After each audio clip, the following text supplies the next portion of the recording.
that team.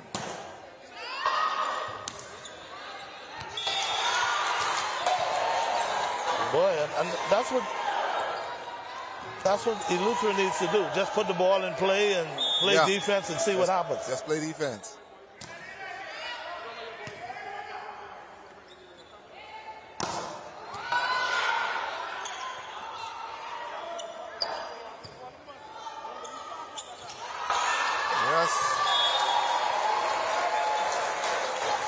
Yes, Eleuthera going to have to fight for this because Grand Bahamas is not going to give it up easy. They understand, they smell blood right now, and they realize that they can win this match against Eleuthera, a weakened Eleuthera team.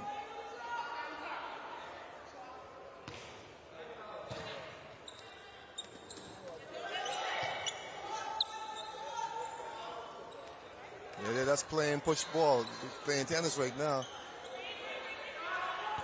Nobody wants to hit the ball. Nobody wants to make that mistake. Double contact.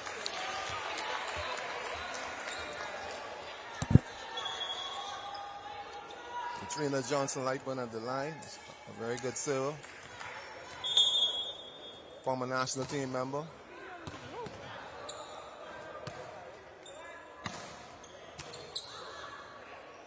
Good set.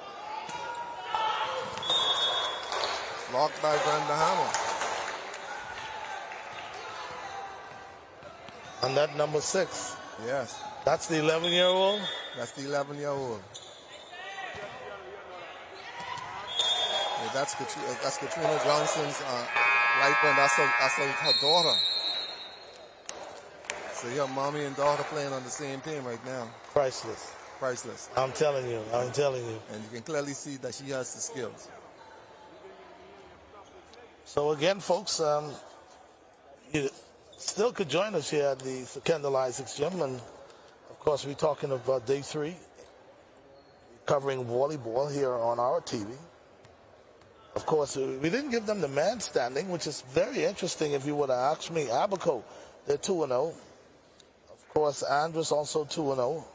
Sorry, 0-2, 0-2, and Columbus Isle, they're 3-0. Which is surprising to me. Yes. Coming into the tournament, I knew that Columbus Isles would have been a team to reckon with, but I must say I'm impressed with what they're doing this far.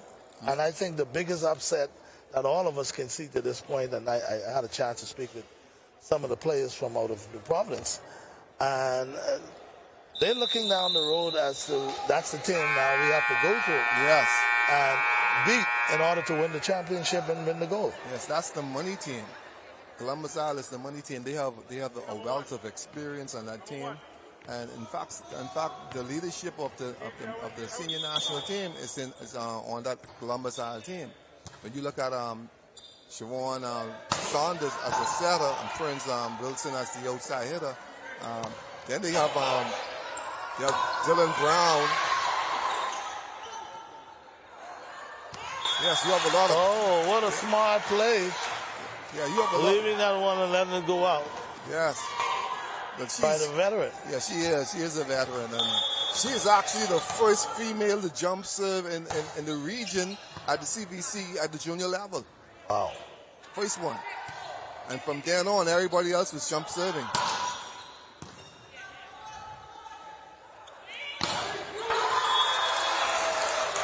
That one was hit with a lot of force, but wide. Yes. When people thought that the jump serve was a bunch of garbage, she was the first one to go into a tournament and used it, and it was very effective.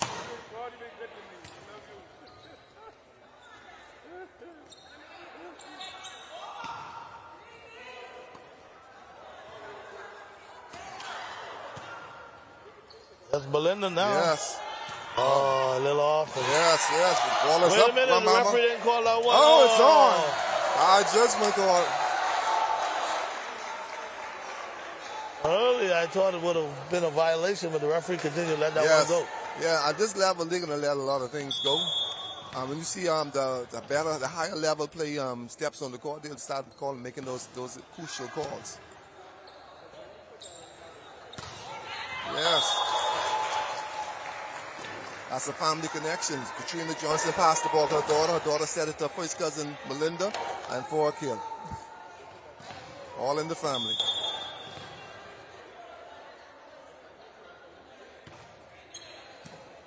Good pass to Melinda again. Oh, she's not ready for it. Pushes long corner. Yeah, the experience goes. When Melinda realized that she didn't have the right timing on it, she decided to just place it in the back court. Yes, the body now is starting to talk to a lot of them. Playing these games back to back, so now the body is saying, okay, are you in condition or you're not? Oh boy, here comes Grand Bahama.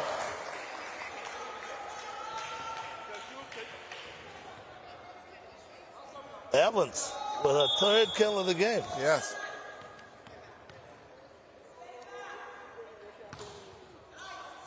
Ball is out. And that one is out.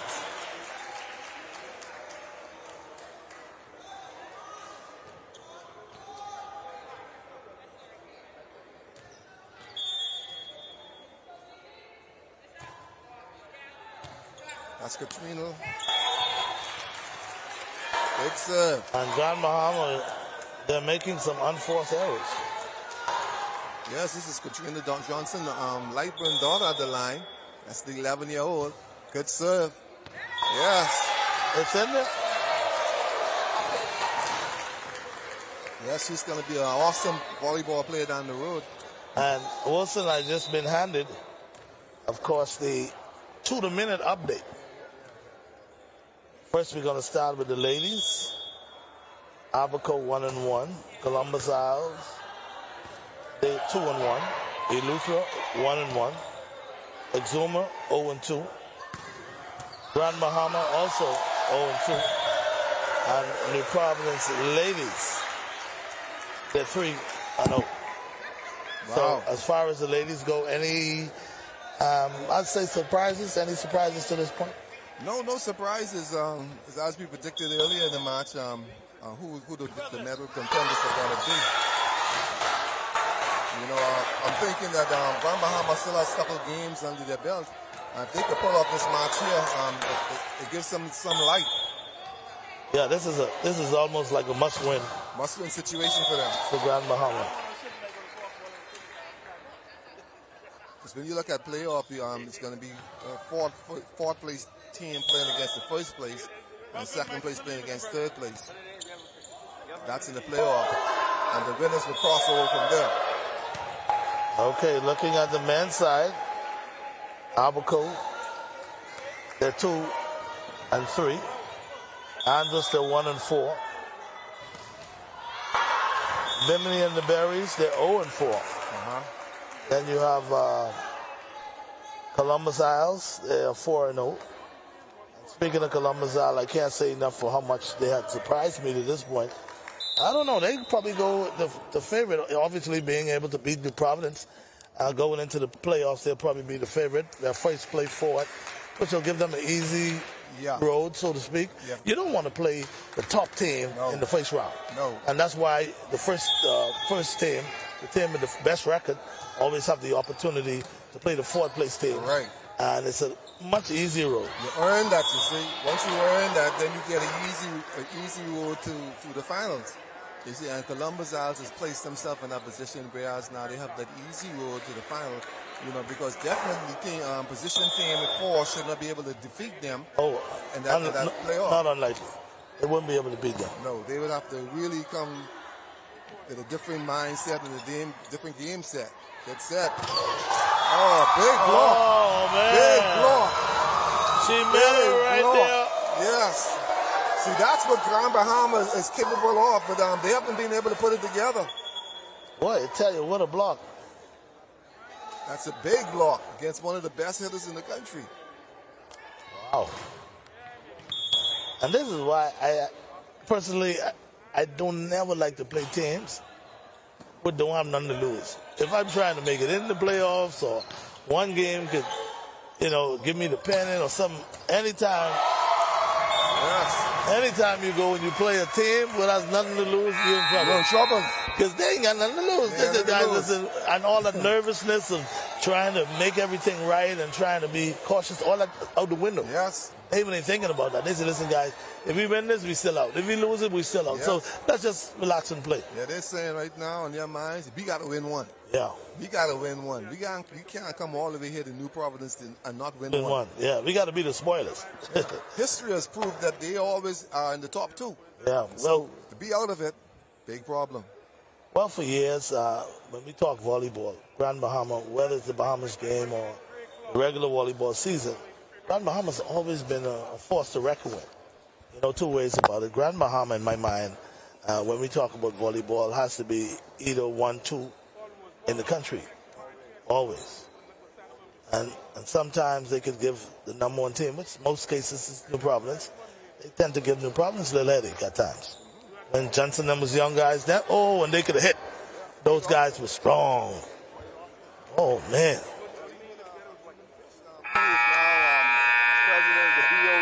Yeah. He played in the Bahama games for Grand Bahama. Oh, yeah. Yeah, Fish was one of the guys that were multi-talented when it comes to sports. Today he could play softball. Tomorrow he go play volleyball. Following day he play basketball. Fish just was that person, very active in sports. That's how it was in softball. Yeah. That was the case for most athletes out of Grand Bahama. Oh, yeah, she pushed that. See, the thing about an athlete, and I always tell people this, and this is how I feel about athletes. Once you're in good shape, you're coordinated, and you could think on the fly, and you could make adjustments. That gives you the edge of becoming any kind of athlete. That gives you an adjustment to be able to play any sport.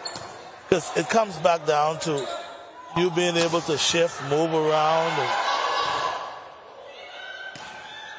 Boy, Grand Bahama is right here.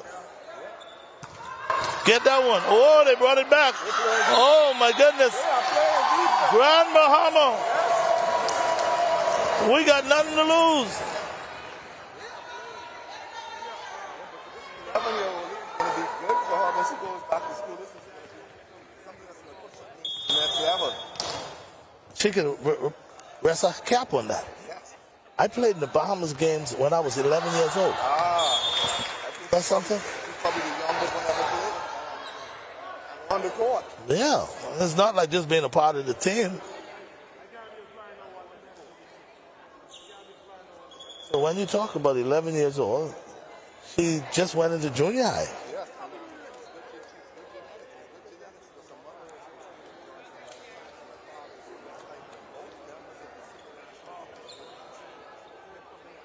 Wow. Track and field and in volleyball. Wow.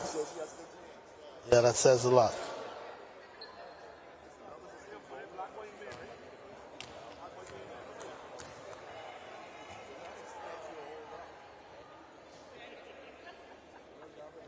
You know, for some families, when it comes to sports, it's almost like the household way of life, so to speak.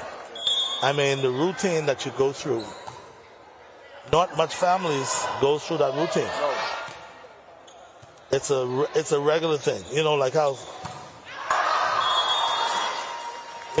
some families on a Sunday, this is their routine. They go to the uncle, and the uncle or the aunt, they cook, and everybody could come and have dinner at this house on Sunday, next Sunday the following house. Like it's almost like a tradition. Yes. With a family who's into sports like that, coming together and, you know, being a part of any kind of sport on a consistent basis like that, you know, it's just almost a way of life. Yes, it is. It's a cultural thing. It's a cultural thing. Look at it. Oh, boy. Oh, good return. Good return. Oh. Oh, they're fighting. Put it up. And then the pushes it long. Grand Bahama's not giving any free ball.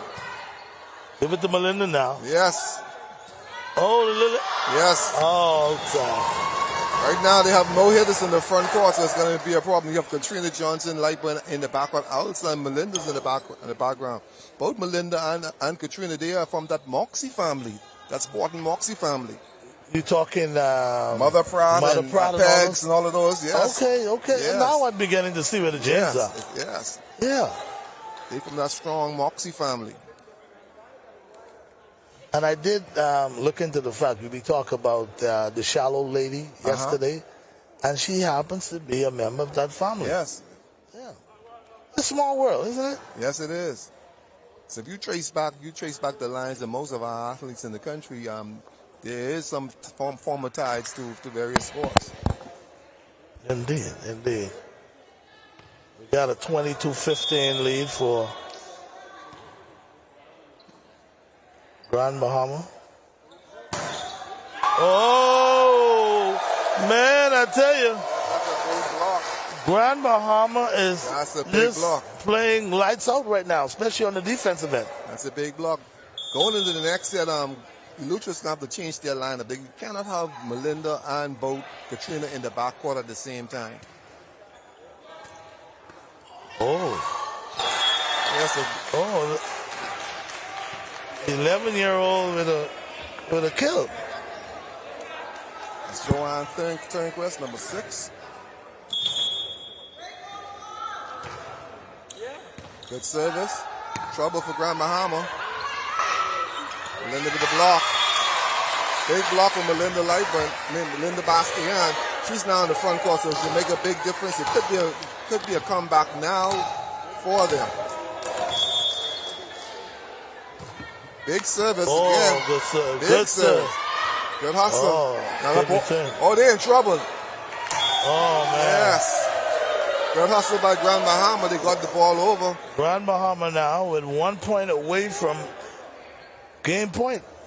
23-17. Yes, Lucha went to sleep just now.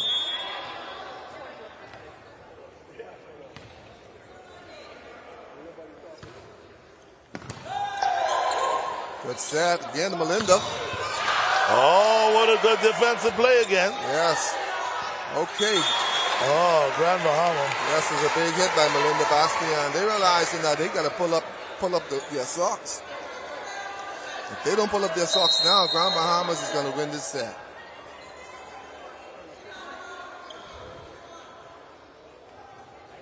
Lucha's now making a substitution at the service line. Service is very important here, so you have to have somebody at the line who's going to get that ball on, and then they can play defense.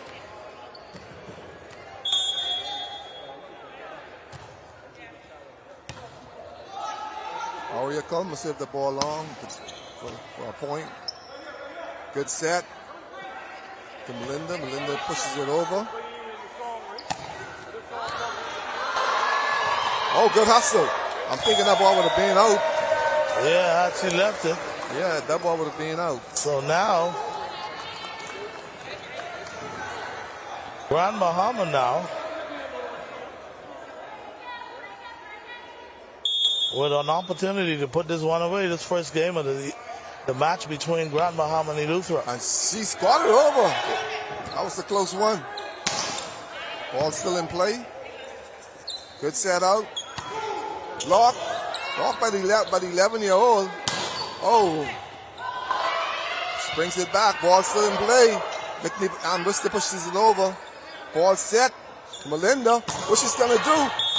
Yes, she has a kill. It's on. Melinda just saved the day for now. Yes. To make it a 19-24 lead for Grand Bahama. Yes, we have one of the 11-year-olds now, number 1. Miss Lightburn, and she has a good jump. Oh, man. Now that's your ball game. You never want to lose in that fashion, but what can I say? Close, but no cigar. Oh, absolutely. Absolutely. No doubt in my mind. You know how proud I would be to have an 11-year-old competing to this level against some of the national team players, some of the players that played around the world. Man, I tell you. So now we have it. Grand Bahama. Can we go so far and say with an upset in game 1? Well, I tell you what, some phone calls are going to be made, and they definitely going to be saying, listen, where y'all is. We see some teams, they take other teams lightly. And if they say, well, you're going to be late, this one is going to be late, and it's okay, no problem, and you get you, come on, we can be there. But now we see it where Eleuthera find themselves in a dogfight. Anyway, guys, of course, if you just joined us, Ivan Showtime here, along with Wilson, the legend volleyball coach player. We're covering volleyball here at the Secondalized 6 Gym, and right now the first match of the evening session, we saw Eleuthera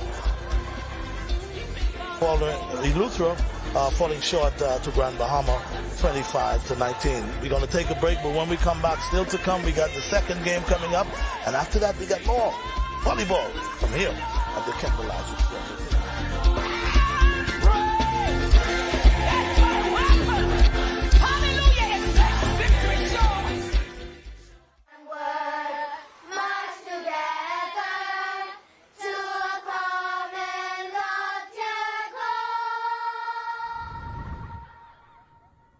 Grammy, what's a common loftier goal? Well, my sweet one, a common loftier goal is a shared dream that we, as Bahamians, achieve together. It's a vision of unity, progress, and prosperity for all of our beautiful islands.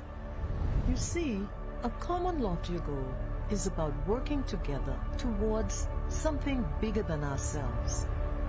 It is what we are always striving to achieve.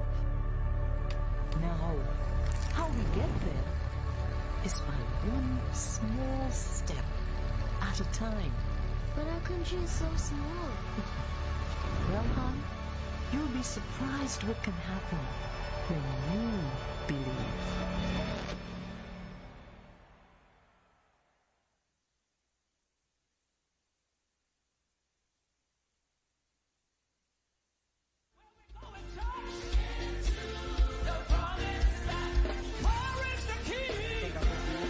3, 2, 1, go ahead. Welcome back, everybody. Ivan Showtime with the legend Wilson here at the Secondalized Gym. And Wilson, we saw another upset in the making. We've seen where Grand Bahama came into this match.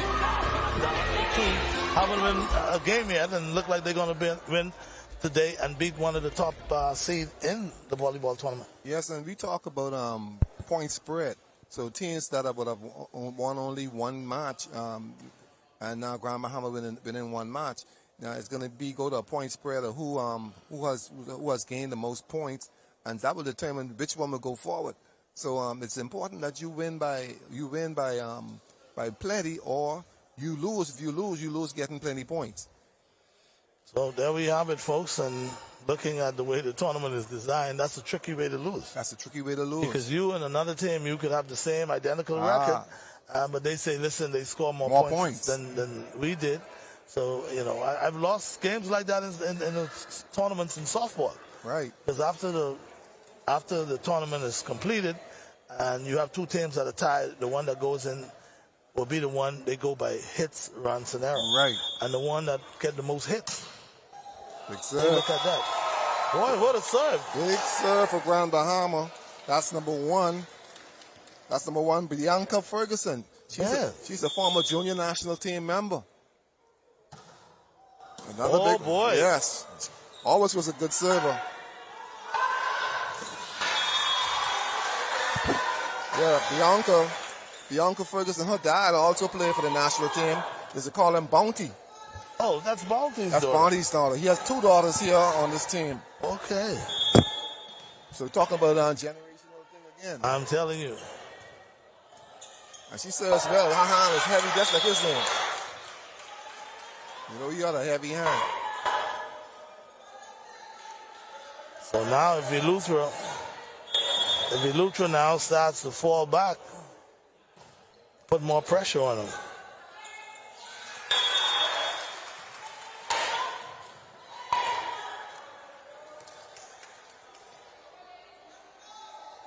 Yes, and Eleuthera made some adjustment to their lineup now. Katrina and Melinda, they're not in the front court together at the same time. So they have to have a balance whereby one is in the front court at all time and one is in the back court at all time.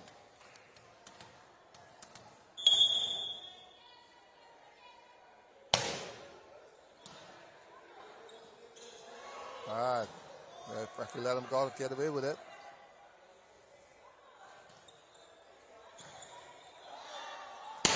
Big hit by Katrina. Ripley pushes it out. Good hit within the antenna. Yes. Oh, boy. Yes, Grand Bahama realized. Grand Bahama is beginning to feel it now. Yes, they're beginning to feel it. Tara Evans is at the line for Grand Bahama. Good softball player also. She gets it over. Pushes it over on one. Ball is up. Yes.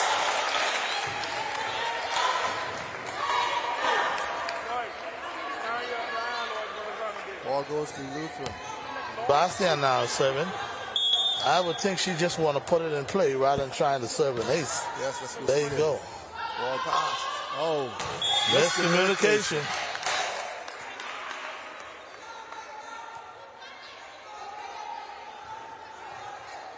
Setter did not go for that ball. Setter should have gone for that ball.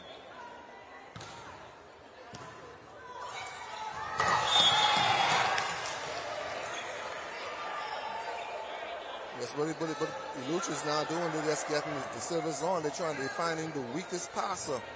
And they're serving all the ball to Bianca. Because she has not yet passed one, so they're going to give it back to her again to see what she's going to do. And it goes back to Bianca again. But she got this one up this time.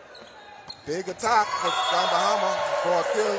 Yes, this young lady has impressed me also. She's an excellent athlete, and I'm looking forward to seeing some good things out of her. And that's number 9. Her name is Renee Brown. Roy Janae Brown. And she has an athletic build and an athletic ability.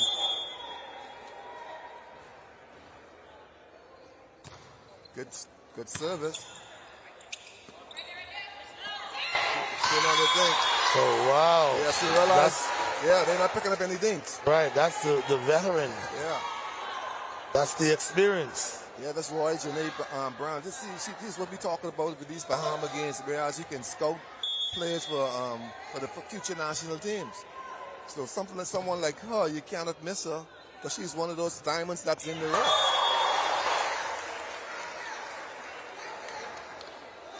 Whitney Ambrister's at the line. Former senior national team player. Number 5, Whitney Ambrister. Her father is the coach for Grand Bahama. He played also in years past for the national team. That was out, but the libero touched it. Point for neutral. Aria Comer, the libero for Grand Bahama.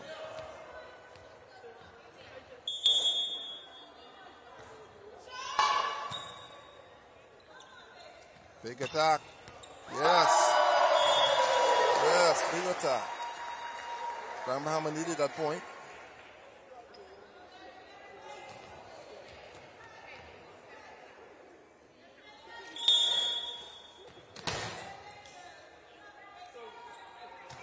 Good service.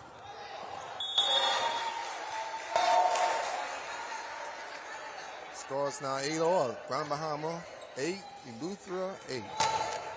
Somebody got to make a run. It's all about who wanted the most.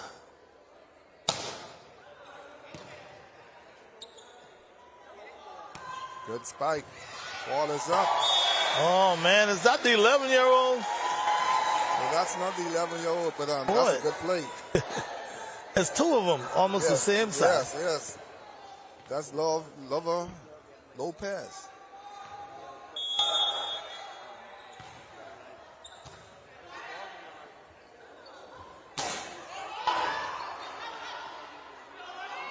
Got to recover. That ball's going to land.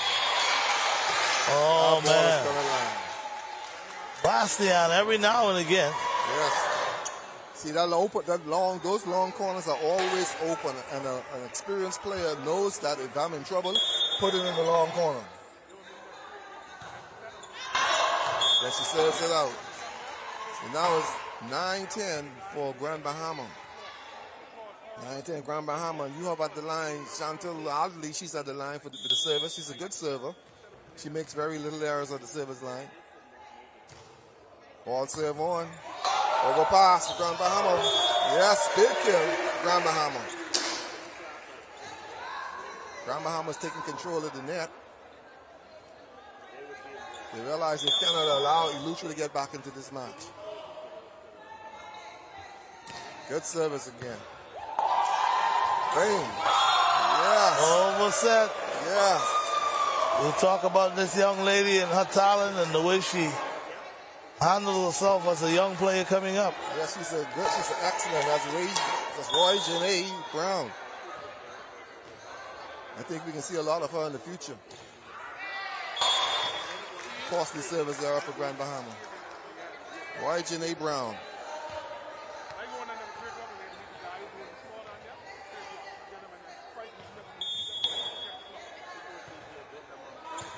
Good pass.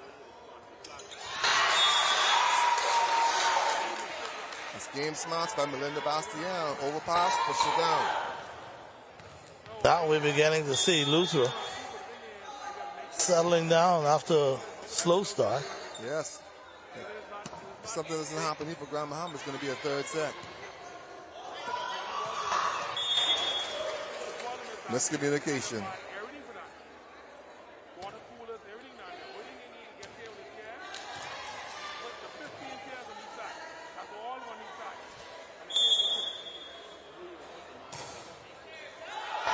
Ball served out.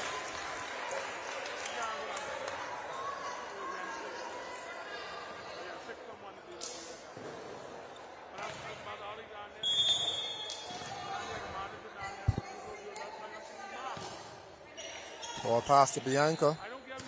Set. Big hit. Big hit.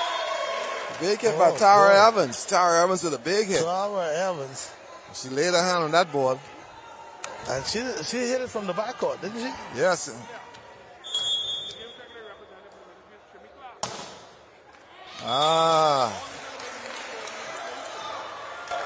So you can't serve one, lose it, and then let the next team serve three.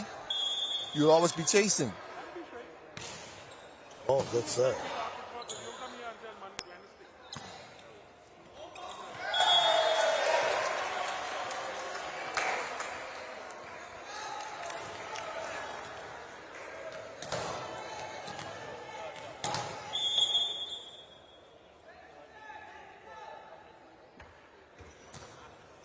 Roy Janae Brown with the service. Good service for a point.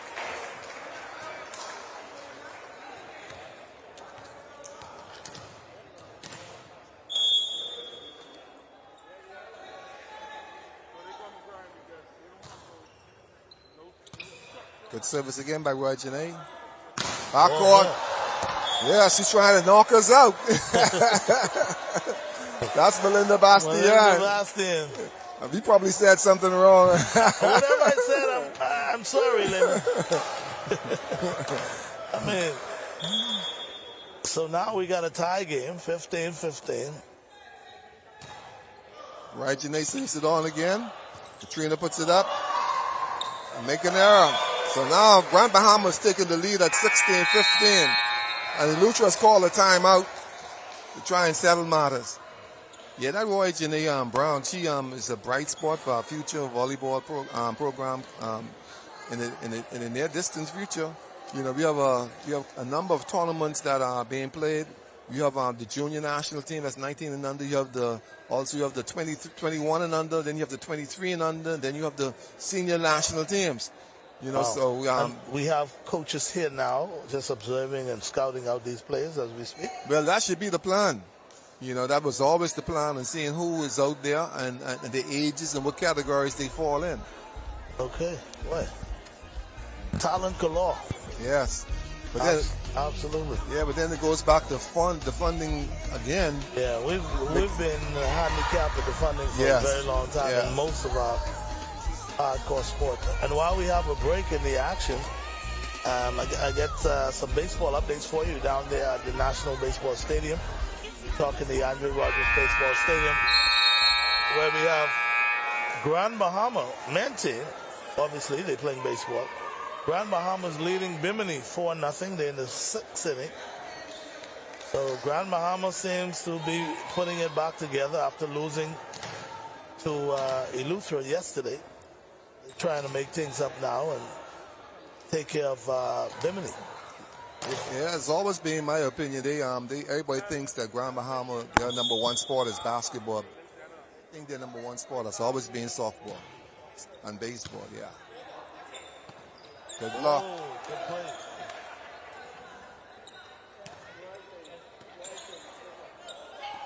Oh, it's a long corner. Somebody's at home. Good set, Whitney. Oh, come on, Whitney. She put it out. Yeah, Whitney. Yeah, trying to be a little too careful. That was much too careful. She should have put that ball down. No block was on her. So now we're back tied again, 16-16.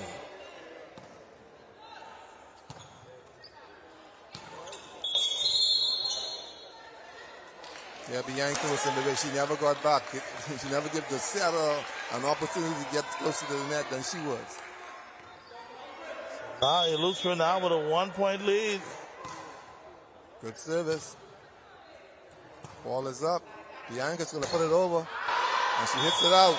She hits it wide. Yes, Grand Bahama's playing a little too careful right now, and it's costing them because they're trying to play too careful. They're hitting everything long and wide. All they need to do is just play the game that won them the first set.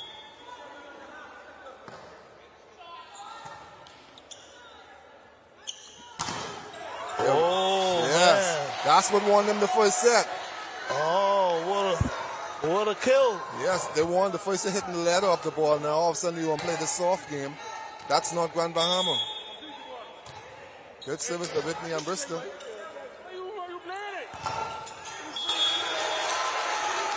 They're going to call it off the blocker. That's off the block.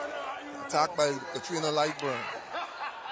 And Katrina, she's a strong physical player. Oh, yeah. Always a fighter. Always a warrior. Nothing has changed. Even if you hear her speak.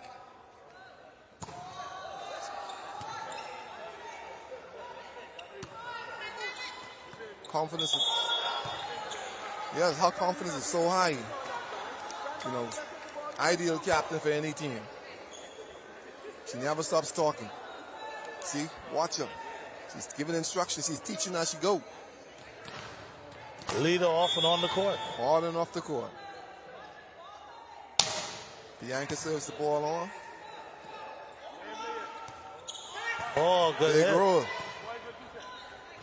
Good dink. Then the sets to Katrina. Oh, she dinks also. Ball is up. Ball to kill. And Katrina is using all of her experience and, of course, the know-how how to get things done. If you come up to the net, she dinks it in the back of you. Yes. You got to give her a lot of credit. Yes, she realizes that Grand Bahama teams is not picking up a lot of dinks, so she realizes this and she's going to the dink. It's still a kill. Now we got 21-18. Of course, Eleuthera trying to come back and win this match, win this game after losing the first match. Yes, it looked like we headed to 3 sets. Could be. Well, I would say Eleuthera has tightened things up. Yeah. They realize they got to play with what they got. Yes, indeed. They're playing with what they got, and you notice Katrina's doing a lot of talking, trying to keep them focused, and that is what it's all about. You got to as a leader, you have to be able to give your players confidence. You know, let them believe that they can do it.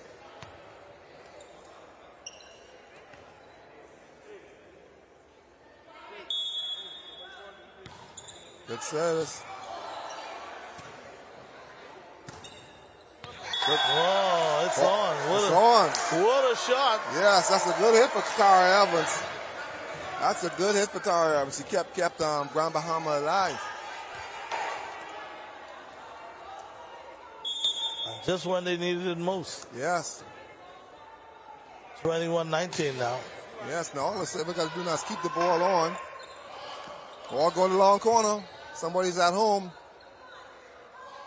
Bianca Ferguson. Oh, man. Bianca Ferguson with a big hit. Bianca. She laid a hand on that ball. 6 kills. Yes.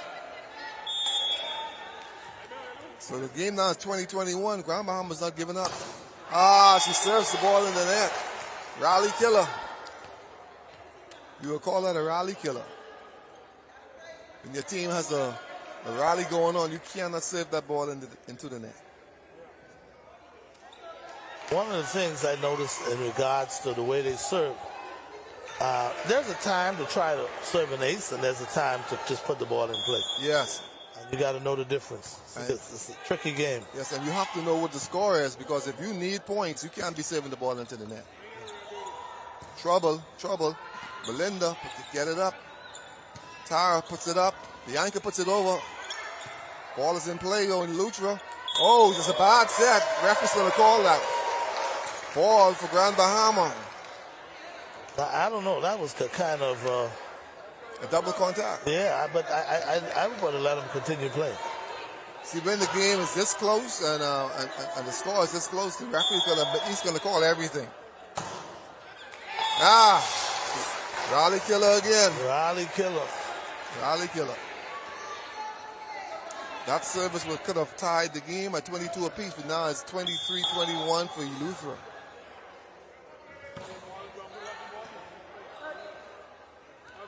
Tara Evans again with a big hit. Ooh. Ball picked up by Katrina Lightburn. Point for Grand Bahama. Tara's laying a hand on that ball. Now she goes to the service line. Hopefully she gets the ball over. You can't have another rally killer. But she's going to think about it later on in the evening. Or she gets the ball on. Belinda, she dinks for a kill. Yes, the Grand Bahama is having a problem picking up these dinks. So now we got game point for Eleuthera, the tightest one up to go to a final and deciding game. Yes. Meanwhile, a timeout has been called on the court. That's a good timeout, because now he's going to make Melinda think before she serves this ball. Hopefully, she'll make a service error. You've been Melinda in this situation now. You got game point. You're up by about 2 points. If you serve it bad, it's still up 1. What do you do? Go for the ace? Knowing Melinda, chances are she's going to go for that big hit. That big service. So, but it all depends also on how she's feeling right now. Because looking like some of them are laboring. And so, if she's smart, she'll stay on the ground and just try to get this game under the belt, this set under the belt, because to give Grand Bahama momentum, we could be in a dog fight. Look at she's going for a jump serve. Yes, but she stays on the ground. Big serve, and she serves it out. She serves it out. She serves it out. She serves it out. Yes. She Boy, serves it I out. tell you. So now, Grand Bahama with an opportunity to tie it up right here. Yes. 23-24. All right, Janae Brown, she's serving. A good server. She gets it on. Ball sets up to Katrina. A little off the antenna. Point for Grand Bahama. Yes. Grand Bahama. Yes, point for Grand Bahama. Now we are deuce. We are deuce now, and Grand Bahama coming back in this final minute and a half or so. Is it on? Yes, she says it on. Can't have a rally killer. She's going to dink probably. Yes, she did. Ball set. They got to get that on. Bianca. Victory on Bristol. Big spike. Yes. So now Grand Bahama finally took the lead. Yes. And this could be a ball game right here. Yes. Service is very important right now. Service is very important. Ray Janae Brown, she has to get the service on. Does she? Yes, she gets it on. Put the pressure. Yes. Pressure is on. Katrina Lynn. This is on the outside. Ball outside. And there we have it. An upset this afternoon as Grand Bahama winning their first game of the tournament. Excellent. A very close one. Yes, a nail biter. 26-24. Boy, I tell you, Rams, it doesn't get any closer than that. No. And we see Grand Bahama fighting back after being down early in the first game and came back, took the lead, win the first game. And in the second game, they fought back and they fought back until they were able to turn back. At one point, they were trailing by 8 points. Yes, indeed. So we got to give them a lot of credit. Of course, Grand Bahama winning their first game of the tournament. And looking at the way things are, as far as Grand Bahama winning their first game, they're not completely out of it. No, they're not. They're not completely out of it. So right now you got about 3 teams with 1 loss. Exactly. As it stands right now, 3 teams with 1 loss. Now, what has to happen now? Eleuthera pick up that win, right? Wait a minute, Eleuthera with a loss. So now Eleuthera has 2 losses. Grand Bahama has also 2 losses. 2 losses and 1 win. 1 win. So Grand Bahama, they're actually in the money. Yes, they're still in the money. So maybe we get a chance to speak with Evans or one of the key players, and I don't know what this would mean for Eleuthera. Eleuthera now has to reach a point now where Eleuthera now has to pull for certain teams to lose in order for them to get in. And the tournament, the way it's set up, is so tricky. Now that Eleuthera has 2 losses and just 1 win, technically speaking, they are tied with Grand Bahama. The Providence ladies are the only team now that's really in the driver's seat along with Columbus Isles. So man, this is really coming down to the wire. This is really coming down to the wire. And guys, let me just say this. The way these tournaments are set up now, it could be, anything could happen at any given time. Of course, I'm here now getting set to talk to one of the players of the Grand Bahama team. And Tara, is it Tara? First of all, okay, Tara, just hang with me for a minute. We're going to go to a commercial break. And when we come back, we're going to talk with Tara from Grand Bahama. Major upset right now here at the Secondalized. Folks, stay with us. Ivan Showtime coming to you live from here at the Secondalized. It's where it's all about day 3 in the Bahamas game. So we'll take a break and be back after this.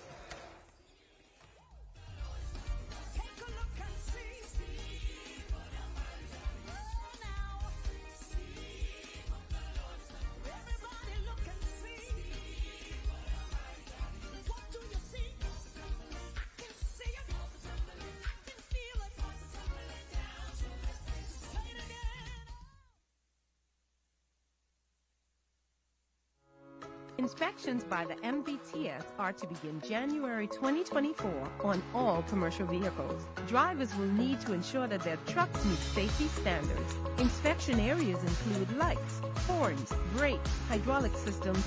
All trailers must be inspected on the same timeline, must have proper brakes, locking systems, and is roadworthy. Contact us at 601-0629 for further details and appointments. Catch Janae's annual 20% off back-to-school sale going on this week only. Get up to 20% off on all school items in stock. Yes, 20% off all school items. Shirts, jumpers, skirts, boys' long and short pants, school neckties, PE shorts in a variety of colors, colorful backpacks and lunch bags, character towels, raincoats, and umbrellas. Shop early and don't miss out on this. Janae's Chesapeake Road's annual 20% off back-to-school sale going on this week only. Beat the rush and save. Janae's 20% off annual back-to-school sale going on now. Restrictions apply.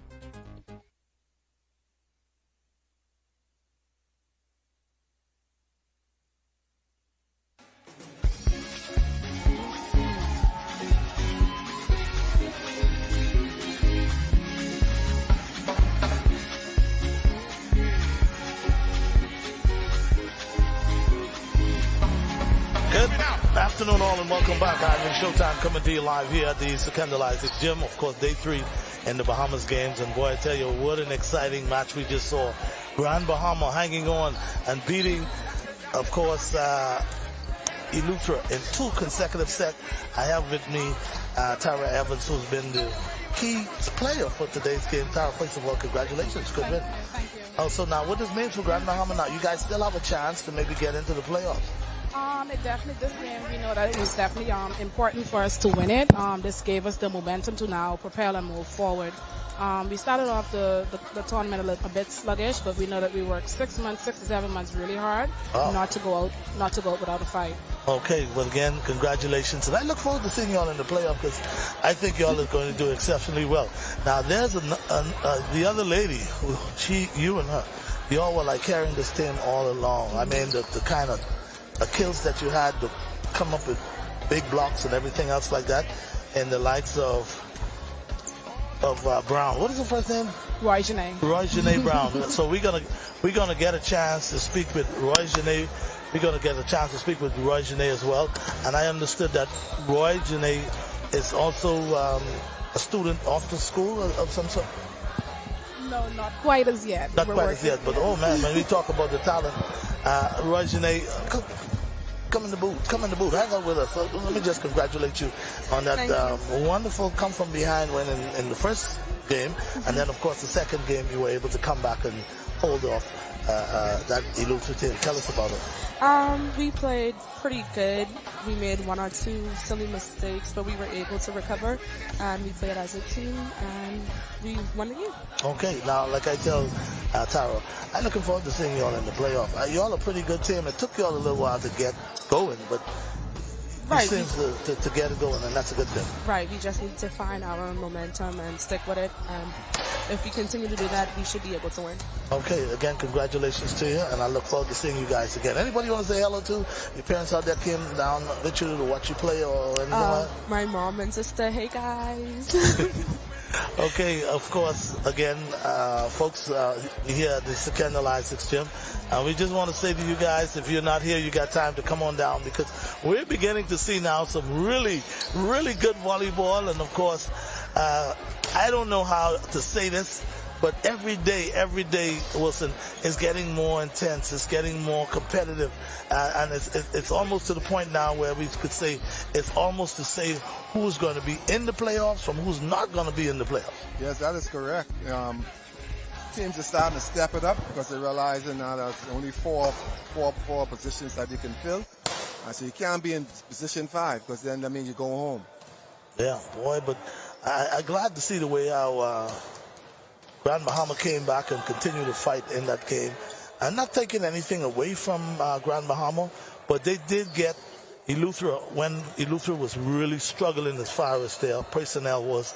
They had a lot of key players that were not in today for whatever reason, and I don't know if they just took it for granted and say, okay, we got Grand Bahama, they don't have no wins as yet, so we should be able to beat them. Yeah, I've noticed in the tournament some players are still working. They haven't gotten full time off from work, so that could be a case where some of them were still working. And like you say, they may feel of the impression that they could beat Grand Bahama with the score that they have. But like I keep on saying, Grand Bahama has an awesome team, and if they just can put it together, they can go far. But right now, when you look at Columbus Island, Abaco, and New Providence, they're holding on to that top 3 spots. Oh, absolutely. And speaking of Columbus Isles, even the ladies on Columbus Isles, they're doing very well. Yes. Of course, they're 2-1, which means that they are more or less in the driver's seat when we come to the teams that are getting set to make the playoffs. Yes, they will go in the playoff round.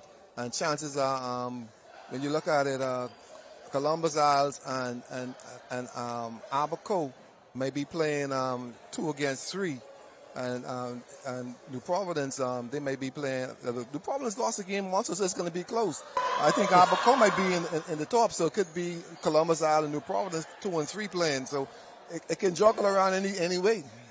Well, I'll tell you what, now we're getting set to see a matchup between that Abaco team again, which is very tough. Abaco, of course, their record right now coming into this match, they're 1-1. And people are saying right now, if they get the momentum that they need, looking at the personnel on the Abaco team, they could be a force to reckon with coming down to the wire in the playoffs. Yes, they can be.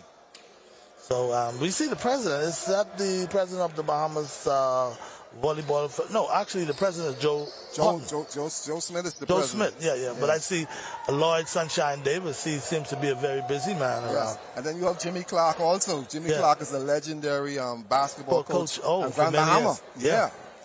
Jimmy was at Grand Bahama, and then I think he somehow went to C.R. Walker. Yeah. But he won. Jimmy is a legend, man. Yeah, he won about 8 Hugh Campbell's and in total between Grand Bahama and C.R. Walker. Wow.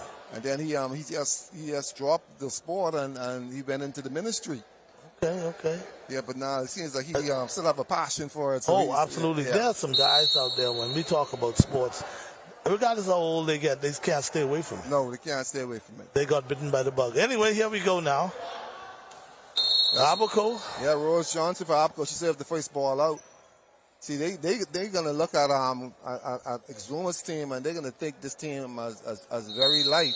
So they're gonna make a lot of mistakes, but they don't realize you gotta stay sharp for the playoff round. That's Barbara. Put the ball over. Ball come right back at them. And now we see Exuma with all the fans already. Yes, Exuma don't have any top level players on their court, but they are here to play. They're here to play. Barbara Corelli, she passes the ball out. Attacks again. Oh, big hit. Yeah, she laid a hand on that one. Man. And it's going to be dangerous for Exuma because they're not blocking. And a hitter like that, she could hit somebody. She could tattoo somebody.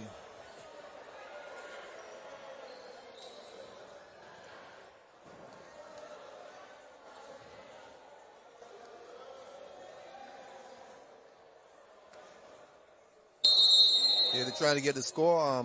Started Rose again at the service line.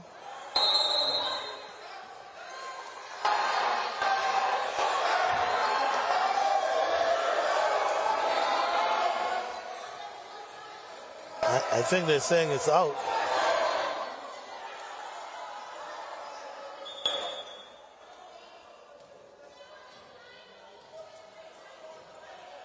I think they had a person served out of order.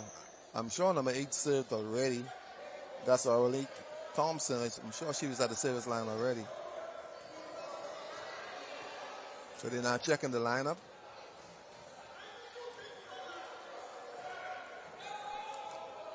In this match, it started Exuma with a lead. And that should not be. Not playing against an Abaco team. But it shows you that if you play with Puppy, Puppy will lick him out. Oh, absolutely. Absolutely. So now I see both refs are getting together. Yes, something took place with something went down. Yeah. So again, while we have a break in the action, folks, if you're not here, you have time to get here. Of course, it's all about volleyball, and I did tell you that we had some matches down there at Anatole Rogers, and we see New Providence beating Columbus Isles. That's a ladies' game, and also Michael also won today. They beat Eleuthera. That was a men's game, and then of course New Providence bounced back after losing to Columbus Isles yesterday. They bounced back and just took advantage of that Andres team. Yes, Michael has an opportunity to make it into the medal rounds also if they continue to play consistently and pick up every win that they can pick up. There are some good old members on that team, and Audrey Farquharson and John Roll. So now I think we're about to go back to live action now. Yes, Arnick Thompson, she's at the service line. I think all of the issues has been solved. She's at the service line. Okay, what she's gonna do? Here we go. Ball serves on. Exuma hustling. Now the score is 2-2. Score is 2-2. I don't know, Exuma. I'm afraid for them. They don't look too good right now. No, Exuma is not very strong this year. But if you look at it, the last time we had CVC. The last time we had Bahama games here in play, they won the silver medal against New Providence. Wow. It's been 21 odd years, though. Yes, 21 odd years.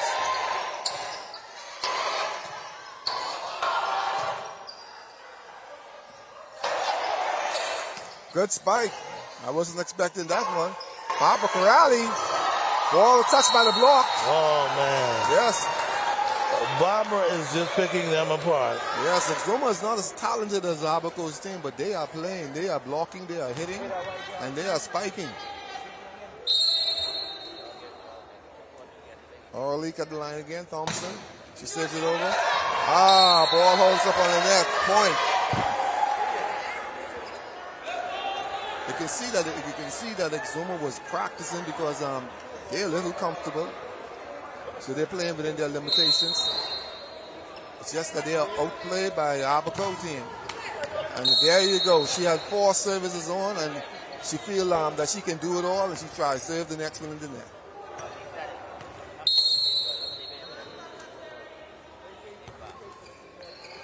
Pass back to Abaco Rally. Sets out. And the guard pushes it over. Exuma hustling. Ball passes. Set. Big lefty for Abaco. Gets it out. Big Clene Davis. Yesterday, Clene had a game of her life. Yes, she had an excellent, awesome game.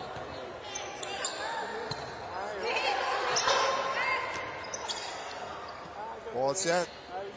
Dinks. Ball is up. Yes, Clene is she's a player who seems that winning stays around her because in high school she was a champion player, and now we see her here again at Bahamas games, and she's showing that same form. So she's a player that who's always in the mix with good teams.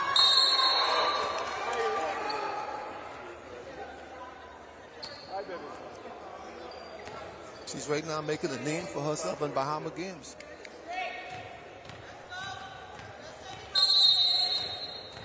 You have number 10, Vanessa. She's on the court now. Also, she normally comes off the bench. That's Vanessa Seymour. Sorry, Vanessa Sawyer. Vanessa Sawyer, that's the daughter of Belinda Bastian.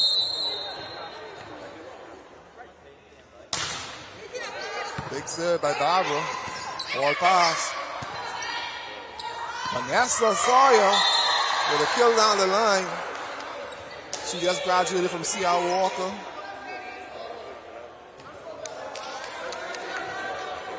She's a bronze medal winner at the Grifter Games, recently Grifter Games, so she's a good athlete.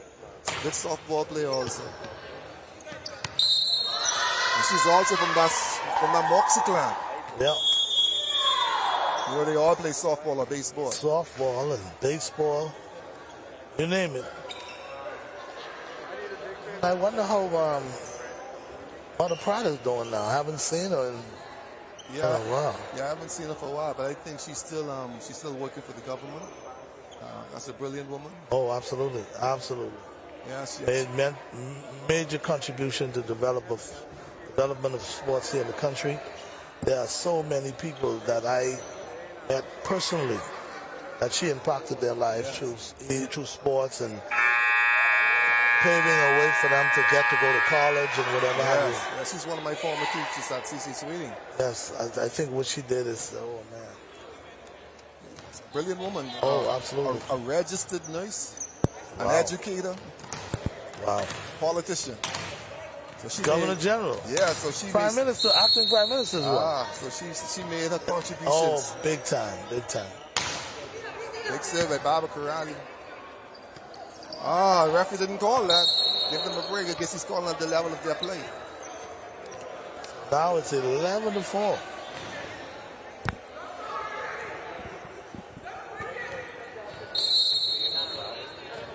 Yes, I'm thinking Barbara, she could save the entire game if you give her an opportunity. Because the girls over there, remember, they are having difficulty passing. So unless she breaks her service, she's going to serve this game out.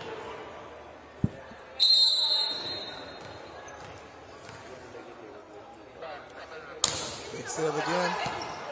There you go. Someone gets that one over. Tipped over. Ball tipped over by Orly Thompson for a kill. Barbara Corrali, she goes back to the service line. Serves deep. Big number 5, Barbara Corrali. Big service. Trouble for Exuma.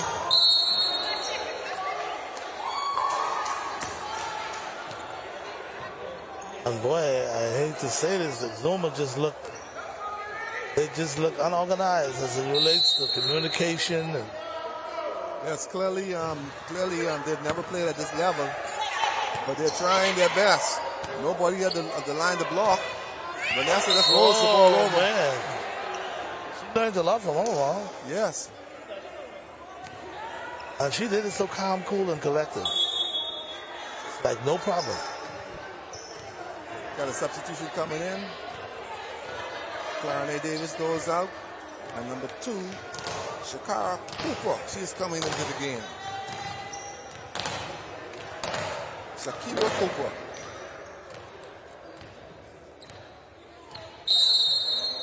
So Abaco is making some substitution, getting some players into the match. Get some playing time. Yes, Barbara's still at the line. Like I said, given a chance, she would serve this game out. Timeout, Exuma.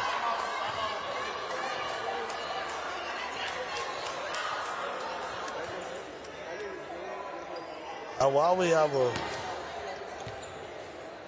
a break in the action, looking at the standings from the ladies' side, and I'm almost about to pencil in this win for the Abaco team. And it's still an if now, guys. It's still an if. If Abaco wins, then it'll make it 2-1. They'll be tied with Columbus Isles, which is also 2-1. That's a point spread. And like you said, if it comes down to the wire, then they'll start counting the points. And then, of course, if they tie with the points, then would they go to them? If you tie with points, then they would have to they'll have to play each other for the next spot. Oh. But if you look at it also, Columbus Isles defeated Abaco. That's what I thought would have been head up. Right, so Columbus Isles would have the advantage.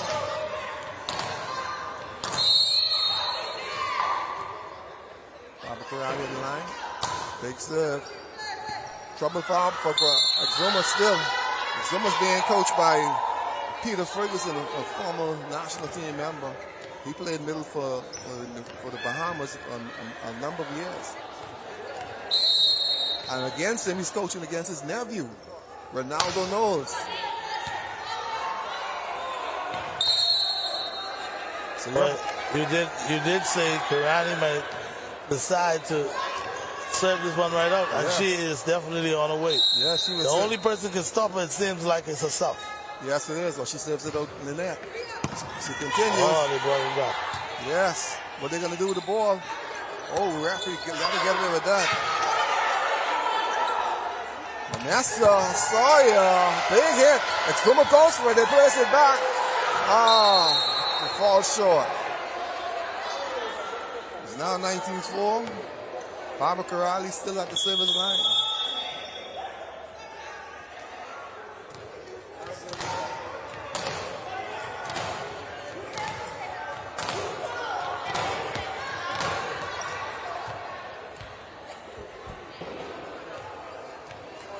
Substitution for Zuma.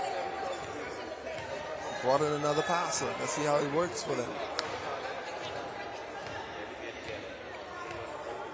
You have an uncle and nephew coaching against each other. That's what the Bahama games is all about.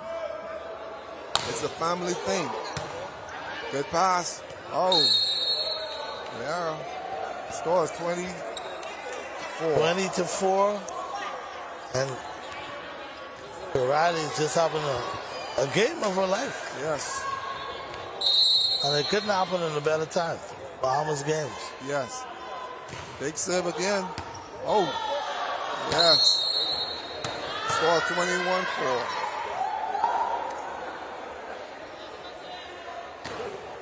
And she's just in the zone right now. She's just in the zone. And right now, a ball could be overpassed, and if it's overpassed, it's going to come back hard at Exuma. Oh, she serves it out. Oh, finally. Yes. She was on her way to get the winning best server in this tournament. Oh, Wait a minute, that ball was in. That ball is in. 22-4. She could be very well the best server for the females. Ball's up. Good hit. Zuma's not laying down.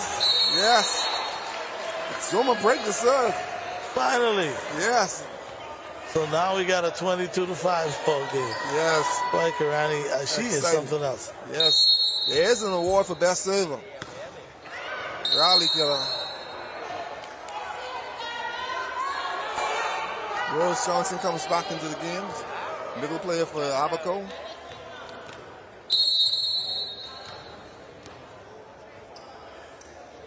Big serve.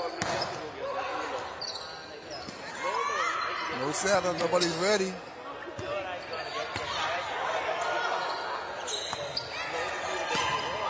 Vanessa hit the ball long. She wasn't ready, but she still hit it. That's a young player, so we love that those are young player mistakes. So now we have a 23-16 ball game. Abaco fully in charge. See the importance of that service. Now, Abaco is a little shaken up. They can't get it right. But that serve by Karate give them the lead in a comfortable zone. Ball set out the yes. Take it by Vanessa.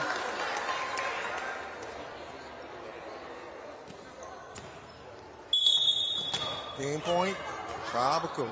First set. No. Ball goes back to Exuma.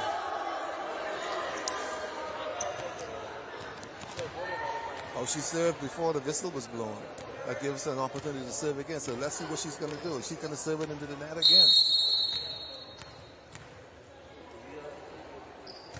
Okay, she gets it on that time.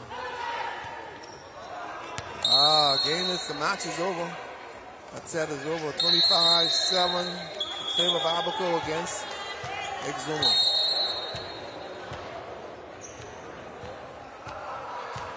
Really a one-sided affair. Abaco just the model. Yeah. The Exuma team.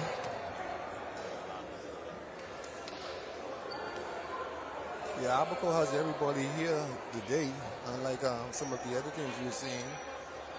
Everybody's in the lineup, and they give it. So there we have it, folks. The Abaco team with a 25-7 first game win. But I tell you what we're going to do, we're going to take a break. But guys, when we come back, we'll continue to keep you updated on some of the other events that are going on, whether it's from the Anatole Rogers gym or from baseball down at the baseball stadium. So stay with us, Ivan Showtime, along with our legend, Mr. Wilson, and we're going to come back and give you all the scores. Stay with us.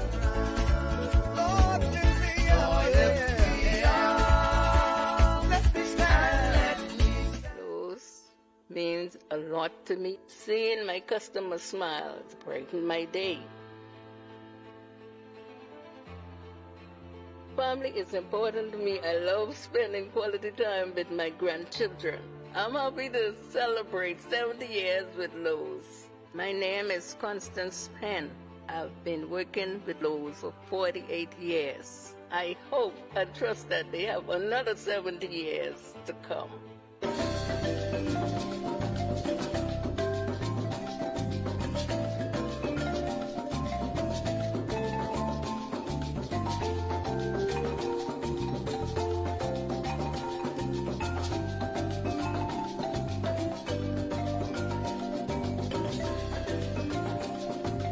KTH Physiotherapy has a professional team of therapists that stay up to date with the latest methods in orthopedic rehabilitation.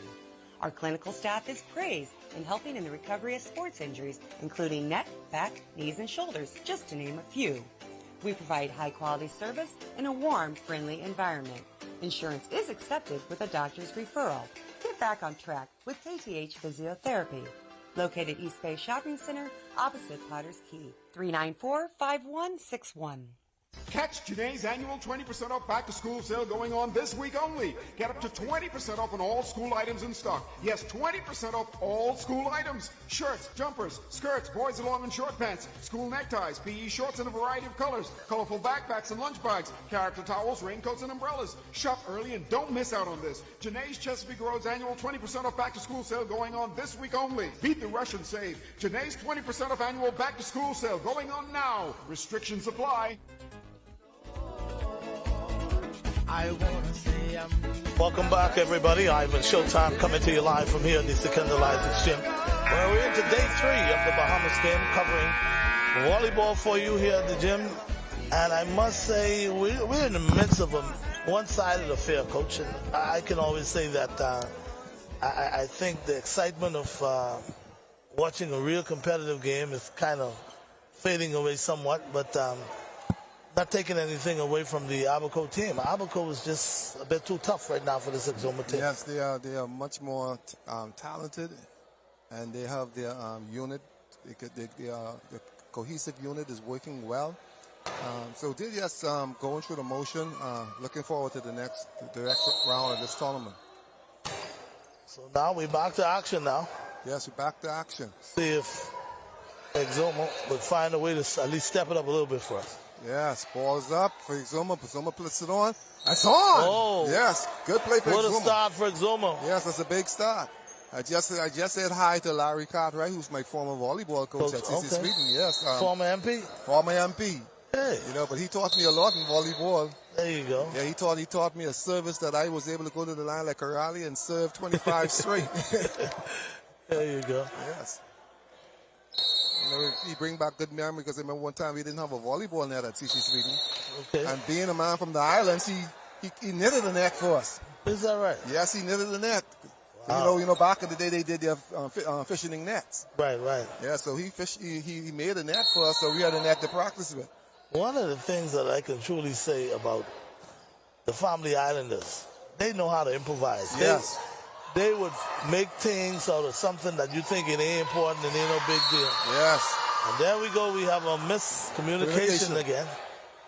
Yes, he was one who didn't sit back and wait for material to come. He made the material. But, you know, and I continue to say this, and I don't know for how much longer it's going to be, but we as a country, I think that one is long. Yes. We as a country, we've been challenged with facilities and adequate funds to really enhance some of the major core sports that we have. And it's like, it's just there and nothing is being done. Yes. You know, now certain administrations come in and, you know, they try to help in certain ways and try to do a little this, little that. But when you talk about being adequate, you know, me personally as an athlete, there were times that we had to get our own sponsorship to travel as a national team. You know, those days, and you wanted to go so badly. You paid. You don't have a problem with going out there, and if you got family members or, you know, people that you know. I remember my mom used to get the book, the sponsor sheet, and she would take it to work with her. And when she come back from work, she have about $20, $30 from this one. Yep. $5 from the next one. You know, and I said, we've been doing that for a long time, and you know, things still haven't changed that much with it. It has to change because you can't dictate to a player if he paid his way onto the national team. You know, but if the national team is playing for that player to be and they misbehave. Yeah. Oh yeah, you could discipline. You could send them home. Yeah. You know, first flight out there on it. You know, another thing that we need to get on in order. You know, volleyball and basketball should not be played at the high school level or any level on the outside anymore. You know, it causes a lot of injuries. You know. Yeah. And you find that a lot of players in volleyball, especially, would not hit the floor because they play all their life on the tar road. Right. Exactly. You see, so a lot needs to change. I think every high school should have a gym. Yeah. I really believe that should be something that they should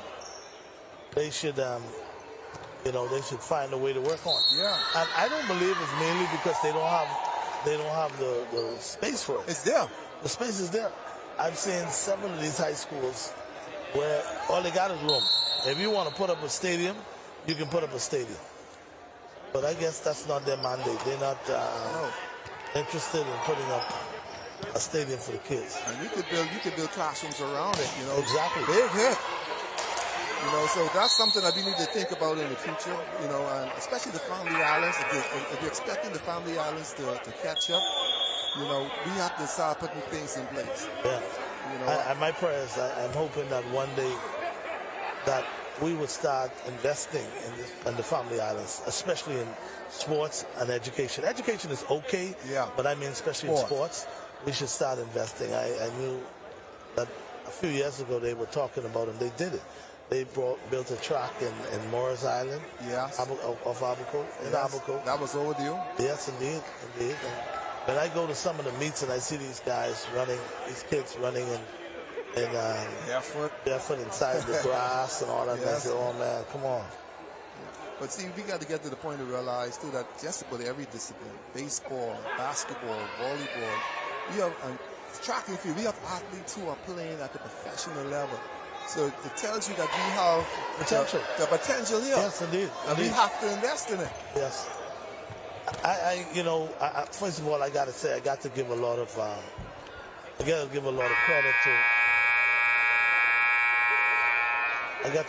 credit to the minister, of course, Mr. Mario Boleg. Yes. And I think the ideas and the way how he's excited and all the enthusiasm he has for the development of sports in the country, and especially the preparation for the Bahamas Games. I'm hoping that when the Bahamas Games is done, everybody just take a sigh of relief and say, oh, we did it. Yeah. You know, let this be a measuring stick as to what needs to be done, especially in those family islands, and as well as in New Providence as well.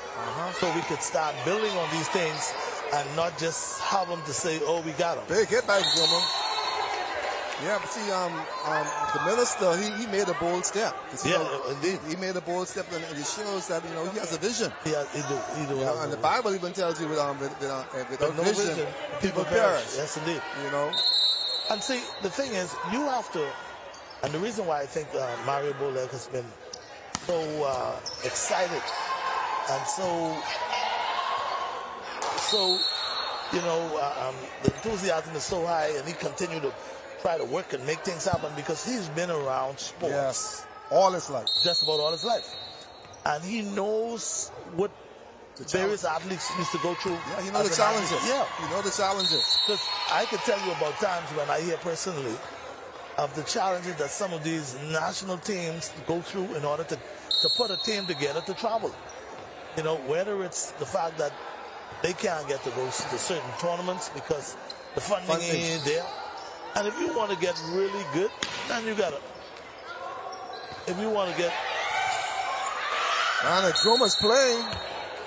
Exuma's playing. Exuma look like they right back in this. Yes. 11-6. Yeah, they're playing. They're hustling. So, like I was saying, if you want to get to the level of which the world is at, when the times for these qualifying tournaments, before you get to the qualifying tournaments, you should be playing some other tournaments. Yes, you should be from tournament to tournament. Yes. If you want to compete to that level. From one plane to the next. Exactly. But now, there's so many things that we have to find a way to change. Yes, and it kills the spirit of the athletes when they've been training for months for a trip. And then at the last minute, you're going to tell them, the funding needed. Yeah, we can't travel. Yeah. In a short order, you'll find yourself without players for your national team. Yeah. You know, because they said they get the mentality that the mindset that you're not serious. Yeah. You know, but a lot of time it's not the federation; it's about the fundings coming from other places other than the government. Yeah. But I don't know for sure, but I know that the Olympic Association for the Olympic sports, I think the Olympic Association should be one of the bodies that help in a big way. Yeah. Now, I don't know all the logistics and what it takes and how they go about doing it, but I know for a fact that there were times when the Olympic Association steps in and say, okay, we will try to accommodate you guys in a certain way to do this or that or whatever. Yeah. You know, I'm of the mindset that no national team should be faced with the challenge of not being able to send a team. Yeah. Because there's also penalties in your governing body when you cannot send a team to participate at a tournament. Right. You know, there are penalties that you will have to play. And it can put you back so far too. Yeah, because players quit. Yeah.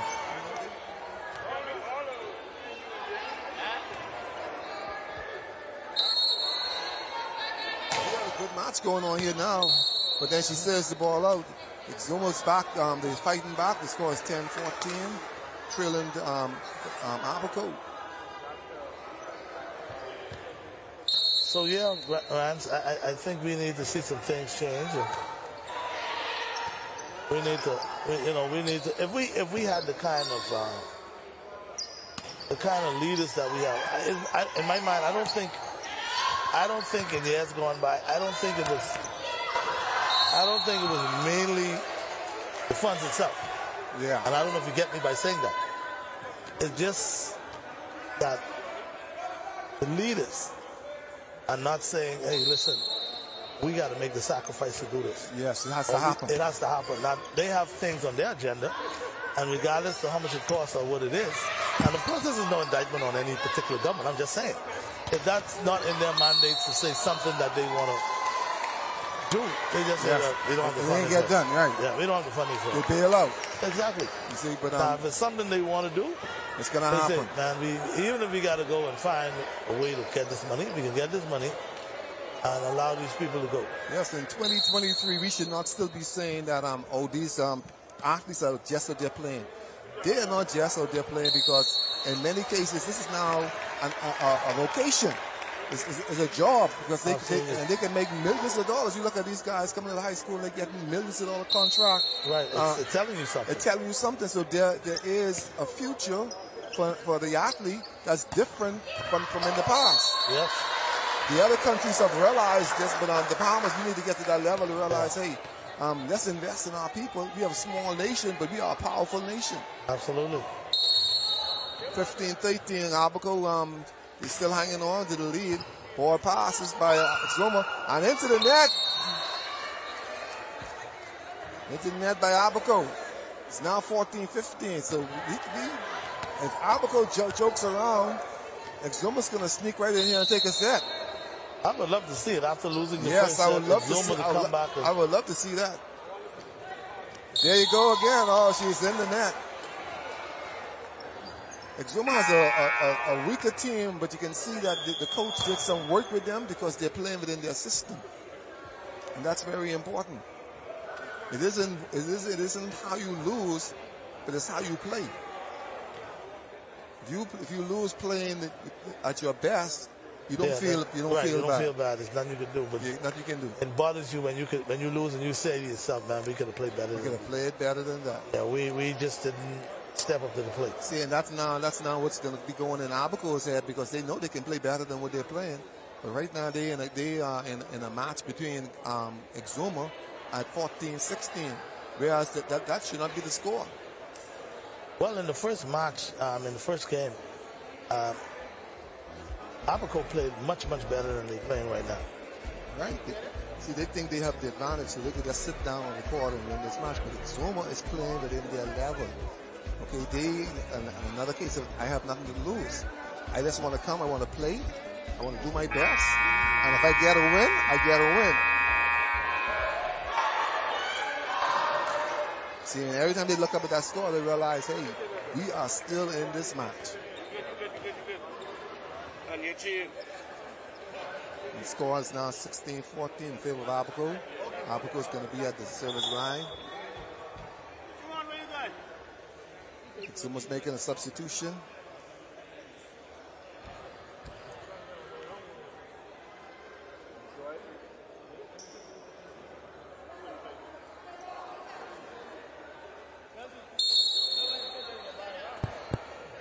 Rose Johnson at the service line for Exuma from Abaco.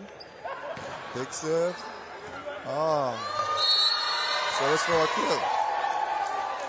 Number 9, Rose Johnson from Abaco. She's over C.I. Gibson. Good athlete.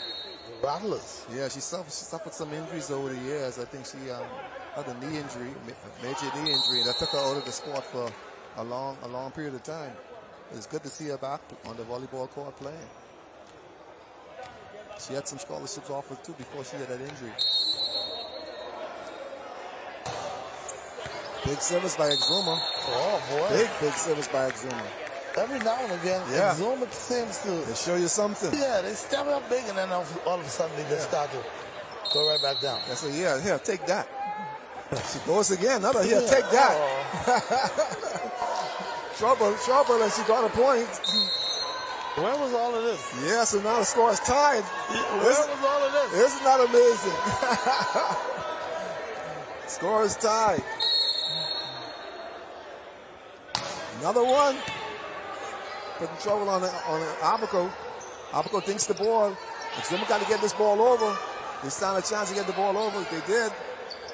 Big hit. Oh, man. Oh, yeah, that's Grenade. Grenade Davis. Davis. Yeah, she has no mercy for nobody. No, none at all. Yesterday, same thing. She's a high. She come to play. She's a high killer. She used to be in, she's used to this kind of arena. She used to be in a championship match. Wow. She's at home. Yeah, she's at home. That's probably the first ace for the day. Yeah, she's at home. Her dad is a coach, as a matter of fact, in Abaco. Okay. Yeah. So she know nothing else but sports. Doing very well at the university presently. Good service again. Yes. Someone needs to get a side up if they want to stay in the game. We're beginning to see Abaco now pulling away. Yes, see, the talent that Abaco has in comparison to Exuma, it's like they can just step it up. When they're ready, they say, okay, now let's put them away. Yeah, because you realize Barbara Corrali, she's on the bench. Yeah. Yeah, she's on the bench. So they're relying on some other people to come in and just get some playing time. Ball pushed long. Oh, I think Exuma's going to get this one. Ball still in place. Set out. Aubrey. Big up Aubrey, yes. Yes. Aubrey with a big hit. Keisha Aubrey. And you're so right. I just noticed that they have Corrali off the bench. On the bench right now. Yeah, so she's resting up. Yeah, which means that she's resting up. And playing in these tournaments, you have to know how to preserve your players. Yes. Because I watched some of the ladies. Yeah, because I watched some of the ladies. It seems like they're wearing out. Yeah. Like some games, they're very energetic.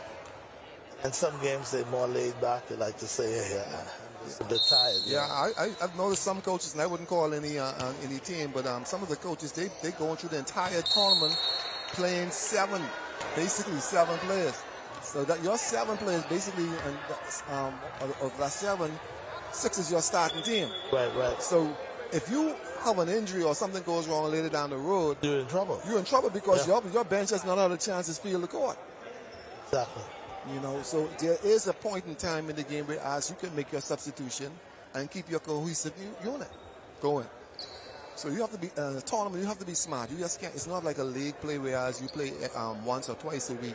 Right. You're playing every 4 games a day in 2-3 days. Yeah. Exactly. So you got to be smart as a coach.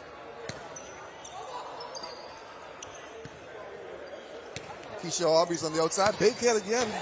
That ball is on for a kill. Yeah, then sometimes you have players who are not practice players, but you will see something out of them during a match. So if you don't put them on in a match, you'll never see what they're really capable of, their true potential.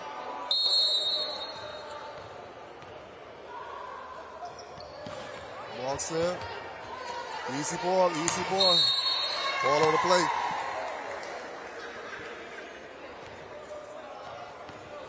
And I see another score just came in from Anatole Rogers, where Michael defeated Long Island 26-24 and 25-21. That's male?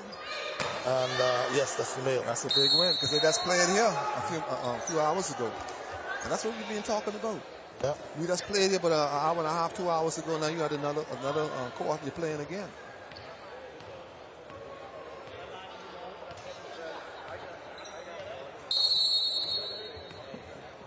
Now we got game point for Abaco.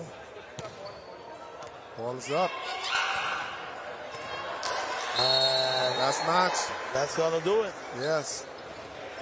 But Exuma played that second match much better than they played the first one. Yes, Exuma should not be embarrassed by the loss because I think they did an awesome job with the talent that they have, and so you only could commend them for the effort that they put out there. Absolutely. So that will move Exuma now to 0-3. Yes. And of course, Abaco 2-1. Abaco now 2-1. And Exuma now yet to win a game.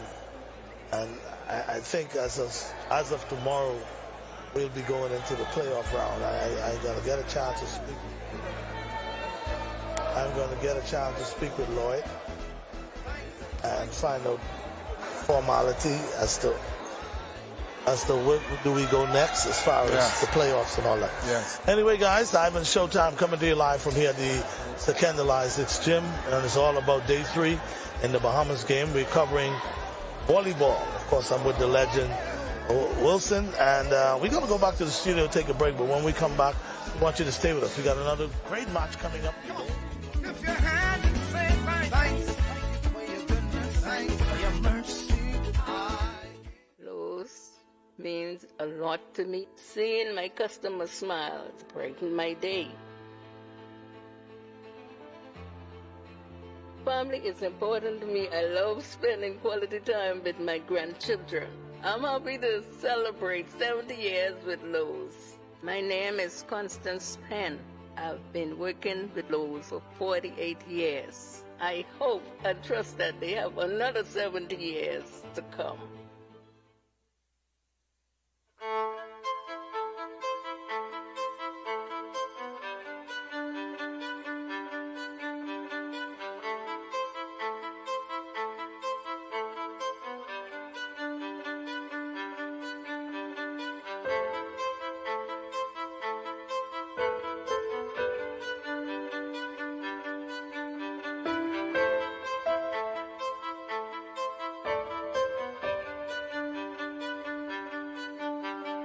KTH Physiotherapy has a professional team of therapists that stay up to date with the latest methods in orthopedic rehabilitation. Our clinical staff is praised in helping in the recovery of sports injuries, including neck, back, knees, and shoulders, just to name a few. We provide high-quality service in a warm, friendly environment. Insurance is accepted with a doctor's referral. Get back on track with KTH Physiotherapy. Located East Bay Shopping Center, opposite Potter's Key. 394-5161. Catch Janae's annual 20% off back-to-school sale going on this week only. Get up to 20% off on all school items in stock. Yes, 20% off all school items. Shirts, jumpers, skirts, boys' long and short pants, school neckties, PE shorts in a variety of colors, colorful backpacks and lunch bags, character towels, raincoats, and umbrellas. Shop early and don't miss out on this. Janae's Chesapeake Road's annual 20% off back-to-school sale going on this week only. Beat the rush and save. Janae's 20% off annual back-to-school sale going on now. Restrictions apply.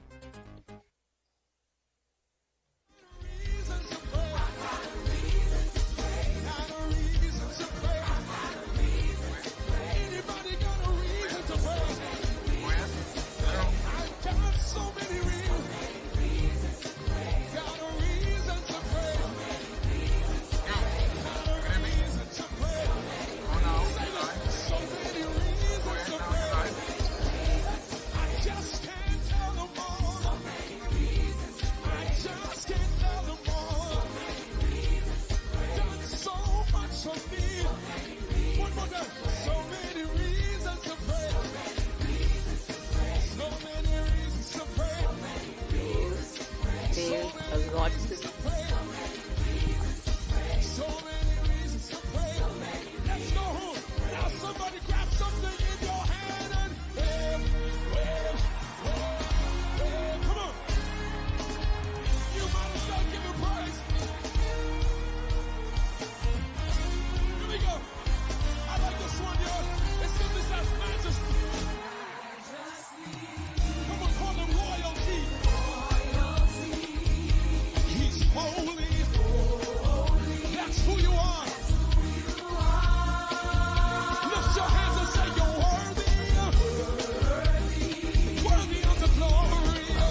Welcome back, everybody. Ivan Showtime coming to you live from here at the Secondal Isaacs Gym. And yes, we're in day 3 of the Bahamas games covering volleyball from here at the stadium. Of course, at the gym, and we're here. And Rams, what can I say? We see quite a number of really good matches. We saw Exuma Nelly giving Abaco a run for their money. Yes, but of course they came up a bit short. Yeah, Exuma came up quite short because of they had a big squad, but you can see they were lacking in experience. And I think what's going to happen is that a lot of the islands is going to realize now that, hey, when you come to a match like the Bahama Games, you got to recruit your better athletes. Okay, you just can't come with anybody. You have to come with persons who are able to participate at a higher level. Because this is the Bahamian Olympics that we're talking about right now. So you got to come with your best. You got to come prepared to fight. Okay, now we're seeing Columbus Isles, the upsetters from yesterday who beat New Providence, and they're getting all warmed up. And I think it's going to be Columbus Isles and Exuma. Yeah, we saw Exuma earlier today. I don't see no play in the gym yet for Exuma team. They played earlier today, so that's like 2 games back to back basically for them. But Columbus Isle is ready. They're ready. Man. And they have the whole lineup in right now. They got Arson Wilson added to that squad. He missed their first match early in the tournament, but he played in that match yesterday against New Providence. Okay. Yeah, and so he made a big difference. So you have like I said, you have a lot of the more experienced players for national teams. You have at least 7 persons who play for the national team at some point at either junior level or senior level on this Columbus Isle team. Talking about player, you got Carlos Rowe right here. He's a former junior national member, senior national member, and these guys are ready. I see that, and coming off a big win, of course, after beating the #1 seed New Providence, I'm hoping that they don't get too cocky. No. Because again, like we said, it's going to come back down to New Providence and Columbus Isles. I don't see no other team, and again, I stand to be corrected, and I'm not trying to be judgmental here, but looking at the level of talent that we have as far as the volleyball matchup goes, I don't see we having no other team in my mind that can beat either New Providence or Columbus Isles. Yes. So it's going to really come back down to it, and I noticed the referees now are putting up the net. Wilson, tell us about some of the rules and regulations as it relates to the nets from the ladies to the men. Yeah, the ladies' net is much lower than the men's net, and when you look at it, the antenna is an extension of the outside line, so everything has to happen within the antenna, and so these guys are jumping high. So in probably another decade or so, they probably have to put the net up much more higher. Well, right now I'm kind of scared for Exuma.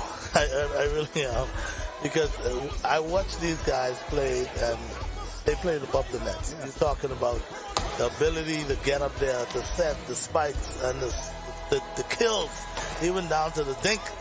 These guys are, oh my goodness, they all that and more. Yeah, Exuma has some good athletes on that team also, not in comparison to New Providence and Columbus Isle. They have some good athletes, so they're not going to sit down and play there. Now, actually, some of them looking at this as a challenge, because here it is, when you're trying out for the national team, you're looking at players, you say, hey, I could beat that one player, but they made the team and I didn't. Yeah, so this is an opportunity. Yeah, it's an opportunity to show them up. Say, hey, I got this. I want to play against you. So that's what you're going to see happening on some of these teams. Players who probably did not make the national team, they want to play hard against those guys who chances are on the national team to show that, hey, I deserve a spot on that national team. Okay, and again, we're getting set now for what I would say is a great one. Exuma taking on Columbus Isle, and the gentleman who was here a few moments ago, Carlos Rowe, talented. Yes, that's from the Rolls family. Multi-talented. Yeah, all of them. He's a good 400-meter runner also. Okay. Yes, he's an awesome 400-meter runner. So you're going to see some good things on it. Let's say, Brian, all is blessed. Yes, man. Good. Yeah, man. We got you. Yeah. And Coach, that's Brian Clare. I see quite a number of I see a lot of the players, Coach. I see a lot of the players that you coach. He has gone by, Coach. They're stopping by and they're really excited to see you, and that's a good feeling. Yes, yeah, because when you look at it, too, talking about Carlos Roll, some years ago when he played junior national team, he was blocking so well, they started calling him Rufus. so his name changed from Carlos Roll to Carlos Rufus. Okay. He roofing everything. I'm telling you. So now, and I'm noticing that a lot of the fans now are coming in the building and yeah, people getting set for this matchup. Yeah, persons are now out of church and their evenings already planned to be here. Volleyball will always have a good fan base. Like I said, volleyball is a family-oriented sport for years. It's a sport that once you start playing it, you fall in love with it. You know, many players, they came from other sports and they started playing volleyball, and that was the end of it. I started off playing basketball. Basketball is my #1 sport. But once I started playing volleyball, don't worry about no basketball. No, I stopped right away. I played for the Beck's Cougars. Okay. Yeah. You're talking really old school then. Yeah. Beck's Cougars with persons like did Fred Papa Smith play with Fred? Yeah, he's one of the original members of the Cougars. Yeah. When I played, he was one of the coaches. Like he coached with Stansel Ferguson and those, and Gully Roll and those. But I played with the era of persons like I caught the tail end of Reggie Forbes and those guys. Yeah, Reggie Forbes. Yeah. Oh man! I caught a piece of Peter Gilgood and Peter Brown and all of those fellas. But Kool-Aid and those fellas, they from my Skywalker, Neil Skywalker Strong. Okay. You know, they're the fellas I play with. Stephen Munker. Stephen Munker? Yeah, Stephen Munker. Yeah, Slam Bomb. Yeah, man. Yes. I played with Slam Bomb myself too. Slam Bomb and I, along with Michael Hanna, we used to call him Banana. Yes, Banana. We played together at SC McPherson. Yeah, but you just with John Todd. But you just missed playing for the Cougars, because all of those guys played in the John Todd. What happened was I didn't make the starting team, and then the thing is I got a little I don't know how to put it, but I got a little mad when I couldn't start. So when I hear people talking about C.H. Reeve, so I said, well, I could go to, and then I went to C.H. Reeve. So I went to C.H. Reeve. I met people like there. That's where I met Joe Horton at the time. Yeah, Joe Smith. Yeah. Joe Smith was there, and also Mike Smith. Mike Smith was there. And we had a good team, but we weren't ready for teams like SC and those other teams. Yeah, John Todd had them on. Oh, let me tell you something. I've been under John Todd for about a season, but a year. And I learned so much from John Todd. It was unbelievable. That's why when I went to C.H. Reeve, I was a step above most of the guys. Now, we had a guy, we used to call him Dip. You know his name is Randy Cunningham. Yes, I know Randy Cunningham. Coach Randy Cunningham. Oh, yes, Coach Randy Cunningham. Yeah. Oh, man. He's going to play. Oh, Randy is a fundamentally sound player. Good point guard. Yeah, man. He ain't going to jump besides the building and all that, but he's going to make the right play. And that's what is important when it comes down to the point guard. And that's what Randy was. And I must give kudos to Randy. Randy Cunningham, in my mind, was one of the guys who knew what he got from basketball. Yeah. And he's continued to stick around and pass it on to the younger generation. And up to today, Randy's one of the persons who continue to work with the youngsters. Yes. As a matter of fact, there were times when they didn't want to give him a facility. He had to try to find ways to coach the kids and all that, because that's what he loved. That's what he's about. Yeah, that's what he's all about. And I don't know all the ramifications as to how things is as it is right now, but Randy Cunningham, I mean, he gives so much back to the sport that he really, truly loved. And like I said, I don't know the situation right now, but I'm hoping that he's continuing to, make his contribution. And when I get to see him, obviously we'll talk a little more about some of the programs that because Randy was one of the first person who, when he came back, because he was in the States. Yeah, he was in the States for a while. When he came back, he was the first one who said he looked at the way how the New Providence Basketball Association was, and he said, what do you think the problem was? He said, Ivan, let me tell you, you need that development program. You need to have it. The super mini. You need the little where the fellas them could come up and just move right up into playing in the night league. Right. And that was something that we didn't have, and it took a lot away from basketball. Yeah, we had it at one time, Yeah, I know at one time. During the era of Vince Ferguson, we had it. You know, you had all of those various divisions, and then what happened is that the guys, they only focused on the A division. Okay, and when you only focus on the A division, then you have no feeder system. Exactly. You see, and so Randy knew what it was to having a feeder system. Exactly. Pony league, mini league, junior league. And at that time with Vince Ferguson, if you did not have a pony and you couldn't come in the league. You couldn't come into the league. Now, if you wanted to come in the league, you had to adopt a team. Yes. You had to go out there and get a team with little guys, and you work with them until they're able to get to that level. Yeah. And again, like I said, those are the kind of things that we missed. We lost those things. Yeah, we lost our way. And then, of course, they started to do things again with the A division, the B division. But it was nothing. It was nothing like having those super mini and stuff like that. And again, coming back to what I was saying about our minister, the Honorable Mario Bolette, the thing I was saying about it is that he's been around sports for such a long time, so he has he could relate to what a lot of these athletes go through in terms of funding and facilities and all that. And I'm hoping that some things change. Yes, he's been involved with sports at all levels of basketball, all levels. So he didn't just achieve the high accolade. He started from the bottom and he worked his way up to the top. So he knew what is required and what is needed in all areas. And the thing about it is too, right? He's not just a man for basketball, you know. Because even though I played volleyball and was involved in volleyball, he always was interested in what is happening for both volleyball and basketball. Because we were both indoor sports. Exactly. You know, so when you look at it, these are the things. And then discipline, too, with the various sports. People don't practice like how they used to.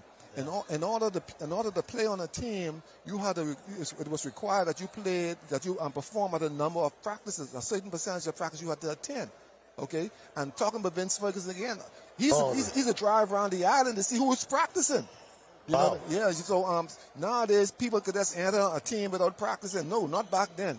Yeah. Well, one thing I can say with most of us grew up calling him Geach. Geach. Yeah. One thing I can say like about that. Oh, you can't call him Geach. No, you can't call him that. One thing I can say with him, when Geach referees a game, he has the whole entire game in control. On lock. Yeah, on lock. Even if a fan do something out of order, they get put on the gym. Because he'll come to you and he say, "That's yours? Pick that up. Get it right. Get it right."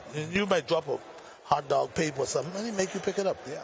He make you pick it up. I remember one time I was in the rafters, and I just see no ball going up and down. I said, "Well, what happened?" They call time. When I look, he taking the guys down off the rafters from this end, and I was on that end, so I didn't wait till he come to me. The rafters loaded. Oh yeah, the rafters loaded. But you know, he was a professional baseball player. Oh, indeed, yes, he was.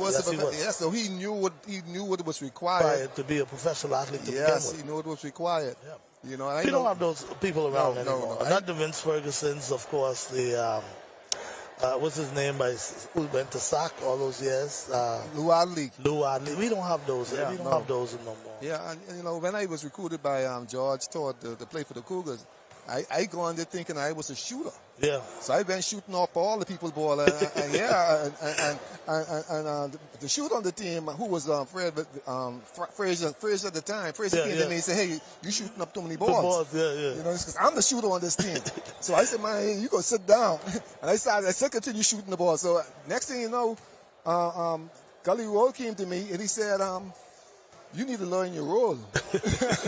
And I didn't understand what he meant. Yeah, I didn't understand what he meant. And Fred Papa Smith, he came to me. He said, "Practice us on Thursday." So I went to the Prairie Ground expecting practice on Thursday. I see nobody else showed up. Only him showed up. I said, "But coach, nobody else showed up." He said, "No, this practice is for you. So I'm going to throw it up on the backboard and you go get it." Yeah. So he's telling you you're a rebounder. Yeah, so you ain't no shooter, you're a rebounder. He said, "Now, if you want to be on this team, you're going to learn your role." Yeah. And that is what is missing nowadays in a lot of the sports. Right. Players do not know their rules. But see, sometimes we play in a system, and because we feel successful, but when we come up against a real competition, we realize, boy, we ain't ready. Yeah. We ain't ready. That's what has happened. Yeah, because you're not playing your role. Everybody's trying to do the same thing, you know. But what's going on here now? Yeah, well, I'm just wondering right now. I see Columbus Isles. They're sitting down waiting on the Exuma team. And is this Exuma in the red top? No, I think that's New Providence in the red top. In the red top. So we have to find out exactly what is going on as far as our next game is. But folks, again, Ivan Showtime here with Coach the Legend Wilson, and we're getting ready for a matchup between Columbus Isles and, of course, Exuma. But Exuma, for some reason, they are not in the gym as yet. Yeah, they probably need some time to catch themselves. And one of the things, not to cut you off, but one of the things you have to consider is that, sometimes transportation could be a setback somewhat. I noticed they were having cycling earlier this afternoon, and some of the roads were blocked off. But we just had to find ways to. We just had to find ways to get around it and all that. Look like McCall and New Providence might be playing. Yeah, they may have a switch in the. Yeah. But definitely New Providence is going to be playing because they're taking position on that bench. But if they play McCall, yeah. Well, didn't they play McCall yesterday? I'm not certain. I know both of them played yesterday. Anyway, folks, what we're gonna do is we're gonna get you up to speed in a second. But for right now, what we're gonna do, we're gonna take a real quick break. Of course, again, Ivan Showtime here at the Secondal Isaacs Gym, day 3 in the Bahamas games, and we're gonna continue to bring you live coverage in just a few. Stay with us. We'll take a break. We'll be back.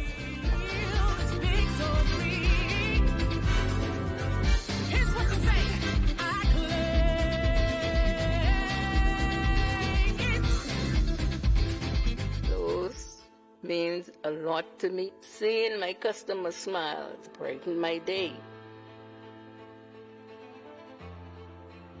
Family is important to me. I love spending quality time with my grandchildren. I'm happy to celebrate 70 years with Lowe's. My name is Constance Penn. I've been working with Lowe's for 48 years. I hope and trust that they have another 70 years to come.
KTH Physiotherapy has a professional team of therapists that stay up to date with the latest methods in orthopedic rehabilitation. Our clinical staff is praised in helping in the recovery of sports injuries, including neck, back, knees, and shoulders, just to name a few. We provide high-quality service in a warm, friendly environment. Insurance is accepted with a doctor's referral. Get back on track with KTH Physiotherapy. Located East Bay Shopping Center, opposite Potter's Key, 394-5161. Catch Janae's annual 20% off back-to-school sale going on this week only. Get up to 20% off on all school items in stock. Yes, 20% off all school items. Shirts, jumpers, skirts, boys' long and short pants, school neckties, PE shorts in a variety of colors, colorful backpacks and lunch bags, character towels, raincoats, and umbrellas. Shop early and don't miss out on this. Janae's Chesapeake Road's annual 20% off back-to-school sale going on this week only. Beat the rush and save. Janae's 20% off annual back-to-school sale going on now. Restrictions apply. Inspections by the MVTS are to begin January 2024 on all commercial vehicles. Drivers will need to ensure that their trucks meet safety standards. Inspection areas include lights, horns, brakes, hydraulic systems. All trailers must be inspected on the same timeline, must have proper brakes, locking systems, and is roadworthy. Contact us at 601-0629 for further details and appointments. Catch Janae's annual 20% off back-to-school sale going on this week only. Get up to 20% off on all school items in stock. Yes, 20% off all school items. Shirts, jumpers, skirts, boys' long and short pants, school neckties, PE shorts in a variety of colors, colorful backpacks and lunch bags, character towels, raincoats, and umbrellas. Shop early and don't miss out on this. Janae's Chesapeake Road's annual 20% off back-to-school sale going on this week only. Beat the rush and save. Janae's 20% off annual back-to-school sale going on now. Restrictions apply.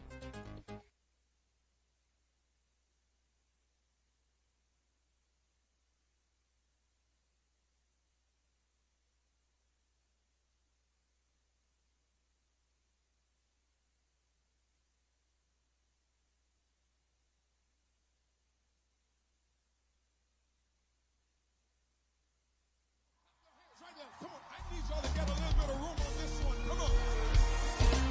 I said y'all need a little bit of room on this one. Come on. Hey. Come on, y'all. Y'all ready for a stem? Here we go. If you don't understand my pain, then you can't understand my pain. Come on. If it had not been for the Lord, I don't know where I like to start. So many reasons to give thanks. You might as well praise him. So many reasons to give praise. So many reasons to lift my hands and bless his name. Sing that again. If you don't understand my pain, then you can't understand if it had not been for the Lord, I don't know where I'd be today. So many reasons. Welcome back, everybody. Ivan Showtime. We're still here at the Secondal Isaacs Gym, where it's all about day 3. We're talking the Bahamas games. Long anticipated 21 years, but now it's here. We're talking day 3, and boy, I tell you, what an exciting day it's been so far as we get ready now for a men's matchup. Of course, New Providence and Mike Hall, which will be an explosive one. Mike Hall coming off a big win, and they're now going to see what they can do with this New Providence team. And speaking of New Providence team, as you all know, coming in with number 1 seed, fall short on yesterday. Of course, to the number 1 seed now. So this is going to make this match really interesting as we see these two teams come together now. And guys, like we said, after the playoff, it's going to come down to. After the round robin, it's going to come down to the playoff, which will be first will play 4th and second will play 3rd. So right now we see all these teams now battling for position to see whether or not they will go into the playoff. And if they do go into the playoff, who would they be playing? Of course, also an update from down at the Andre Rogers Baseball Stadium. We had the game between Bimini and Grand Bahama, and up to the 6th inning, where we got was Bimini was leading. Grand Bahama was leading Bimini 4-0. So we'll continue to watch that for you and bring you updates as it unfolds. Again, guys, Ivan Showtime coming to you live from here at the Secondal Isaacs Gym, where it's day 3 of the Bahamas game. And speaking of the Bahamas games, don't forget, guys, tonight the big tattoo down there at Fort Charlotte. And word that we're getting is there's going to be a concert There are going to be a lot of activities down there at the Fort Charlotte. I know everybody wants to be a part of it. Speaking of being a part of it, last night down there at the Thomas A. Robinson Track and Field Stadium, we had the official opening. And boy, I tell you, what an official opening. It was kind of mild, but yet in all, a lot of emphasis was placed on the country. And 50 years later, and what can we expect? So guys, again, we're celebrating 50 years Jubilee in a big way.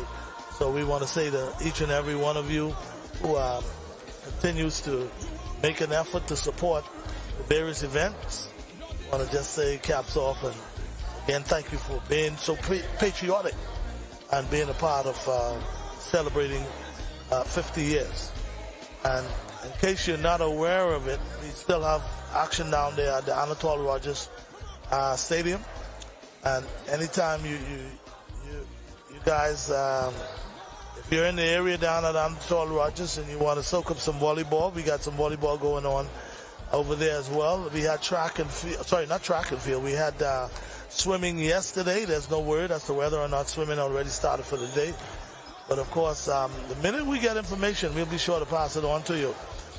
Baseball, they got a couple of more games left for the day over at the Andre Rogers Baseball Stadium.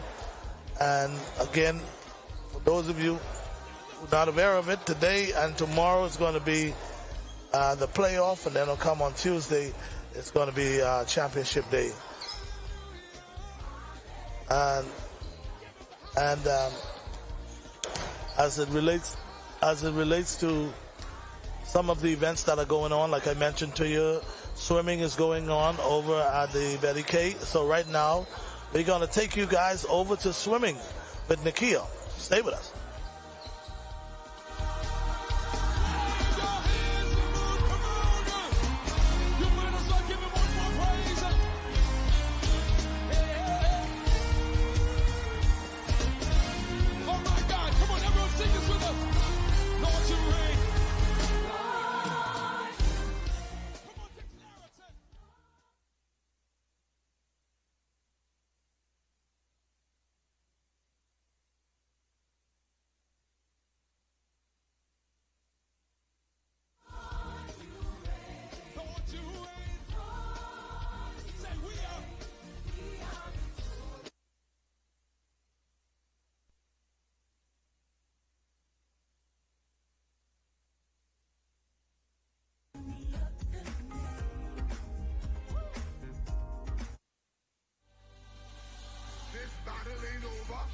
Just getting started.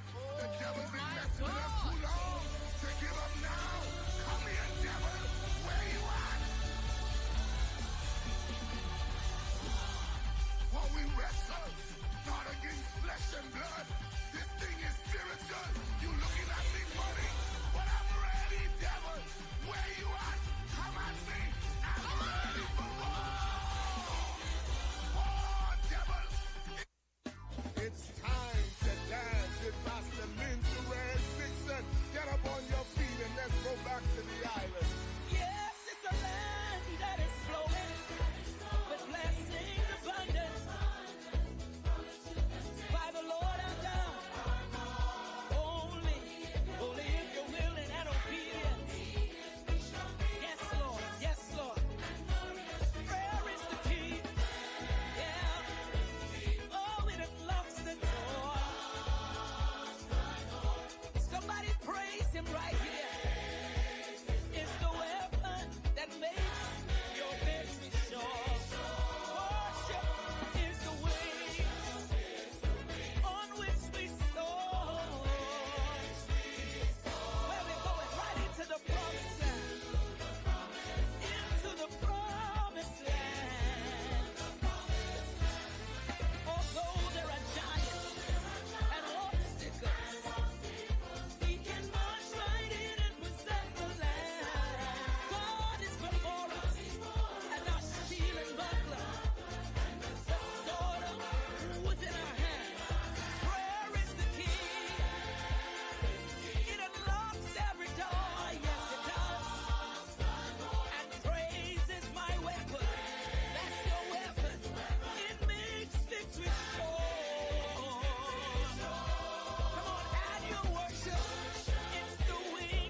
that name. We worship you. Hallelujah. Come on, everybody sing it together. Hallelujah. Hallelujah. I'm gonna pray until it happens.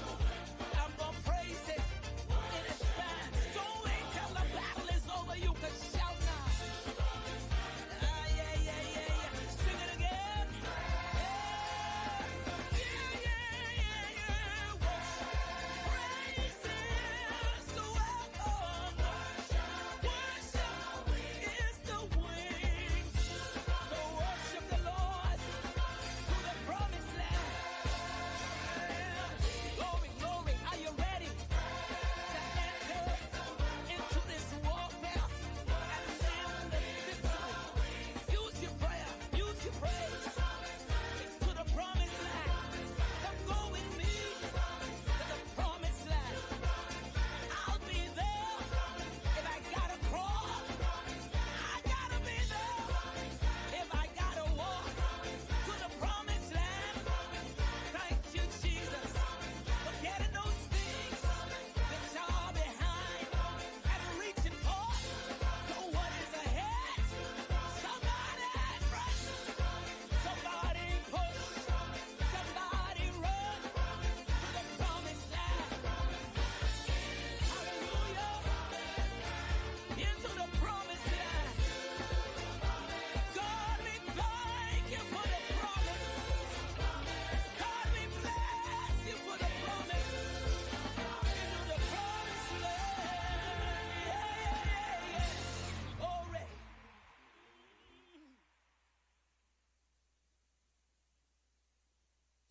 It's time to dance with Master Minty Red Vixen. Get up on your feet and let's go back to the island. Yes, it's a land that is flowing with blessing abundance by the Lord our God. Only if you're willing and obedient. Yes, Lord. Yes, Lord. Prayer is the key. Yeah. Oh, it unlocks the door. Somebody praise him right here. It's the weapon that makes your victory sure. Worship is the way on which we soar. Where we going? Right into the promised land. Into the promised land. Although there are giants and obstacles, we can march right in and possess the land. God is before us, and our shield and buckler, the sword was in our hands. Prayer is the key. It unlocks every door. Yes, it does. And praise is my weapon. That's your weapon. It makes victory sure. Come on, add your worship. It's the wings on which we soar.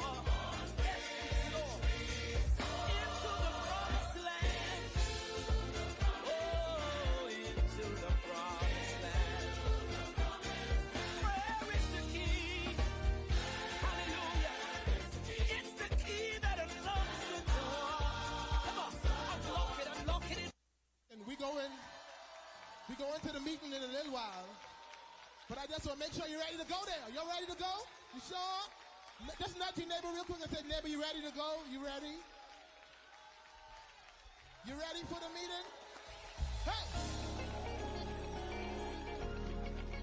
Yeah! Hey! It's a timing. Oh, yeah. Blame it on the music. Oh, it's in timing. Oh, yeah. Blame it on the music. Oh, it's in timing. Oh, yeah. Blame it on the music.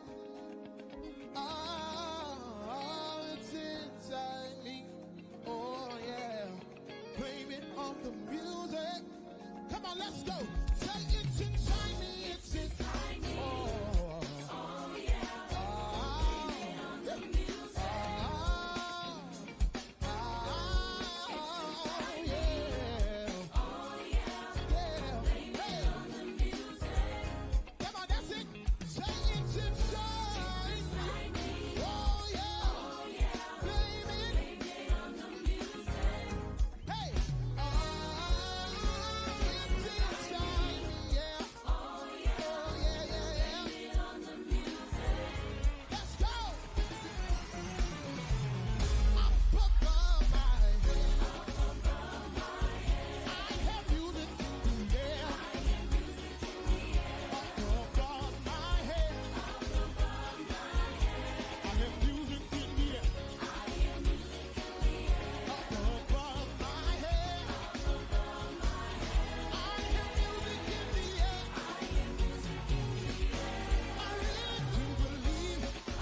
Hey, you ready for some old-time gospel? As I travel through this pilgrim land, there is a friend who walks with me. Leads me safely through the saintings, and it is the Christ at Calvary.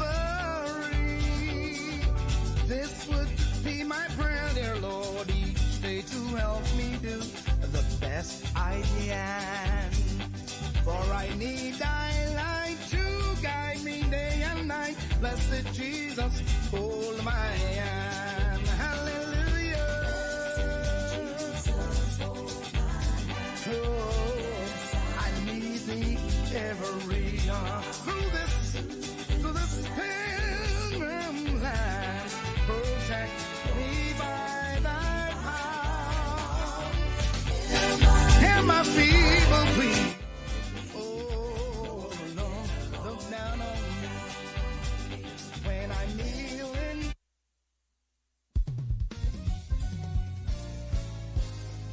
My God, He reigns.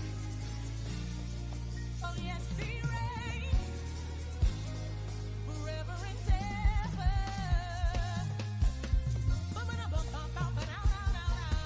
Hey, He reigns. My God reigns. He reigns. My God reigns. I look for problems in the face, and I tell them that He reigns. I look depression in the eye and remind it of who reigns on high. My God, He reigns. He reigns. He reigns forever. Never lose. Just doesn't matter. Oh yes, He reigns. No, you can't be ashamed. He's undefeated. He's undefeated.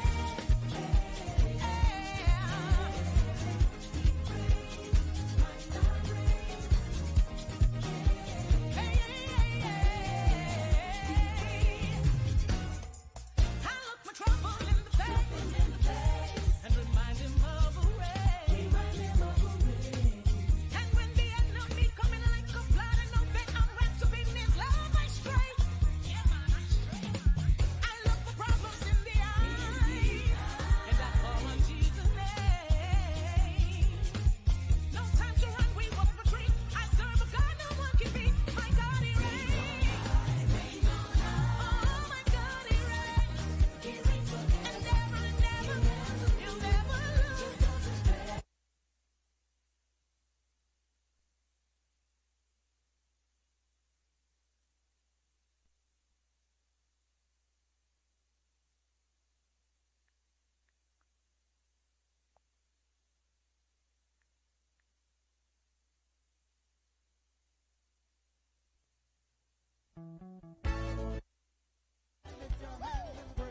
Everybody said, praise ye the Lord. They were singing it to the Lord, praise ye the Lord.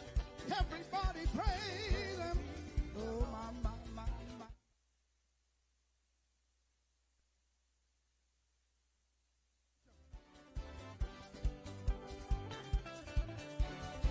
Oh, yeah.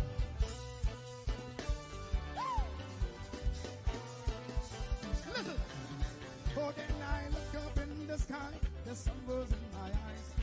Jump up in my condo, says as I go back. Man, I run across the street, and listen for a little bit. The pastor say, y'all, come on, sing this song with me. Come on. Everybody lift your hands up and praise Him. Good afternoon, all, and welcome back. Ivan Showtime along with Coach Wilson here at the Kendall Isaacs Gym, and we're smack dab in the middle of the matchup of the day. Wilson, what can we say about both of these teams? Of course, Michael taking on New Providence. New Providence coming in 4-1. Michael 6-0. Yes, Michael, don't underestimate Michael. You have some quality players on Michael, as in Alejandro Thompson and Audrey Fackerson, John Rule. You know, these guys, they played on the national team at a high level. You have Alejandro and John, they are silver medalists at Martinique at the junior level. You have Audrey Fackerson, who's played at the highest level at the CVC. So they would not lay down and let these guys win. They're going to play. But I feel that the outcome is going to be in favor of New Providence. Okay, so there you have it. A quick start for New Providence, 4-0. Yes, New Providence is taking that loss to Columbus Isles very personal right now. So they're going to put it on somebody. That's Dre. Dre rolls the ball over from New Providence. Ball set out. Ball goes to Exuma. Sorry, McCall. McCall now. Michael now is on the board, 4-1. In the early goings. But you can see the tensions between these two teams. While they were warming up, everyone was so focused. Yes. And this is a big game for both of them. Big game. Yes, big hit. Oh, my goodness, man, I tell you. Big hit by Eugene. And Eugene was one of the players that they said that Eugene is on his way here to the tournament. Yeah, Eugene is here. He played some beach volleyball. Now you also have Kyle Wilson, who's here now. So the team is stocked. They're stocked and they're ready to play. A little wide there, so now we got a 5-2 game. Alejandro at the line. It's good service. Oh, good block. Good block. Good block. Man, I tell you. Good block. Mike Collins is bringing it on. Osman Brown with a big block. You have Osman Brown and Dre at the net. And those guys, they are here. They played at this level before. I give the Providence the advantage, but these guys know how to play. But I tell you what I think. The thing is, when you realize that the blockers are there, and the guys who's supposed to be covering the back, if they don't move up, then there's an opportunity for the dink right there. Yes, guys that are on the Providence team who's playing at this level, they don't just hit the ball. They look to see what's available, what the block is given, what the backcourt is given, and they take advantage of the opening. So it isn't always about the hard hit as far as these guys can say. They play at a higher level, so they know that a kill is a kill, whether it's a dink or it's a spike. Okay, so now it's a 7-3 ball game. Yes, Baron Ferguson's at the line. Baron Ferguson. Nice jump float. Serve to John Roll. Oh, it's a free ball. Free ball. Gage sets it. Okay, Eugene is blocked by Brown again. Boy, I tell you, Brown is up to the net creating havoc. Yes, he is. For that New Providence team. Yeah, he is a good player.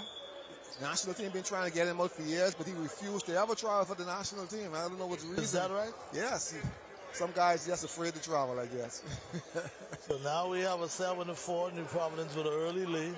Yes, I know he used to be a police officer. I don't know if he still is. You have Dre at the line. Good server, good jump floater. Look like New Providence some little confusion over there, even though they're a better team. Nice jump float by Dre. Good serve. Jamal passes the ball. Eugene again. Ball hit long. Ball's on the court. Kill for Eugene.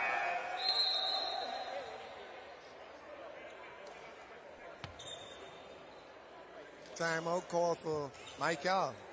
What a start, Coach. What a start. We're seeing these two feisty teams, well-talented, evenly balanced, though. Yeah. We have talent on both sides. Yeah, huge talent. Huge talent, because a lot of these guys on Michael, they might be undersized as compared to the height of New Providence. But they can play, and they're not afraid, because they played at this level before. Now the difference is New Providence they're gonna try and power serve, and that could go against them if they're not getting it on the court. Well, I'll tell you what is going to come down to, if you look at the standings on both sides, right?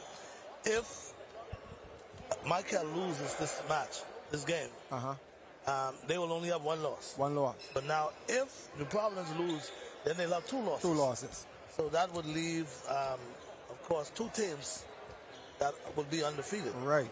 And so that could be big. Yeah, right now, it puts Columbus Isles in good contention, good place, you know what I mean? They call it the driver's seat. Yeah, they're in the driver's seat now. They're sitting back and they're watching what's going on. And they can pick and choose what they want to do. Yeah, they know now. They basically have an idea of who they're going to be playing in the next round, which is the playoff. Okay, so now back to action, 8-4 game. Yes, Eugene Stewart is at the service line. Big jump server. Ball passes. Audrey Faulkner says it on the set. John Rowe goes for the dink. Jamal Ferguson plays the ball up. Kyle Wilson. Oh man. Yes, big spike by Kyle Wilson. Almost took out Thompson. Huh? Almost took Thompson out. Yeah, Alejandro. Alejandro had to play defense on that one. Yeah, so you got to shake up Alejandro easy early in the game. Now, if you shake him up enough, he's going to give you a lot of problems at the net. So that what needs to happen. You need to get in his head. Big Eugene. Service is out. Yeah, it's out by 2 inches. That was a hell of a decision. Yeah, that was a good decision by Alejandro. Alejandro made. Because I may have played that one. Yeah, because it seems to be in at first. Yes, that's Shenari Hepburn. Good spike. Really didn't get all of that one. No. But it was successful. It was what he really wanted to do, but he didn't put it down with all the force he wanted to. Yes, a good middle player would never hit directly straight ahead in front of the block. He always go left or right up the block, which was a good thing just now. Kyle Wilson for the service. Big top serve. Pass. Ball's going to be attacked by John Roll. No. Aldridge Parkinson saves it. Ball set to John Roll. John Roll rolls it over. Big attack. I think they may have called that one out. Yes. That one was on the court, actually. Big X run by Eugene. Kyle still at the service line. Kyle Wilson, number 4. Big jump server. Well, jump server like this, you just need to put your hand on the ball. Don't try pass it. Yes. Ball is up. Man. What a play by Parkinson. Yes, he used his foot. Anything is good.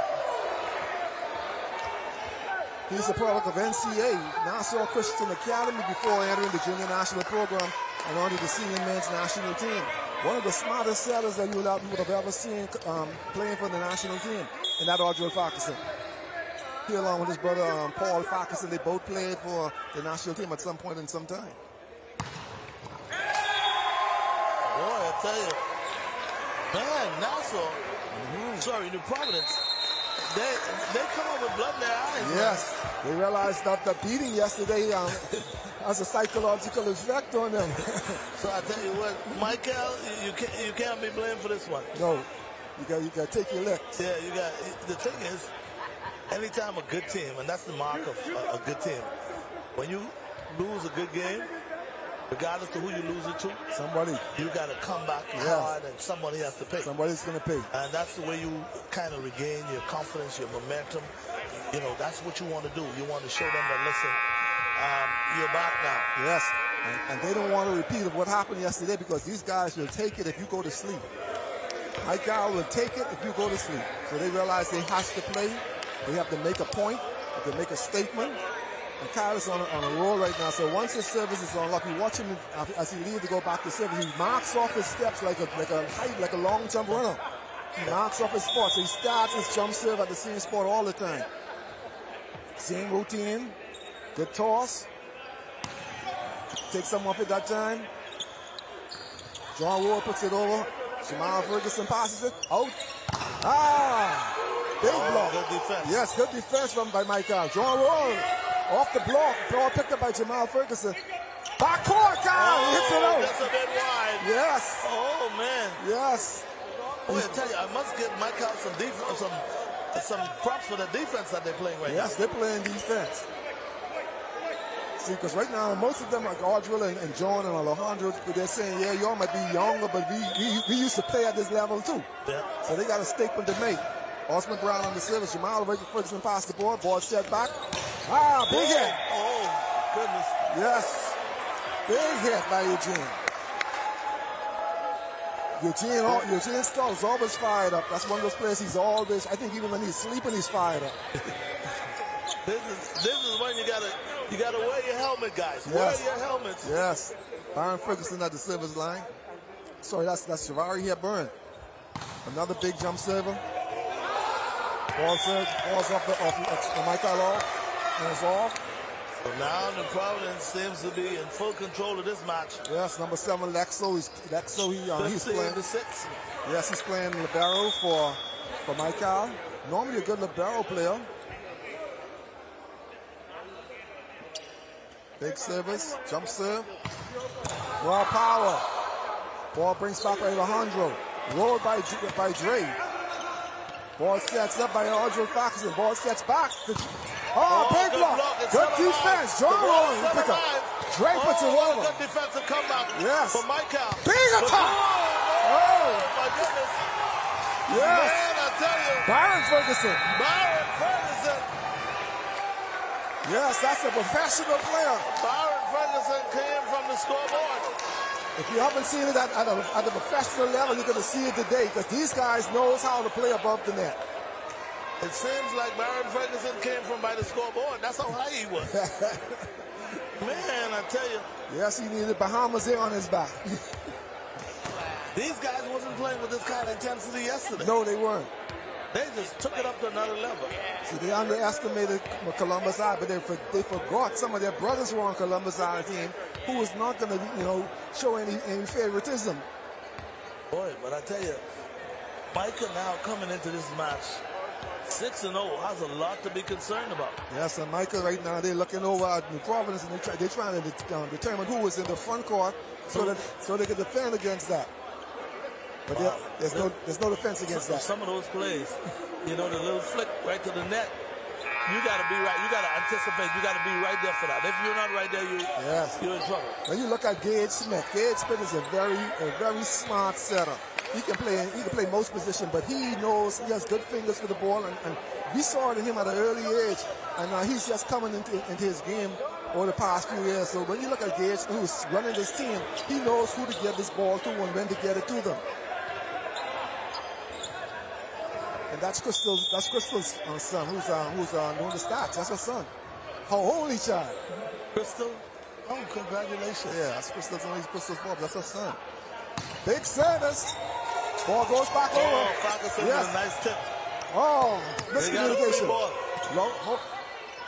Next up, all he's going to call that. He's going to call it. At this level, they're not going to get any. I figured they would have let Faki get away with that. Yeah, no, not at this level. Both of these teams play at the national team level, so the officials... the officials realize that, and they say, that's not right, you got to get it right. Yeah, he's going to call a spade a spade. See, because you miss one call, then the next team is going to complain and you call it against them, so you got to be on point with how you officiate the game. Big serve. Good pass. John Roll. Ball blocked by Byron Ferguson. Big block by Byron Ferguson. John Roll not able to get as high as he wants to. No.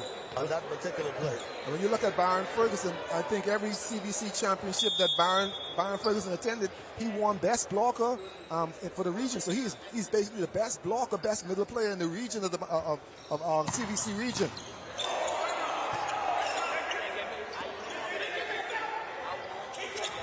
Miscommunication. Ball set back to Audrey Faxon. He dumps it. Ball's good dump. Oh, man. Good dump. Faki letting a little experience play for him now. I told you he's a very smart setter. He was not able to get up as high as he wanted to, but he knew how to get the ball where he wanted it. Yes, when you look at the Providence team, you have Byron Ferguson, who won best blocker for many years over there. Then you have Jamal Ferguson, who's playing the libero. He's won best passer and best libero for many years at CVC. So we're looking at the team who knows how to put it together. Boy, I tell you, that would have been a lot of fireworks, but of course, Columbus Isles and New Providence. Sorry I missed that game. Yes, Columbus Isles. That would have been the game to watch, but right now, we got a really great game going on. Yes. Of course, New Providence with an 18-7 lead, but knowing Michael and their potential, they could come back at any given time. So we're going to watch and see what happens as far as that goes. Meanwhile, we got the official scorer at the desk, and I think they might have been checking the players, and now we're ready to play. Yes, when you look at Columbus Isle, you have two of the better setters coming out of the Columbus Isle. You have Javon Saunders and Javari. They are two of the better setters ever played at this level. So you have two smart setters. So they can play opposite sides, and you have Prince Wilson, who has won a number of best hitting at CBC championships. So you have a national score on both teams between New Providence and Columbus Isle. Boy, I tell you. Yeah, but right now they're picking Michael apart. Yeah, they're picking them apart. Yeah. They cannot contain the smashes and of course the. Yeah, they play. Yeah, they're playing Makai like a dog with fleas. They're knocking all those fleas off that body. Make miscommunication. I think Makai needs a timeout. You need to get it together. Those big hits has them shook up. You have Gage Smith at the service line. Nice jump float. Nice jump float. Ball pass by Byron Ferguson outside. Miscommunication again. Ball dinked over. Audrey Fox with a one-hand set. Backcourt. Byron Ferguson with the play. Ball goes up. You have Eugene rolling it over. These guys are not going to hit the ball unless they shove it. Good save by Audrey Ferguson. Good save. He kept that one alive. Yes. Yeah, now you got to catch himself and try to get back on the court. What they said, it didn't go over the net. It went around the antenna. So now we got a 20-9 ball game. Yes, Audrey Ferguson is a warrior. He is a warrior. Always has been a warrior. He's not in the best shape of his life, but it shows you that he's not going to give up on the ball. Now, getting back to it is another story. Big service.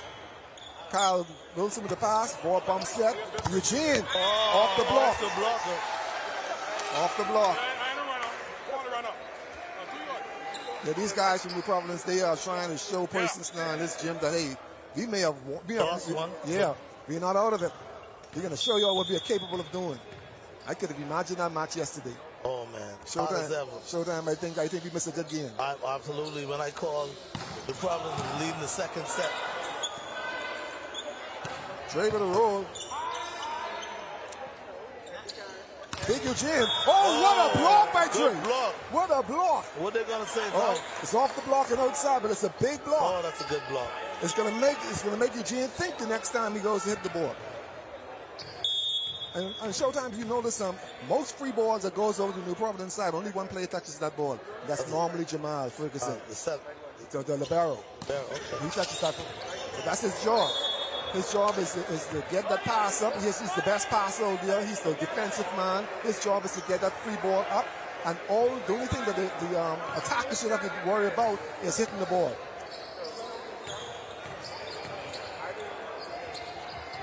Now it's 23-9. Yeah, you have Jesse Delancey. He's at the service line right now. Another big jump server. He starts way behind his statistician's table. Big serve. Yes, on the line, in the corner. Right in there. Yes, there's no defense against that. The only thing you do is put your hand on the ball and let it play up your hands. New Providence is taking no prisoners. No, scores game point 9. Game point 9. Another big serve. Is he going to put it on? Sometimes guys have a tendency of over-serving. Let's see what he does. Big overtime. Yes. So now it's a 24-10. Alejandro Thompson is at the line right now from Michael. He hasn't had a chance to get into the game as yet. Things isn't working out in his favor. Byron Ferguson with a dink. Yes, man. And that's for a kill. Byron Ferguson, sorry. He let experience and finesse. Yes, he's up in the heavens so he can look around, see where the open spots is, and he just placed the ball there.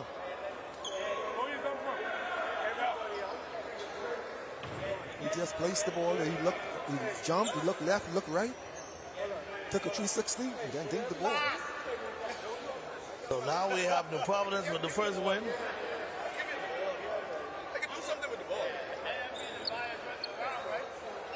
Yeah, that was an exciting game, It was. Now, I've seen New Providence play, but not with that kind of intensity, not to send a message somewhat like that. And that's what happens when you lose a game. You don't want other teams to build up their confidence and say, well, if Columbus Eyes can beat them, we could beat them. Yep. So I think that this was more of a statement that New Providence were making. Yeah, that beating what Columbus Eyes put on them is like your parents saying, don't do it again. Every leg. Anyway, we got a little break in the action, folks. If you just joined us, Island Showtime. I got Coach Wilson here with us. And we're bringing you live coverage, and this one here is really hot. This one is hot. New Providence taking on Micah. And Micah, coming into this tournament, they're 6-0. And, of course, New Providence came into this match 4-1. Anyway, guys, we're going to go back to the studio, take a break. But when we come back, still more live coverage of volleyball. We're here, day 3 of the Bahamas games. We'll take a break and be back.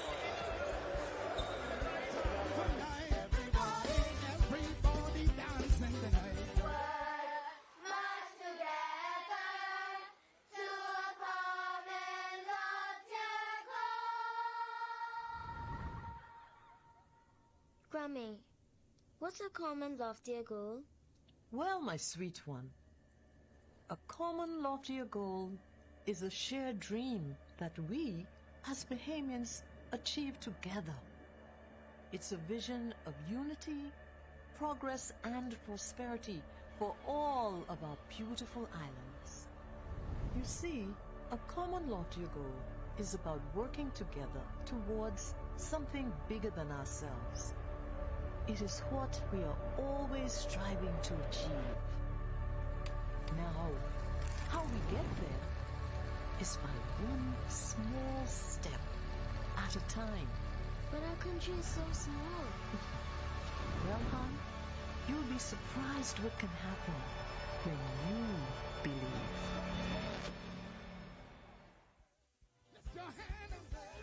Showtime, Coach Wilson here. We at the Secondalizing Gym, day 3 of the Bahamas games, volleyball. And boy, I tell you, Wilson, we're in for a real treat this afternoon. We look at the talent we're seeing on the floor at one time. Yes, it's very exciting. It's a kind of a volleyball game that you always want to watch. It's exciting and it's energizing, and persons are standing up, anticipating the big hit and the digs, and you're seeing good defense and you're seeing good offense on the court, and that is what it's all about. It gives us a glimpse of what our teams look like when they travel abroad and they play in these high-level competition. Well, I would say this: if Michael doesn't find a way to get a good start, I think coming into this one again, like I said, 6-0. Yeah. They would say, let's exert ourselves. We could take a loss right here because regardless of what happens, they go to the playoffs. Yeah, they're going to be in the playoffs, definitely. But, of course, they still want to build some type of momentum going into the playoffs. Yes, because they haven't played Columbus Isles yet either. Now, it seems like the 2 big teams was left last for them. So now they have to they're facing New Providence now, and the next match would be against Columbus Isles. Boy, speaking of Columbus Isles, they are forced to reckon with as well. Yes, they are. You see, right now, Michael, they have to defend against this big top serve. Without defending against the top serve, they can't get their offense running.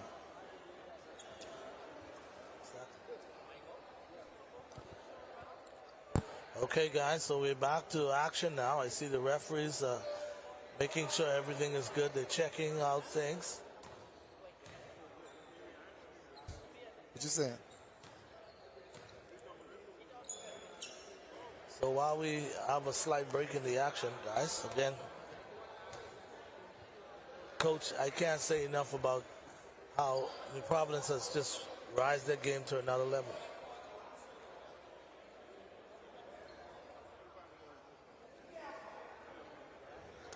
Yes, they are playing on all cylinders right now. They're driving a Mack truck, and they're letting nothing stand in their way.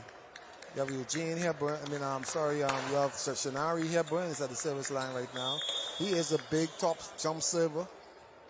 Their ball serves between 75 and 80 miles per hour. Big toss, big jump, ball serve. Oh, yes. Yes. Yes, you put the speedometer on that. I think what needs to happen as far as Michael goes is everyone has to anticipate that the ball is coming to them. The ball is beating them. Yes, before they realize that the ball is in their lap. It's already there. It's difficult to pass that. Yes. Yeah, he want to murder somebody. Call the police. Now we got a 1-1 game here. Audra Faxon on the line. Serving on the ground. Big push down. Ball set by Byron Ferguson. Good hit by Jesse Delancey. It's just too much free balls. Jesse Delaney. The Providence has, and they're just taking advantage of it. Yes. Yes, Jesse Delaney, he's come a long way as a volleyball player. And good things are ahead in the future for him. Yeah, see, Micah is having a little difficulty now because they're expecting every serve to be a tough jump serve. But now here it is that Gage Smith, he's at the line, and he's not giving them a top jump serve. He's giving them a jump float, and it's throwing them off. 1 minute of jump float, next minute jump serve. Free ball again. Yes, back set. Ah! What a misleading play, I would Yes. say. Because everyone thought he would have set it this side. Yes, and everybody, all the blocks run this side. And he went to the opposite side. See, that's a good set of knows where the offense, where the defense is, and where they anticipate to be.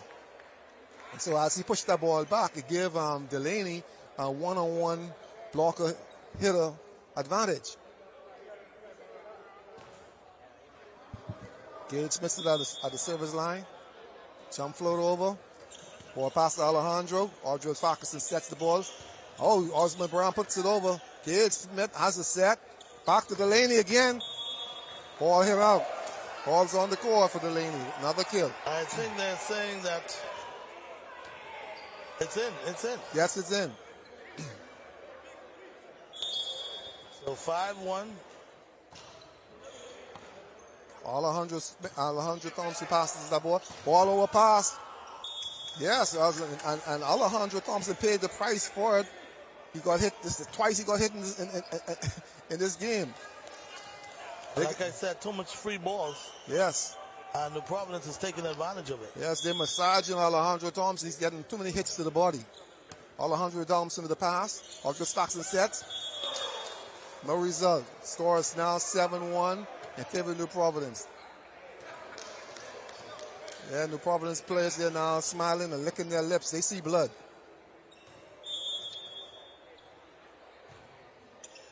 John Roll with the pass. Ball set to John Roll in the middle. Oh, yes, he got one off Gage. These guys are tick for tack. You hit me, I'm going to hit you back.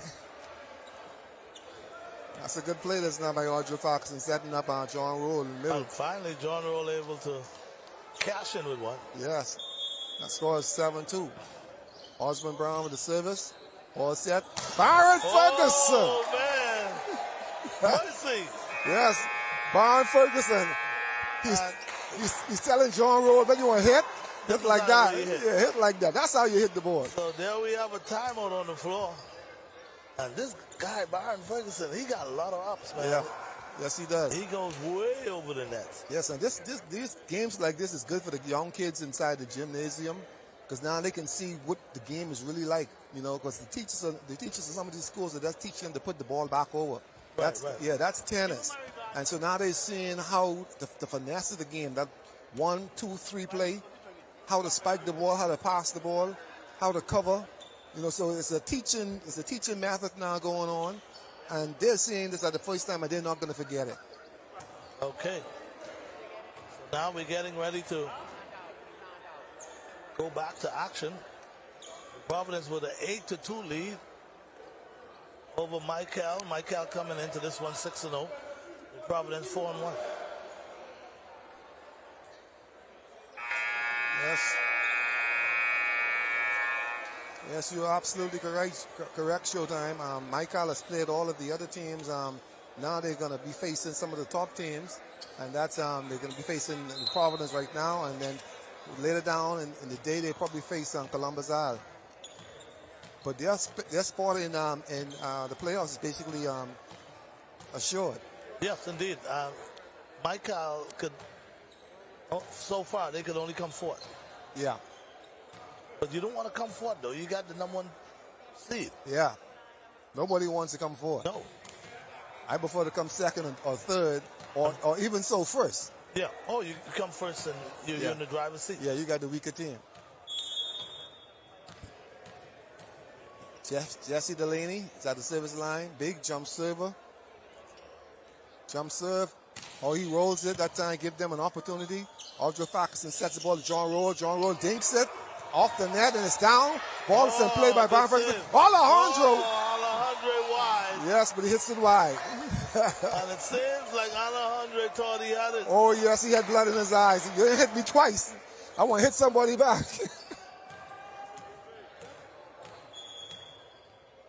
Yes, Alejandro had blood in his Now we eyes. got a little water on the floor. Yeah.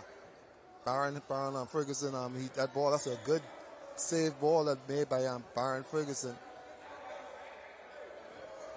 Byron Ferguson is about at least 6'6", and it shows that, sometimes you have to get down low to get a ball, and that's what he did. I don't know how come he's wearing number 5, but he normally wears number 7. He swears by that number. Jesse Delaney for the serve. Big top serve. Ball off the net. Alejandro picks it up. Audra Faxon sets it. Ball dinked by John Roll and throw back in his face by Byron Ferguson. Yeah, John Roll needs to get that set away from the net so he can have room to work with. Yes, either that or tool the blockers. Yeah, because the blockers are right there. Yes, you got to hit it off them or somehow. John looks like he's about, maybe 5'7", 8 or so? 5'9" if he's lucky. 5'9" if he's lucky. Yeah. Or if he has on high shoes. Yeah. Yeah, Dre passes the ball. Good save by Audrey. Audrey is hustling. I think man. That's a good hustle by... Yeah, he's all right now, but he's going to take a while. He's going to take a while to get up. He's a smart player. He realized, okay, the game is going to be delayed as long as I'm on the ground. I'm going to sit down for a while until they, now he's back up, he's on the court. But that's a good hustle. All drill tackles is really hustling in this game.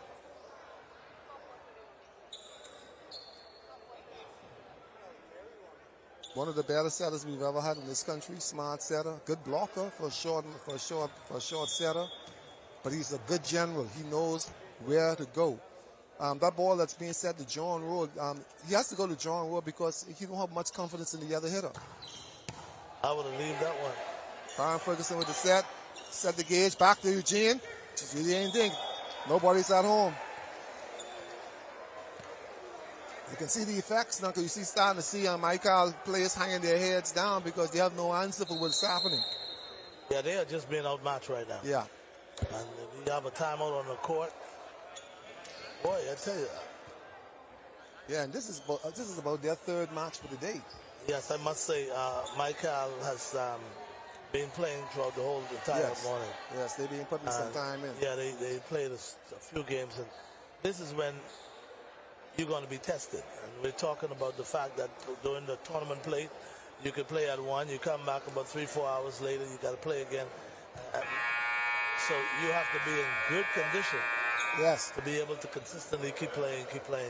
Because if you are not in shape, you can start to cramp up and yes, you just can't be able to do it. Yeah, and these guys they're beginning to realize that these are the Bahamian Olympics, and you got to be getting in shape a year or so prior to the event of the Bahama Games. You can't come out of shape. Jesse still at the service line. Big jump server. What is he going to do? Roll ball on Alejandro with the pass. Ball set by Audrey Faxon. Backward to Alejandro. Good dink. Jamal Ferguson, the barrel sets the ball in the backward. Ball is off the block. Ball is off the block. The linesman said the ball is off the block. Putting Jesse back at the service line. Score is now 13-2 in favor of New Providence.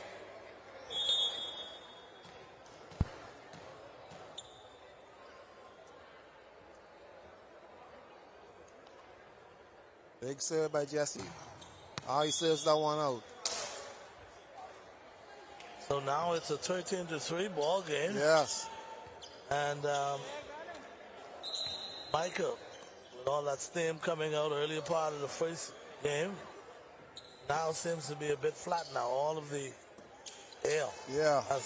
Just you probably just knock all the air out of them. Yeah, knock all the air out. Yeah, they're beginning to see the fatigue sinks in. The body language is saying that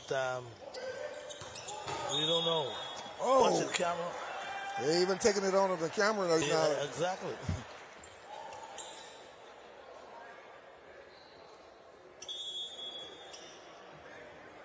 John Roller the service again. Ball set by Gage. Eugene with a big hit. Hits it long. Ball goes back to Micah. Micah now has 5 points.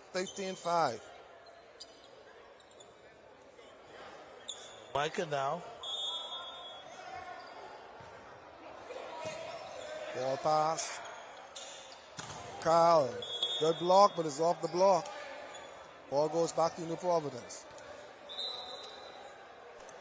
New Providence is starting to make some substitution, getting some of those guys off the bench into the game, giving their key players some time to rest. You have a new server at the line right now.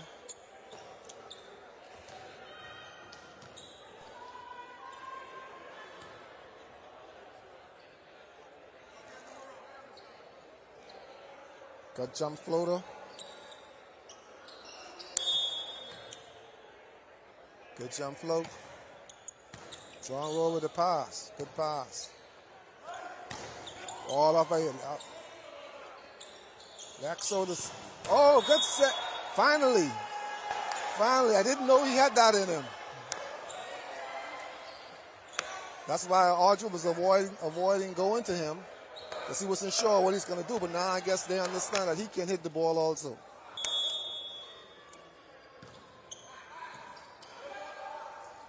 Bang! Back set to Eugene. Eugene Delaney. Eugene Stewart. Number 18 for New Providence. Back set to him for a kill. Substitution coming in. That's John Roll coming back in. Yeah, John Roll is staying in.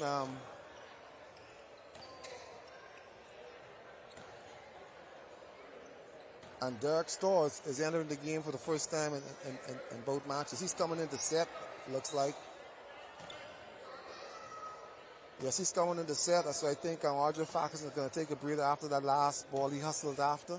It's a smart move because chances are they won't win this match between the Providence. So they're saving the veteran Audrey Farkas for the next round of these games. The Providence continues to make their substitution. Zion is coming in for Eugene. Zion back foot. Another big jump server. He's off in school at Benedict College. Good volleyball player, young guy. Oh, he goes to the jump float. Yeah, he don't want to go back to the bench. He realized if he make that big jump serve and it doesn't go right, he's going to be on the bench. Smart move. Sign back for the line again. And I think meanwhile they call another timeout. So it's a 30-second timeout. Yeah, so I think Michael is trying to get some rest in as best as they can. Some of their players just walking in the gym, as a matter of fact. Yeah, one thing I must say about Michael, they played a few games today. Yes. I'm not trying to make any excuses for them, but the fact is they seem to be a little fatigued. Early in the match, they were, upbeat and high energy, but right now they like I said, they've been deflated. But they're still hanging in there. I mean, it's 16-6.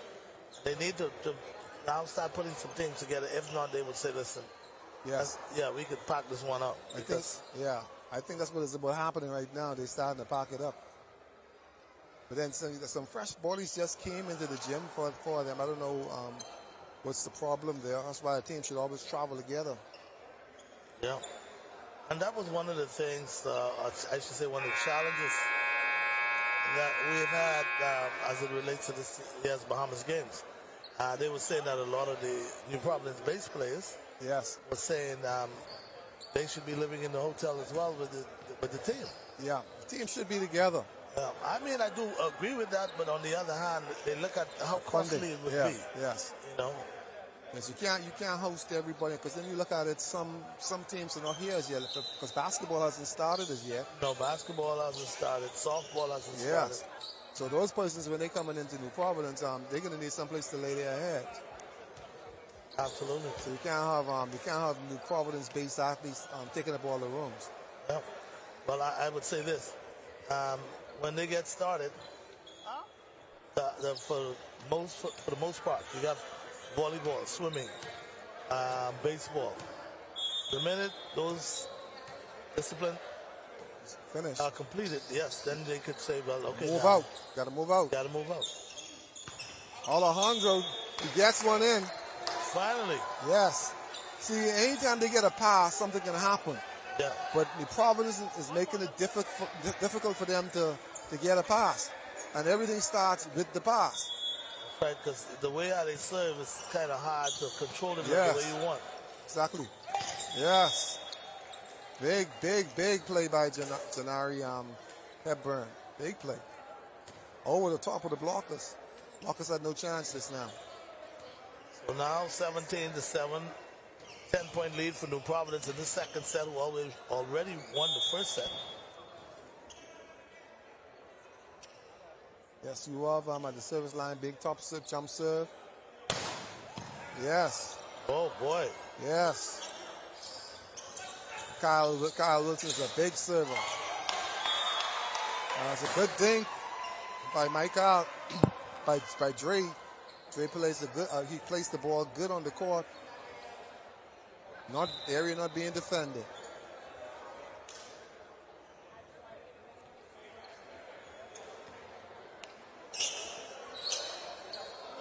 Coming in the game now is Taven Brown.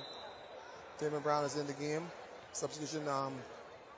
What I like about this New Providence team, they're emptying their bench. They're giving everybody a chance to play. That is what it's all about. You know, you shouldn't have players on your team and they don't have a chance to play, because every team that you play is not going to be at the top level. So there's no excuses as to why you're not giving players an opportunity to play. Indeed. Oh, that's a good serve. Yes, that's Jamal Ferguson on that pass. Yes, Jamal Ferguson, he is an expert in the backcourt.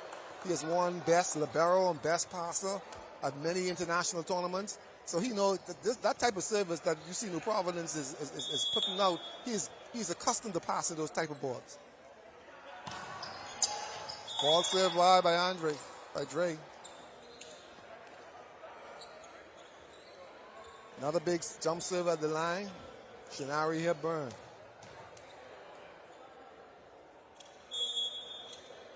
Everybody has their routine. He cleans his shoe. Bunks the ball a few times. Steer on the opponent. Big toss. Powerful serve. But this time into the net. Yes, everybody has their routine. Something that settles them down. You know what I mean? They use that 8 seconds. Now he's going to come out of the game. Jamal Ferguson is going to come in as the libero. He's the backcourt specialist. So when you make your mistake in the backcourt, he will take you out.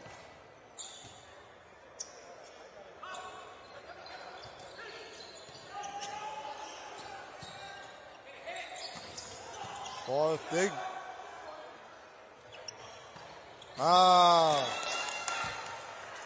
Right now you have the Providence second team in the lineup. Scores 18-11. If they can't maintain it, they're gonna be in a problem, because it's almost now saying, hey, this is our chance to get back in this match. Yes, only down 18-11. Yeah, but you have to serve the ball on. And I don't know, Coach, if you notice that Columbus Isles, they are just observing. They're in the corner. Yes. They're just watching the Providence and, of course, the Micah team play. And all they're saying to themselves is, you know, here's what we have to stop. Here's what we have to do. You try to find ways that you can beat any of these teams, because you're going to have to go through them. Yeah, what you're looking at right now, they are scouting. Like they're not watching the game right now. Oh, big hit. Boy, this New Providence team, they're coming back to how they were in the first match. Yeah. With those tremendous kills. Yeah, Columbus Isles right now, they're watching, they're scouting, they're seeing who's doing what, who's hitting the ball well, what tendencies they have. And then, you know, they also filming the game. And they're going to sit back and later on in the hotel room, and they're going to watch the match. They're only going to watch New Providence because that's who they know they're going to face in the finals. So they're going to look, see where persons have the tendency to hit the ball. Yes, indeed. And they're going to defend against that.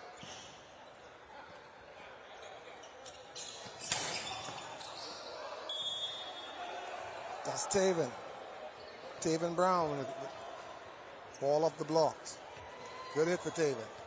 Taven Brown. So now it's a 21-13 lead for Providence, and they more just cruising through the second set after winning the first set. Yes, they realize now there's another unforced error by Michael. Yeah, that's Dre with a bad pass in the back court. Nice top jump float. Dre with a good pass this time. Ball pass to Alejandro. Miscommunication. Well, I tell you what, I'm beginning to see the Micah team on the verge of just giving up. You look at the body language.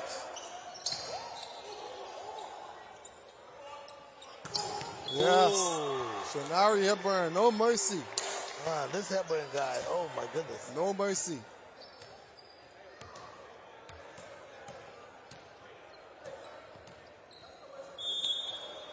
These guys are showing you why they are at the international level.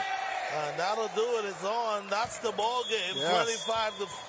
25-13. New Providence winning in straight sets. So now we have New Providence increasing their winning record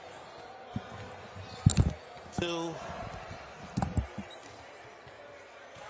now New Providence they're 5-1. So New Providence now 5-1. And of course, they're giving Michael their first loss. So Michael dropped at 6-1. Both teams now with one loss. And we see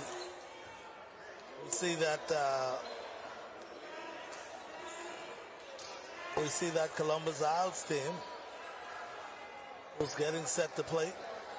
And they're coming on the court, still undefeated. Columbus Isles still undefeated to this point. Guys, I got the standings for you after this game, so let me just give you the standings. Abaco, we're talking men's now. Abaco 2-3, Andros 1-5.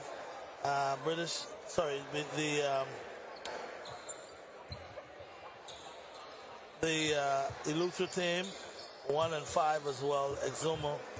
Exuma 3-2. And then you have Micah losing their first game of the tournament to New Providence. And the New Providence team, of course, increasing their win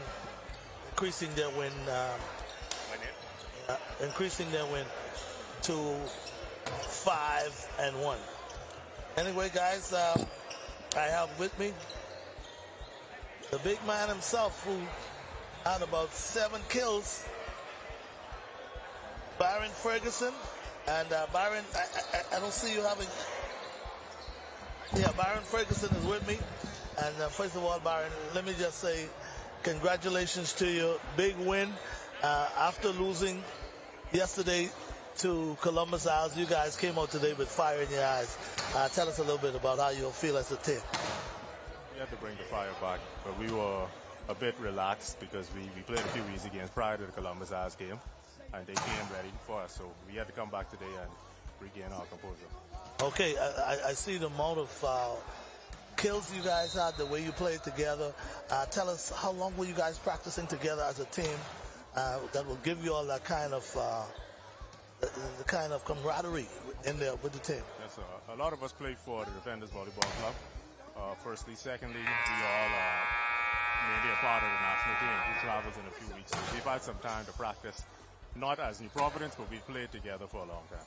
Okay, now looking ahead, maybe when it comes down to the nitty-gritty, you guys will have to play Columbus Isles again. Yeah, we'll be all right. You'll be all right. Anyway, we'll wait and see what happens. Again, congratulations to you. Thank you, sir. All right, and see you guys again coming back and reclaiming that first, of course, the number 1 seed. When we came into volleyball in the Bahamas games,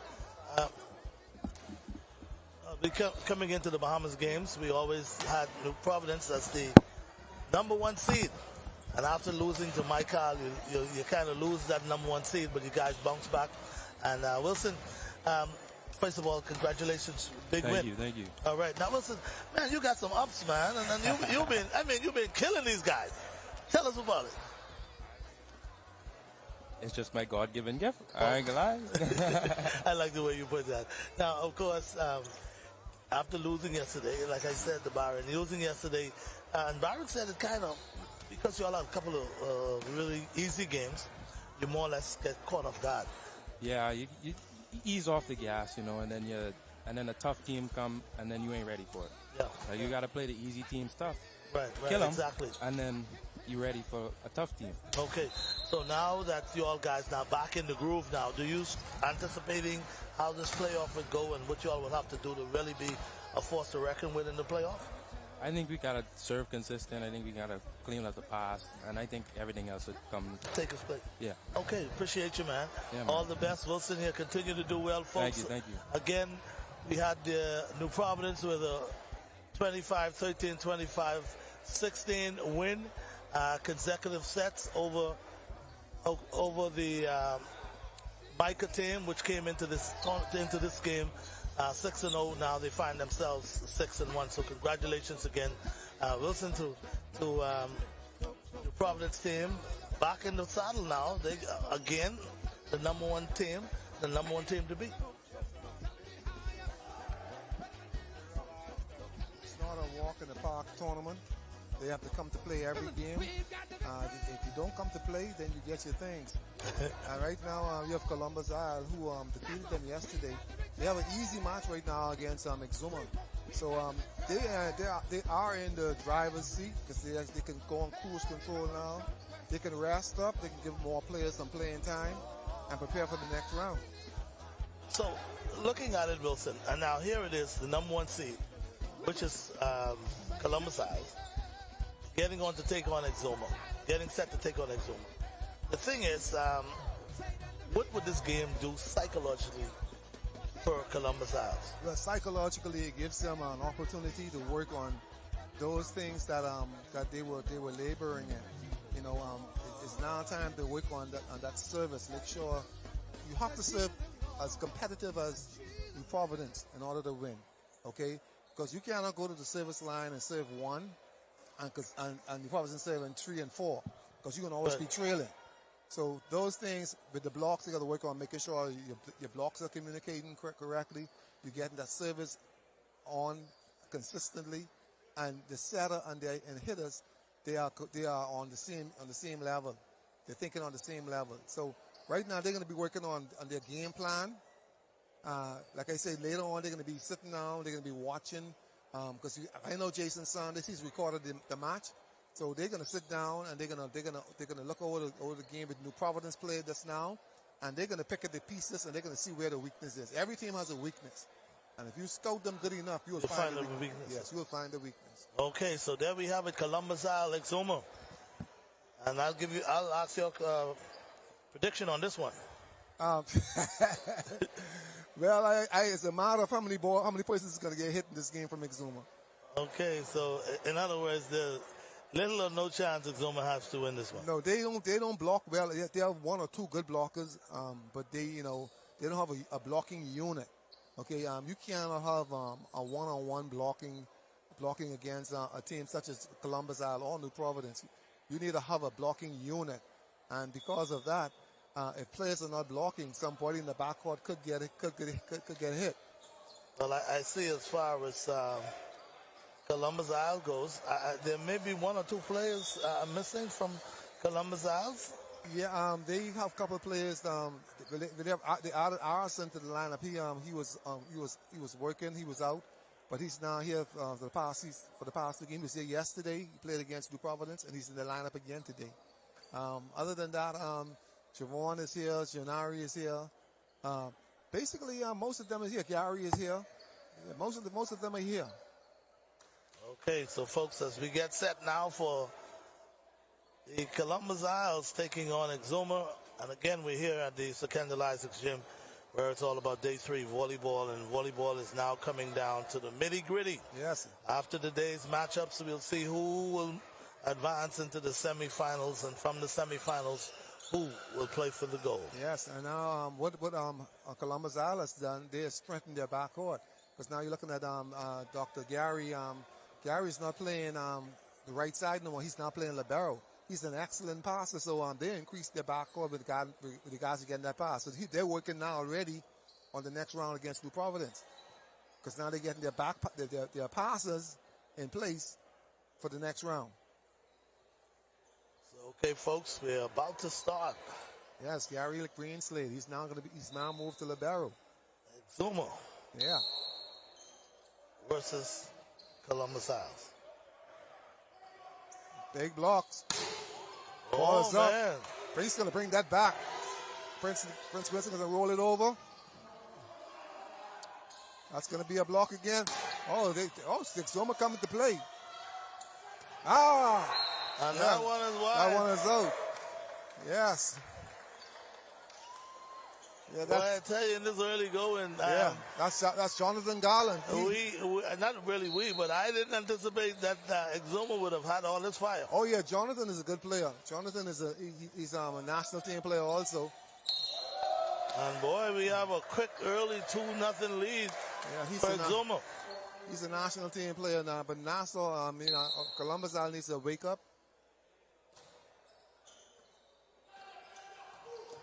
See, there's one hit. Boy, I tell you. Body shot. Jawan rolls it over. Ball sets out. And yes. So now it's a 2-1 ball game. Yes, Jonathan is always going to swing. He's a player who hardly think. He likes to use that left hand and he'll pound the ball until thy kingdom come. Good pass to the setter. Ball dink. Jawan Sanders picks it up.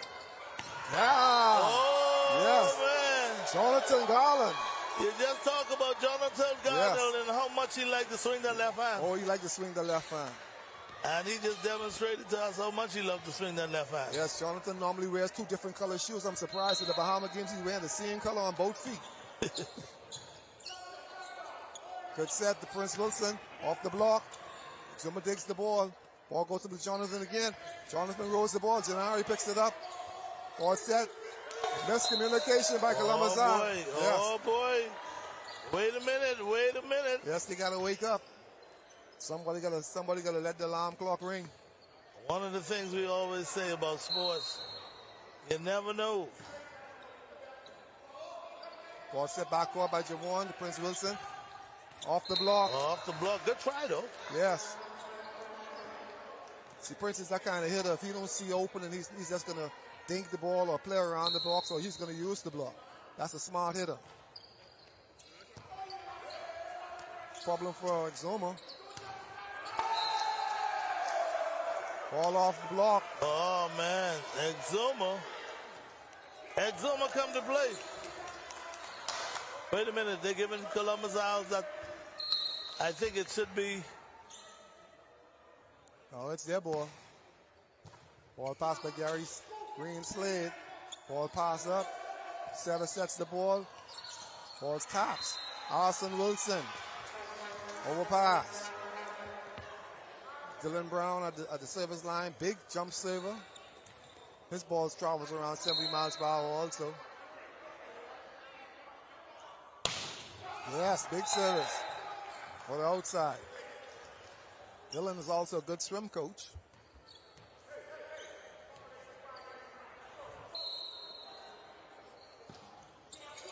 Ball pass by, good set. Net. Should be a net. Yes. Good dink. Yes. Like they say, Prince Wilson is a player. He's a finesse player. He's going to look at what opportunity that's presented him, and he's going to take advantage of it. Normally a jump server, but he's going to stay on the ground. Easy float across the net. Nothing. Ball pass by Gary Greenslade. Sets look at Jawan Sanders. The referee might have blown the whistle. Yes, they're saying that he's over the line. Score 4-7 in favor of Exuma.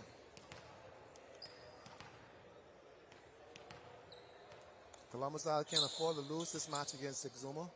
That takes him out of the driver's seat. Yes. Good try for the block, but a little bit too late. Yes, Jawan Sanders on top of that ball. He is normally a setter, but it shows you the potential of being able to, the versatility of being able to play any position. So now he's playing the power position.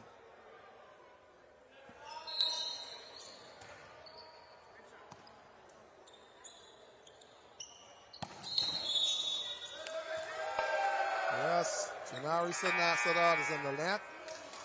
Exuma's playing some ball right now. Boy, I hate to say it, it's kind of early, Wilson. Yes, it is kind of early. But we might just experience another upset today. No, I doubt that very seriously. But Exuma came out like with a lot of confidence. Like, listen, we're not afraid. We're not afraid. Yeah, no, those guys are not going to be afraid because when you look at it, like I said, you have three of those guys who played at this level. And so they're just giving the other guys confidence, you know. They're telling that they're getting into their heads and they're telling them, hey, guys, we can do it. Don't mind them. You know, don't mind them. We can play this game. It's only one ball. So and when it's on our side, we got to use it. Scores 5-8 right now in favor of Exuma.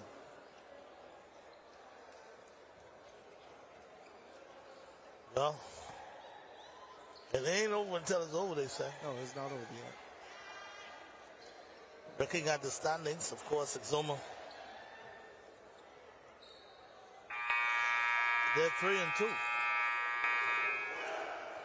So they're right there in the mix. They're good. They're in good position. I think between Exuma, of course, New Providence, Michael, Columbus Isles. and Columbus Isles. I think they're going to be the four teams that advance to the second round, which is the playoffs.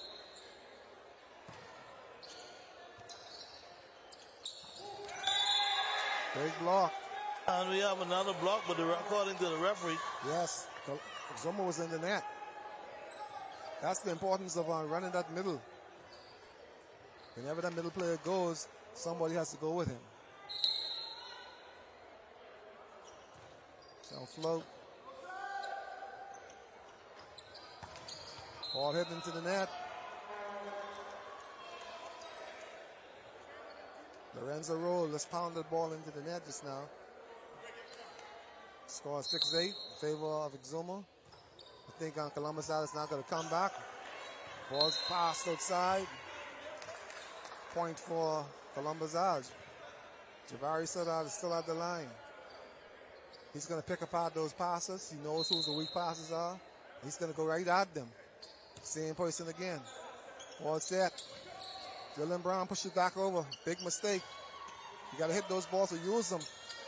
See how you're going to pay for it. Big block. Boy. Yes. That ball that Dylan Brown pushed over, it cost them because he should have hit that ball or give it to the setter. Your mistakes will cost you.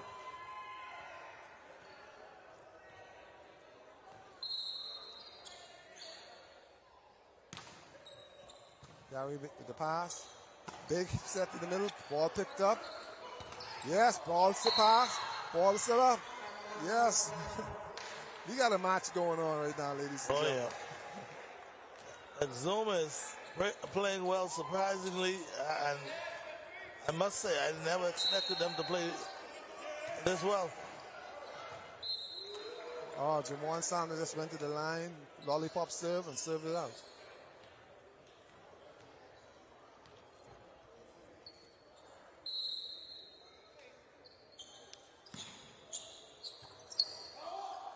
Good set.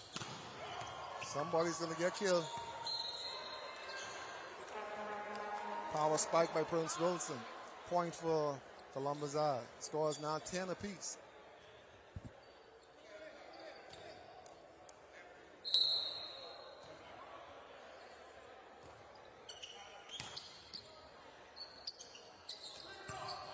Ball hit long and wide. See, that's the difference between Columbus Isles and New Providence. You know how very few persons on Columbus Isles who is jump serving the ball. Just when everybody's on the ground and they're serving the ball, they're just getting the ball on. And the danger of jump serve is that sometimes if your game is not on, you lose a lot of points with it. With it, exactly. And the way they play is not like you could. Yes. That's Jonathan again from the backcourt, but this time hit the ball in the bottom of the net. So now Columbus Island starting to feel the momentum. So Exuma calls a timeout. Yes, they call the timeout because they realize they're losing focus on what they're doing, and they have to stay focused in order to beat this Columbus Island team. Yeah, they're making too much unforced errors. Unforced errors. So now they got to go to the drawing board and get the troops together again and come out swinging. Yeah, they have a good coach with Peter Ferguson. Peter Ferguson is a good former player for the national team, but he's also coached the national teams a few times. The Bahamas national team, male and female. Good coach, a good player.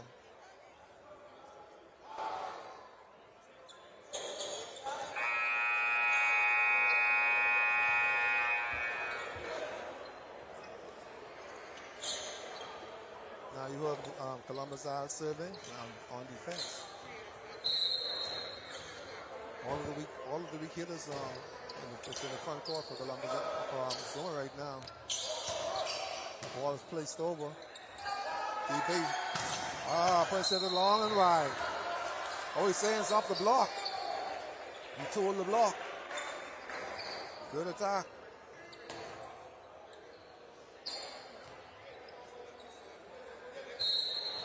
Columbus Isle, they're not keeping it simple. They're just putting the ball on. Ball served out. Burrs, Justin Burrs, number 6, served that ball out. Gary Greenslade is now back in the court. He's the libero for the Columbus Isle team. Ball served. Gary passes the ball. Gennari to Dylan. Yes, Dylan Brown. Yes. Oh, man. Took the lead off that ball. Jump server. Let's see what he's going to do. Yes, jump server. Yes. See, that's what I'm talking about. Because jump server is not only you got to know when to take it off. Stay on the ground.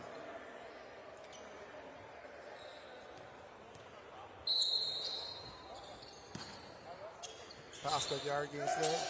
Gary set up, dumps for the kill. Yes, Gennari stood out. He's a dumping setter. If the ball is set tight on the net, he will dump that ball. So those who play in base on the opposite side, they have to know when to look for that.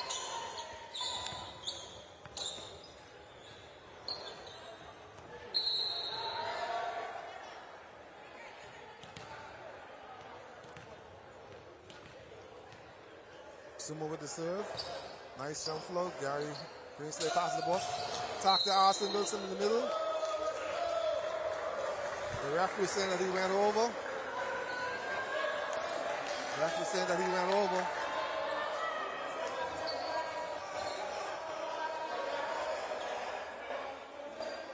Columbus Isle is challenging the call. Ball for Exuma.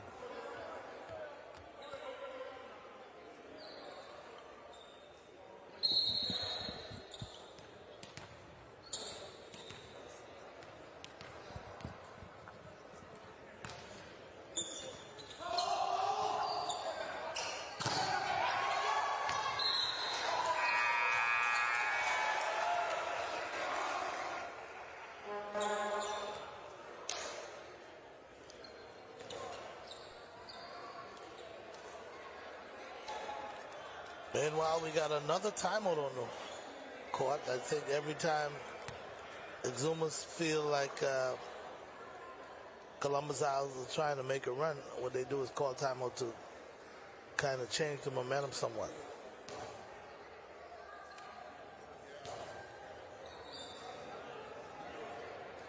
But of course, Exuma is still very much in this match.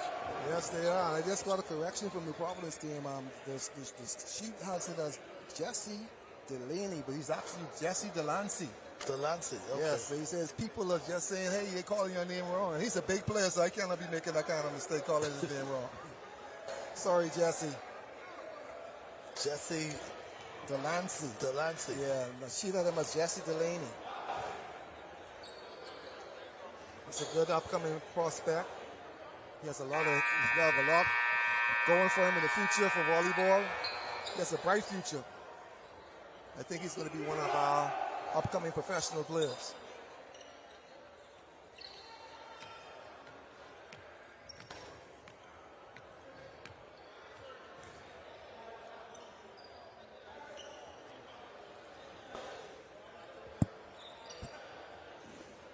Okay, the game is hot. It's getting heated in here. I even sweating right now on Showtime. Yeah, I'm wondering if they're going to turn the AC on. I thought it was how hot the match was. Oh, off the block. Off the block once again. Boy, Exuma is not, they're not turning away. No, they are not. They are coming and coming. They're saying if you want this, you have to take it. We're not giving it to you.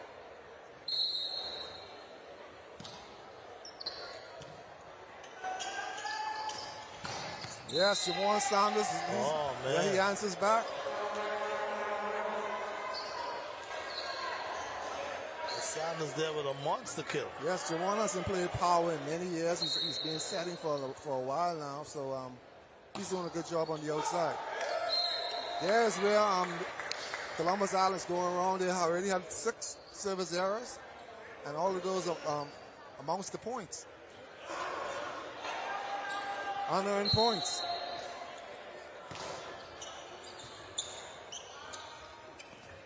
Good dink. Good dink by Dylan Brown. Exuma. Ball picked up. Stay with it. Oh, they give it back to Columbus Island.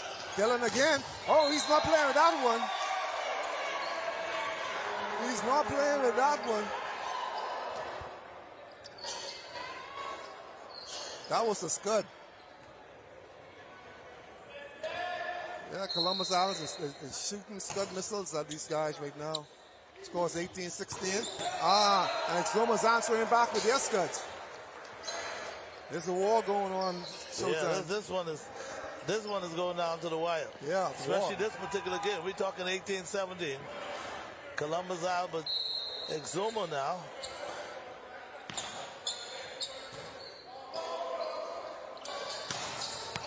Ball hit wide again by Prince Wilson. You got a score of 18 all. Every time one team pulls away, the next team catches up, take the lead back. What are we going to do right now? Prince Wilson goes up again. Good hit again. Ball hit wide. What is the referee going to say? He's saying off the block. They're going to call that one off the block? No, they're deliberating it right now.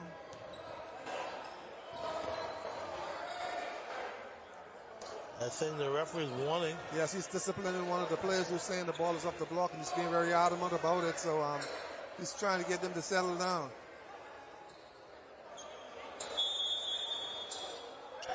Yes, Columbus Island is becoming unraveled right now. They're not liking some of the calls, but then it's not the official. You gotta play this game. Exactly. You have to play the game. As we mentioned earlier, the officials does not dictate the outcome of the match.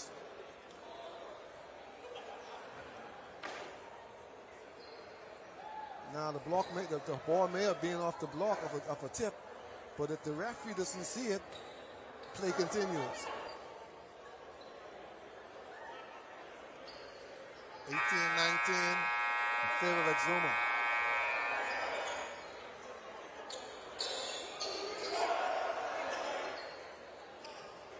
Columbus Island out of the timeout, trailing by 1. Now they're going to go back to the drawing board. See the signal. Jabari Sadat just signaled his backcourt on what he wants to done. See, signaling again. I'm trying to find out who's giving the signal. Number 3, Seta, front court, Janari Sadat. The only time that play would be called off, and that is if the pass is not good. If the pass is good, the play is on. Right there, that's a good call. He called off the shoulder. Prince read it wrong. Yes, you saw the play. Rather than going out, he came in. So that's off the shoulder. So what's supposed to happen is Prince supposed to spike the ball. Yeah. The middle player goes around. Oh, good block, good block. Excellent block. Jonathan is on his game. Oh, my goodness. Exuma comes alive. Yes. 21-18. Yes, they came to play. If someone would have said to me this was going to happen, I would have said no way. Now these guys come to play. Boy, Exuma. Yeah, Jonathan and his team.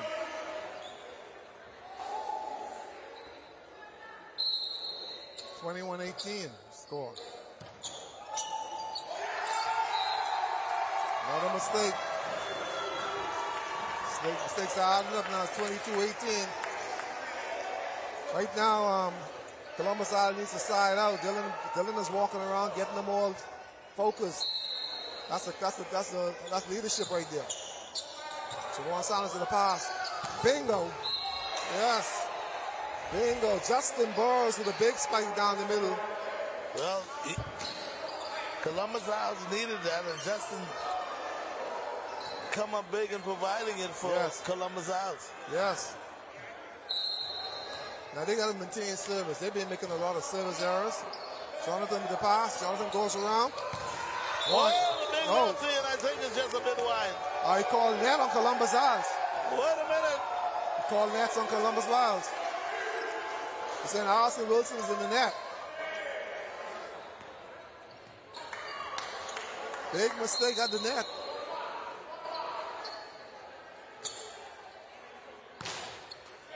Ball serve. Half like Javon Saunders. Prince Wilson. Big hit. Boy, Prince Wilson. Yes, Dylan Brown at the line now. He's staying on the ground because he realized that they cannot make much more of service error. Scores 20-23. Ball's up. Ball sets to the Prince. Good block, good block. Awesome. Here comes Exuma. Oh. Big Jonathan. off the block. Yes, Jonathan. Ball's going to go back out. Jonathan the roll. Yes. Ball is up.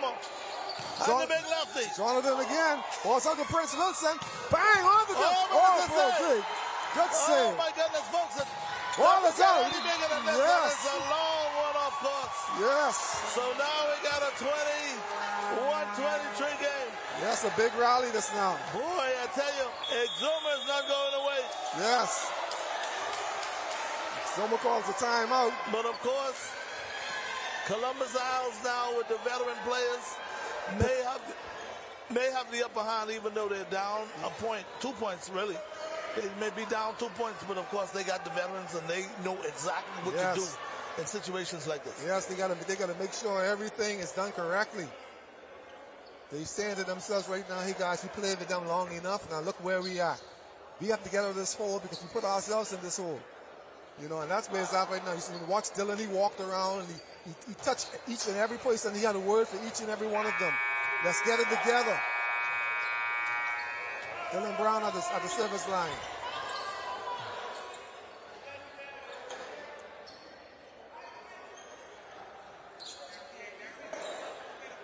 Service on the ground.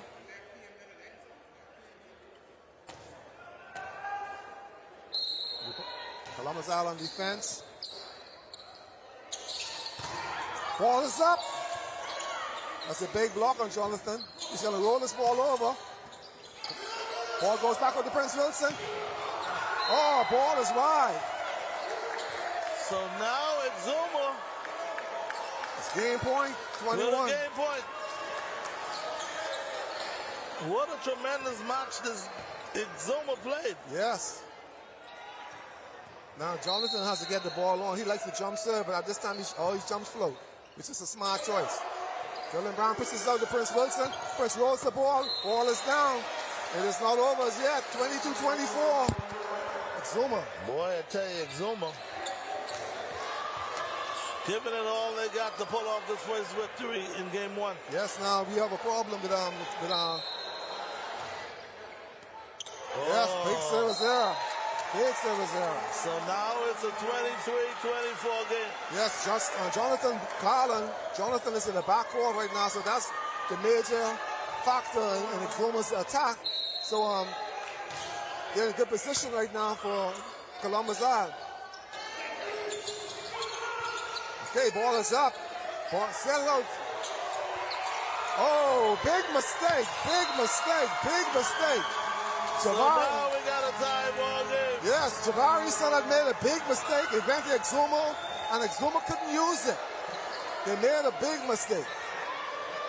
So now it's deuce. Now it's deuce. It's deuce. And Jonathan is in the backcourt, so there's a problem for Exuma. Bang, in the net. Yes. Into the net. Yes. And boy, I tell you, Exuma. Yes, the setter went to him twice, and he did not come through. So now the setter will surely go to the middle player if this ball is passed right. If he goes to the middle player, it's going to get shut down. No pass. All the back to Jonathan. Jonathan sets the ball. Ball set by Jabari. Ah! Man, oh man, what a finish. Yes, Javon Saunders with a big hit. 26-24. Yes, Columbus Isles saying not today.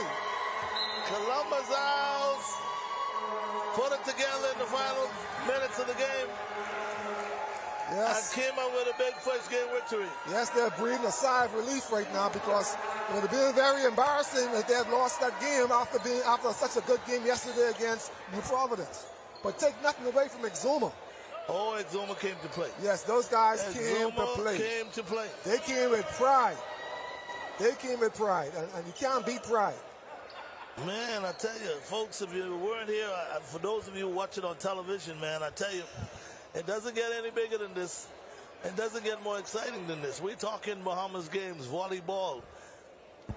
Of course, Exuma taking on Columbus Isles down to the wire. And coach, boy, I tell you, what a game. It's unfortunate that Exuma that they came up a bit short, but yes. They played a hell of a game. They played a hell of a game. So it's only a matter of them now having to, I don't know where they're going to get the strength from to come back and say, listen, guys, we let that one get away. But this is the one that we got to go and win. Yes, Peter Ferguson is a very good coach, so he's going to get into their heads, okay? He's going to use psychology on them. He's going to let them know, hey, guys, that should show you that we can beat this team. Let's go back inside and let's take one set at a time. Let's go. We're going 3 sets right now. That's what he's saying to them. We're going 3 sets. It's not over yet. They won the first one. We're going to win the second one. And the third. Yes, and the third. You got to even give them that feeling like, listen, I'm even looking ahead of this game, but we're getting ready to play. Yes, so we got to go and win these 2. Yes, one play at a time. See, he's all up in their head right now. You know, Columbus Isles. That was a tremendous game. Yes. That was a game that anybody would pay a lot of money to see. Yes. I don't care what nobody says, man. Anyone would have paid a lot of money to see that game. To see the way that Exuma come into this match, being a team, of course, 2 and 3, just saying, hey, listen, we're playing the number 2 seed now. Sorry, the number 1 seed, which is Columbus Isles. Let's just go and give it all we got. And believe you me, that's what they did. That's exactly what they did. They give it all they had and much, much, much more. And I would say it ain't over. It ain't over yet. No, it ain't over. It ain't over yet. I still believe if they could find a way. Like you said, coaches are all up in their heads now. Yes, he letting is. them know that, hey, listen, we let that one get away, but we're not going to let this one get away. Yes, he's telling them right now that you didn't pay to come into this gym. You're not a spectator. No. You know, you're not a spectator, so this is not a spectator sport for you right now. You got to come on, you got to perform. I had to perform, give me my uniform back. Oh, man, I never thought for a minute prior to the start of the game, that Exuma would have found a way to play a game that they played. Yes, they really played well. Yes, they impressed me. They impressed me. They have some players that I have not seen before. But we all know Jonathan. You all know Jonathan, the big left hand, and he's playing. He's playing this game.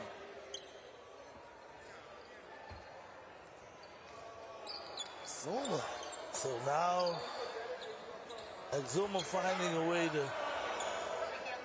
to really put it back all together again. Yes, now Exuma's making some adjustment to their lineup. They're now bringing in Tyrone Davis. Tyrone Davis played prior Bahama games. Was my teammate one time on the Bahama games team. He's coming in. He's a little older than the others, but he still has a game. But I would say this: I don't even know the difference between him and his brother. Yeah, they look alike. He has a twin brother. Yes. I don't know if that's. Yes, they look alike. I don't know if that's Tyrone. That's Tyrone. Or the brother. But I was thinking Tyrone had already retired.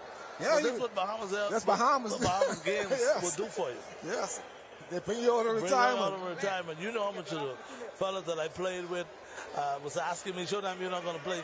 No, come on, I can't play. Even though if they let a baseball be any age, I don't know. I might have gone up there and tried to play a little baseball because I really want to knock one out of that stadium. You got to. Yeah, I really wanted. That's what I wanted to do. But it's good to see these guys coming back and making a major contribution to this year's 50th. It's a statement. Anniversary. Oh, indeed, it is. It's a statement. It is. And Tyrone he's based in Exuma right now. He's been back home for a while. For a while, yes, indeed. Yeah, but he looks in good condition. I saw him play earlier, and he was playing like he normally used to play. Yeah, so, he had talent. I mean, I don't know how he is right now, but he's one of the better players. So I got to give him props. Yeah, Coach Ferguson put him in because now he has years of experience. Yeah. So that is what is needed now against this good Columbus Isle team. See, the thing is, when we talk about some of these games that goes down to the wire, that's when experience comes into play.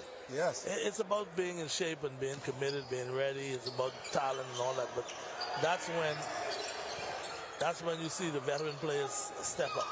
Oh, big hit. Man. Big hit by Dylan Brown. Wait a minute, Dylan Brown. Yes, they're starting this game off hot. Downtown Dylan Brown. That's right.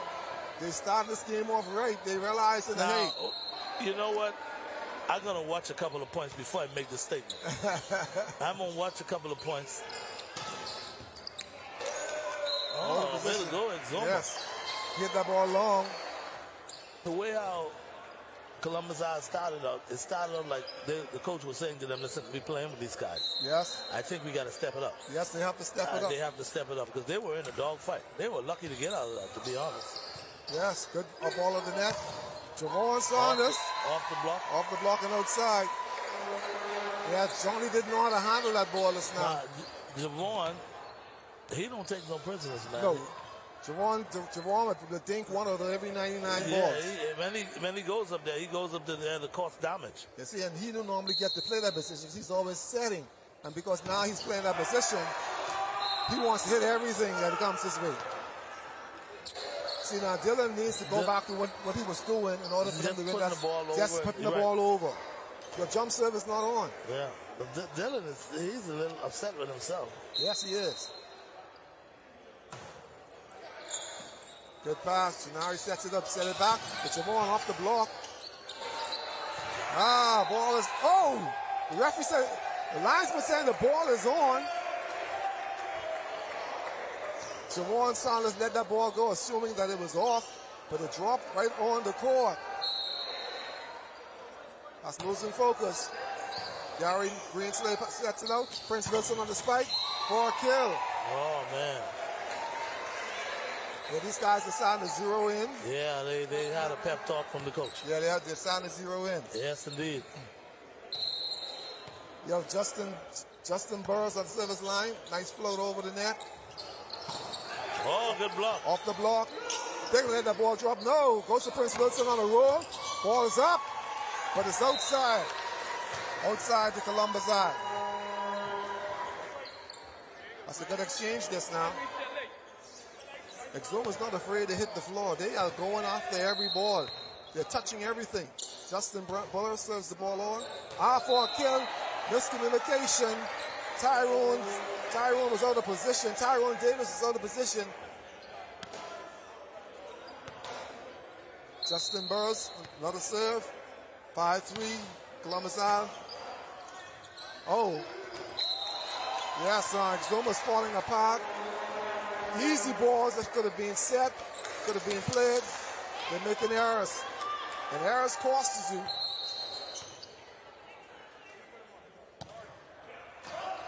Ball is up. Ball set back. Good dig, Dylan Brown. Joe! Big hit down the line, Javon Saunders. Javon Saunders is showing everybody that I am not only a setter, I can hit this ball. He has a big grin on his face. That's a good hit.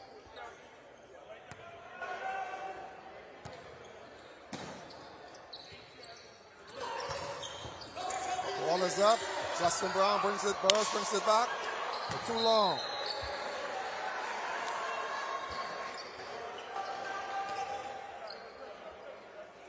Showtime Exuma needs to get it together because they're letting before us get such a Columbus Isle get too much of a big lead on them. Yeah, you don't want them to go up more than 2 points. No. You want to stay in the game. You want to stay right. Oh, good There block. we go. Good block. Big block by Jonathan. Oh, man. Big block.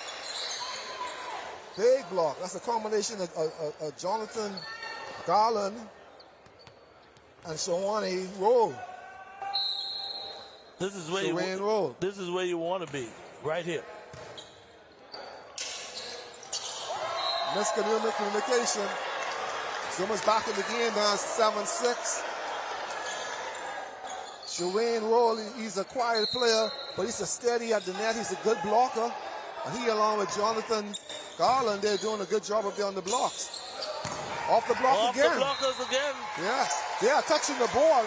Now it's up to the backcourt to clean it up. But these guys are pounding the ball through the blocks. They are hitting the ball hard. And now they call a timeout. We got an 8-6 lead, Columbus Isles. And the Columbus Isles came out more aggressive this time. And again, like I said, maybe they had a pep talk from the coach, letting them know that, listen, you guys are taking this team too light. We need to step it up. Yes, they shouldn't be playing this hard at this stage of the game, but Exuma's not giving them any choice. Yeah. Exuma came out to play. They came over the game plan. You can see they are focused.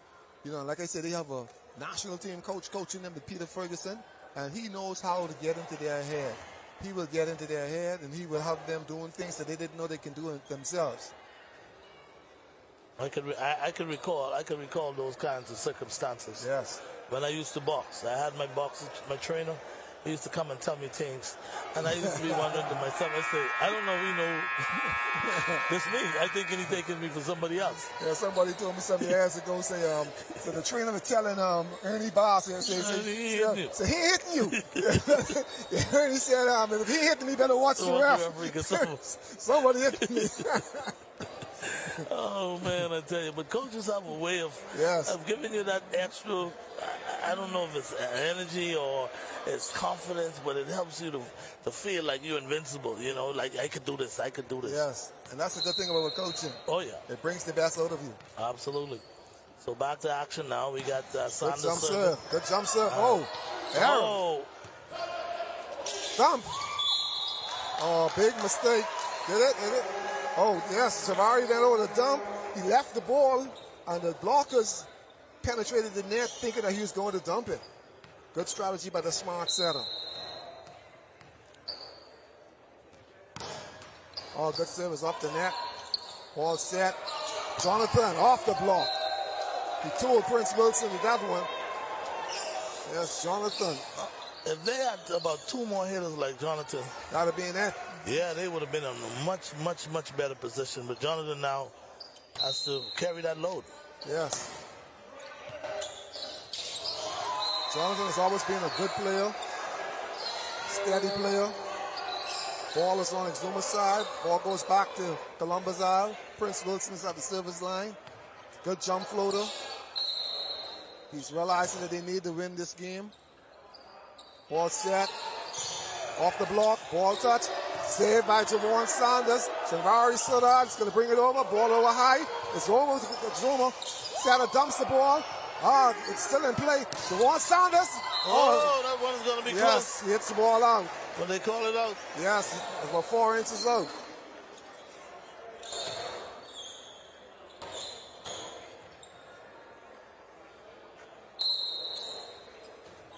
Shawayne Rowe at the service line. A nice jump floater. Good service. Gary Suddard.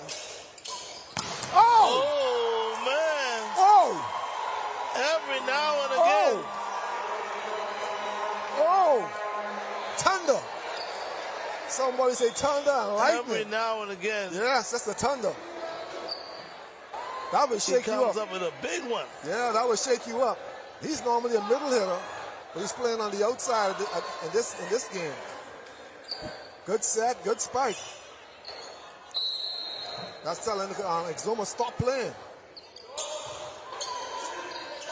Off the block, ball down in Exuma territory.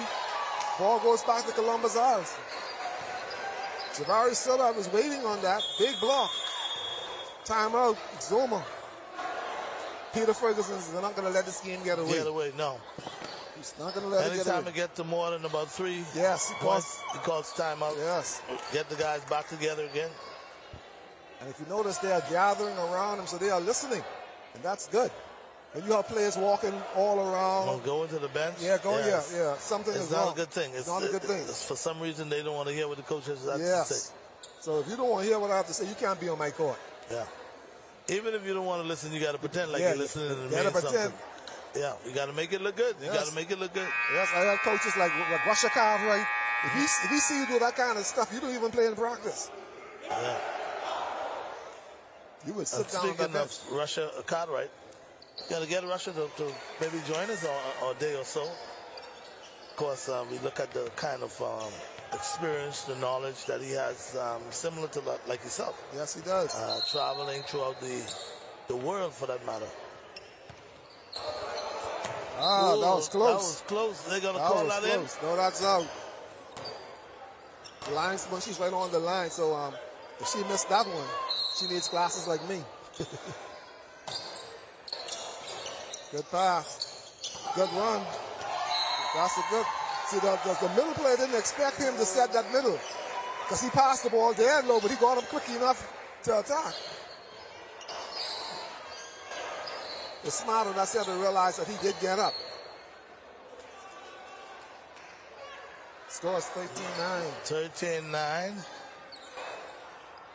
Columbus leading Exuma. Yes, showtime. Columbus thought they were going to rest this one, but they had to play. Yeah, indeed. It's no time to rest. No rest for the weary. Off the net. Gary sets it. Javon Sanders with the left hand. He switched to the left hand. Versatility.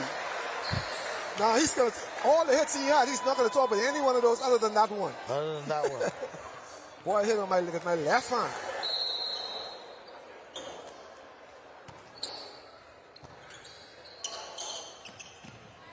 Good block.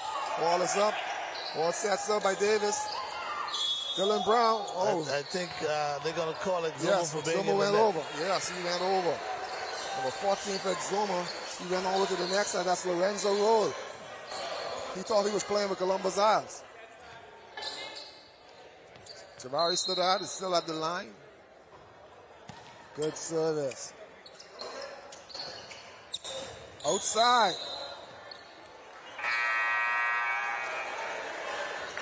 Yes, I think this game is now getting away from Exuma. Another timeout call.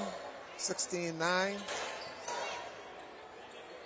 They can't allow Columbus Isles to serve another ball on or gain another point. They have to side out right now and make a difference. So we see quite a number of the fans are still coming in. Momentarily, we'll take a look at the schedule, and I must say, they've been making some adjustments to the schedule as time went on. Yeah. Because of, we normally have a break, but they're not having the break because they want to keep it going, and because of the time restraint. Yes. But I must say, we're going pretty smoothly. Yes. We're going pretty smoothly. We're getting some results in from Anatol Stadium, and things are looking up. Everything seems to be going well. Yes, what happened is that you had a couple of games that went to three matches, 3 sets, and so that would throw the timing off right now. So they are trying to rush up with the schedule to get all the games in by a certain time, because they understand you need to be able to the facility by a certain time. Okay, and speaking of certain time, a lot of people are gearing up for the tattoo. Yes. On base parade, which should start about 6, I understood. Yes, it should. Good set. Oh, big block. Oh, good block. Justin Burris and Javon Sanders, they got together on that block and they say, not here today, not in my house. Yeah, Columbus Island trying to put it together. They realizing that, hey, we got to get this right because we're going forward. Forward ever, backwards never. Big block again by Dylan Brown. They're not allowing Exuma to get any big hits. Everyone, they're defending. They're throwing it back in their faces. Javari Sadat, he's now served 6 balls consecutive. He serves another ball. Ball goes up. Oh, man. Yes. And that was nice because he was in the back court and Yes. he jumped from the back court. He jumped from the back court, so he did it right. Yes, indeed. The Saturday needed a break, and so they went to Jonathan, who was a sure hand throughout this tournament, but he didn't come through this time. You have a substitution coming in for Exuma. Coming into the match. Let's hope he make a difference. Number 18, and that's Condez Nixon. Most of the Nixons are from Exuma. Condez Nixon.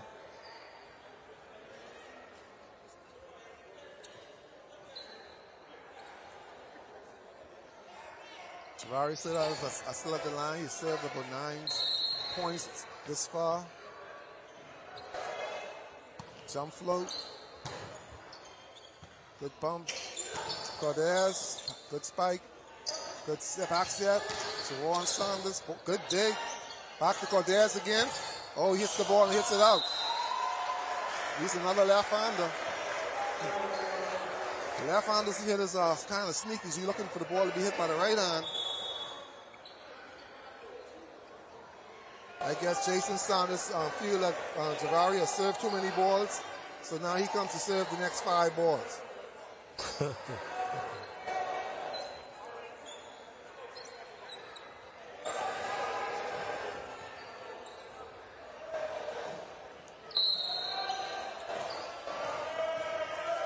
Yeah, Jason's he's delighted in being able to play in this Bahama games. It's another elder statement. Oh, look, he wanted to break that net down just now. That's Jonathan. And like you said, Jonathan doesn't ease up. No, he doesn't ease up at all. I haven't seen him try to dink a ball yet. Yeah, that's concrete. That's concrete. Good service again. Serve to Jonathan. Set of dumps. Not effective. Oh! It worked.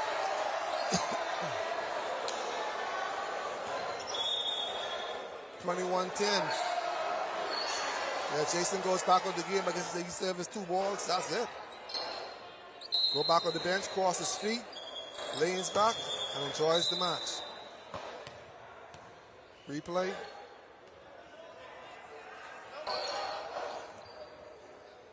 Score 21-10. Columbus Eye.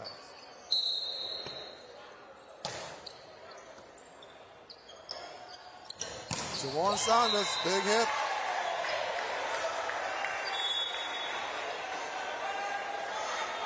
Yes, Jawan is telling the power hitters, watch it, I'm going to take your job.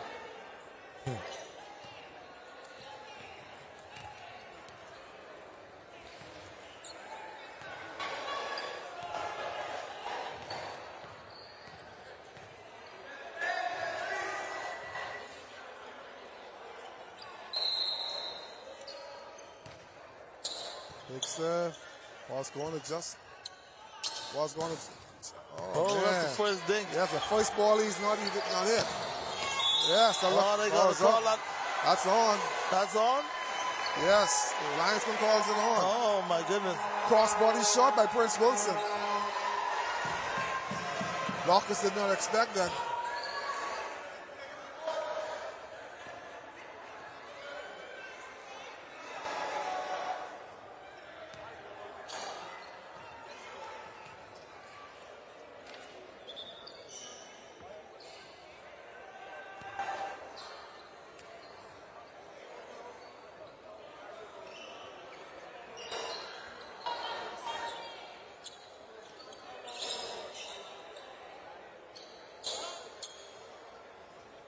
Okay, they're cleaning up the courts. 23-10. Favor of Columbus out.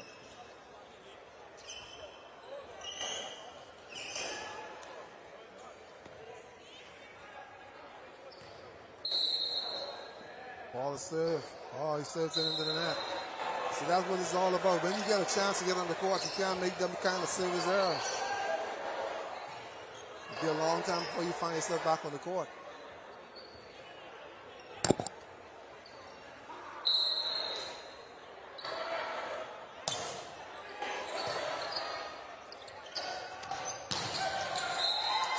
We're going to call it off the blockers again. Yes, Jawan Saunders. Off the block.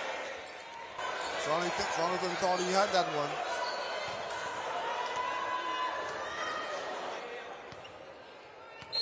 (24-11), game point. Jonathan passed the ball. Oh, good run. Miscommunication. Ball goes back to the Providence. Ball is up. We got a game going on. Jonathan. Oh, good dig. Back set. Ah! No. Not today. Boy, I tell you. Not today. 24-11 now. Not today. We got a lot of lefties. Columbus Isles with an opportunity to put it away, but came up a bit short. Yes, came up big shot.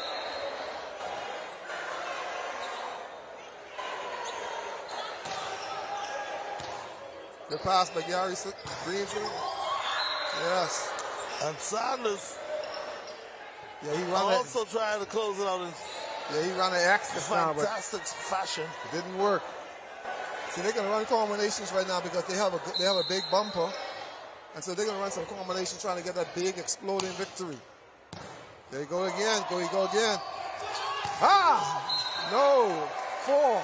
Cannot clear the net. You just cannot clear the net.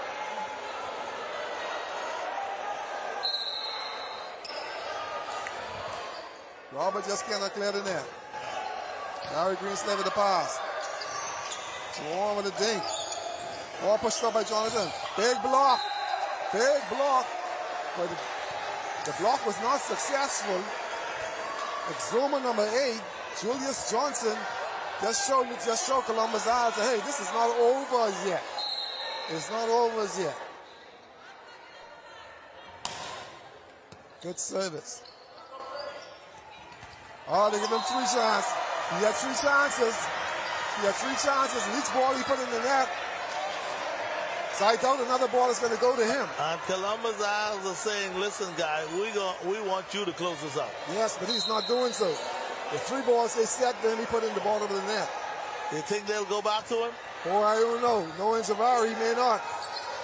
Going to press. Oh, good dig. Good dig. Ball is up. Ball still in play. Ball is still in play. Exuma possession. Oh, man. Exuma, look how they drop it. Yes. Yes. Oh, my goodness, what a win. Yes. Big mistake. Big mistake, but a good game. Oh, a fantastic game. It came down the wire. Excellent game, Showtime. You couldn't ask for a better one. As we see the number 1 seed, Columbus Isles, winning the second set 25-16. Yes. 25-16. Boy, I tell you folks, it doesn't get any bigger than this. We're talking volleyball at its best. Yes, it's the long-awaited, long-anticipated Bahamas games. It's back. And we see so many athletes that we haven't seen in so many years out here performing, coaching. And whether or not they're coaching or on the court, they're just doing their thing. And again, we want to say welcome to this broadcast. We have the Bahama games on its 3rd day, and what a game it was. As we saw Exuma, who came into this match, Exuma giving the number 1 seed, which is Columbus Isles, everything that they can handle. But don't go anywhere now. We got lots of more games coming up. I see the ladies are now getting set to hit the court. If I'm not mistaken, it seems to be that team out of Columbus Isles for the ladies. They're getting ready. They're getting ready to hit the court as we speak. And again, what a match it was. Exuma coming into this match. Of course, Exuma underdogs against Columbus Isles, and boy, they give Columbus Isles all they can handle, especially in that first match, that first game. But unfortunately, Exuma were not able to get over the hump. So congratulations go into Columbus Isles now. Columbus Isles now who improved their record, if I'm not mistaken, to 6-0. And that means now that they are the #1 seed. And of course, I have with me Cernhard with me. Of course, one of the premier players today, doing such a fantastic job. You were doing most of the setting. So tell us about it and tell us what has you guys all motivated and ready to play the way you are playing right now. I think all the guys up a lot to the game. Want to come out there and represent well. A lot of the guys are senior members and we got competition. So Zuma put up a good fight. Kudos to those Indeed they did. And look forward to the rest of the competition for the rest of the time. Okay, now you guys had the upset for yesterday. Going into the game between Columbus Isles and New Providence, and everybody had New Providence to win the game. But fortunately enough, you guys somehow or the other was able to deal with New Providence. Now, the thing is, in order for you all to win the gold, chances are, I'm looking at the way that New Providence are playing right now, chances are you have to go through New Providence. Tell us about it. Well, the match is won on the court, not on paper. And okay. On paper, New Providence definitely has a better team. But like yesterday, if we come out and play our game, I think we can do it again. Okay. Well, I look forward to it. And I think, again, like I predicted earlier, the gold medal is going to be between New Providence and Columbus Isles. But when we look at both of these teams, you guys have a few national team players as well as New Providence. So you're more or less evenly matched. So what is going to really make the difference now? Don't share your secret with me. I know you're thinking, well, I can't tell you everything we're going to do. But what is going to make the difference? The veteran and the team that you all has, the leadership, when it comes down to the skill factor, what is it going to make a difference? Obviously, there's strategy and everything. At the end of the day, the team who comes out and plays the best, it's going to win. It's going to win. Well, I tell you what, I'm going to look forward to it, man. A good game. And I see in the first game, it was like y'all came back and win the first game, which I thought that Exuma would have upset you all. And I say, well, if Exuma upset you all, that means that you all might have, not say take them lightly, but you underestimate them. But Exuma really, really played a good game. Yeah. Especially the first game. Yeah, that's just like what I was saying. If you don't come out and play any given day, you can win, you can lose. So it was up to us to come out, put our best foot forward, and hopefully we come out victorious. Okay. Hey, good luck to you, man. All the best, and I'm looking forward to that gold medal matchup down the road. Anyway, again, guys, if you're not here at the Second Isaac, you're missing it. We're talking the best of the best. We're talking volleyball day 3 as we're getting set now to see Columbus Isles. They will be taking on the Exuma team with the ladies. We'll be sure to bring you, obviously, live coverage here down at the Second Isaac gym. Folks, I still do have Sanders also with me. Of course, we're going to get a chance to speak with Sanders in a second. And, of course, Sanders had about 19 kills in the 2 games. I wonder if they're giving me the right stats on that. Sanders, put your headset on.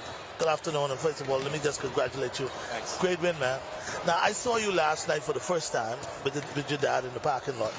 But like I said to you, I know you don't remember me because I remember watching you swim from St. Augustine time, way back. Jason, who's your dad, he and I, we go way, way back.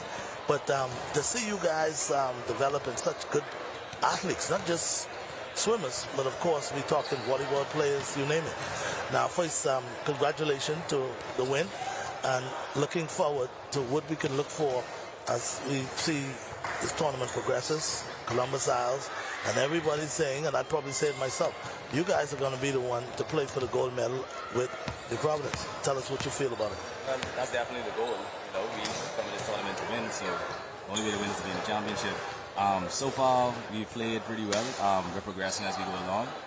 Some of us haven't played in a while, so we're using these games right now just to warm up and everything. Yeah, okay, good sentence. Now, when we look at the way how New Providence played earlier today, it was like after losing yesterday, after getting upset from you guys, which is Columbus Isles, it seems like they took their game to another level. Like they were saying, man, we took those guys lightly and we end up losing. So now we got to really bring it. And I saw that they really bring it today.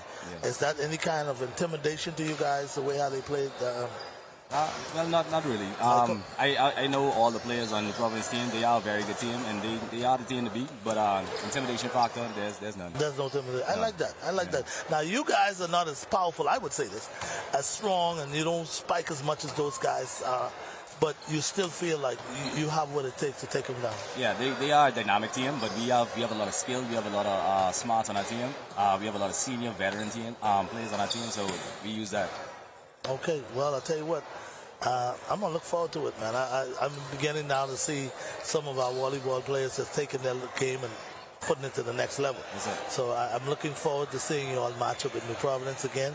And if you can do it once, you can always do it twice. Well, that's for sure. All right. Yeah. Good luck to you, all man, right, Sanders. All right. All the best. Say hi to your dad for me. Yes, sir. All right. All the best. Of course, guys, again, we just saw a wonderful matchup. Exuma giving Columbus Isles all they can handle. But when it was all over said and done, Columbus Isles coming out victorious. Anyway, guys, I know we scheduled for a break in a couple of seconds, but coming up next, we're going to see Columbus Isles ladies taking on Exuma. This one should be a dogfight, I would say. As you all know, it ain't about what you think, who you think is the better team on paper, but it's about coming on the court and showing it. So we'll wait and see. We'll wait and see what happens as far as the game coming up. Again, Columbus Isle and Exuma ladies. So anyway, guys, we'll take a quick break, go to the studio, but of course we're going to come back. Ivan Showtime, day 3 of the Bahamas games. We're here at the Secondal Isaacs Gym, bringing you live coverage of volleyball. We'll take a break and be back after this.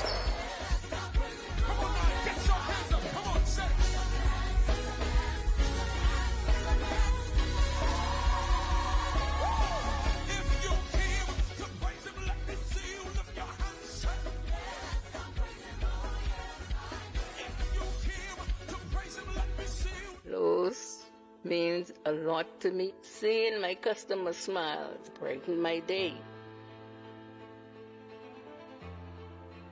Family is important to me. I love spending quality time with my grandchildren.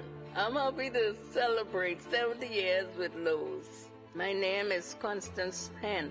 I've been working with Lowe's for 48 years. I hope and trust that they have another 70 years to come.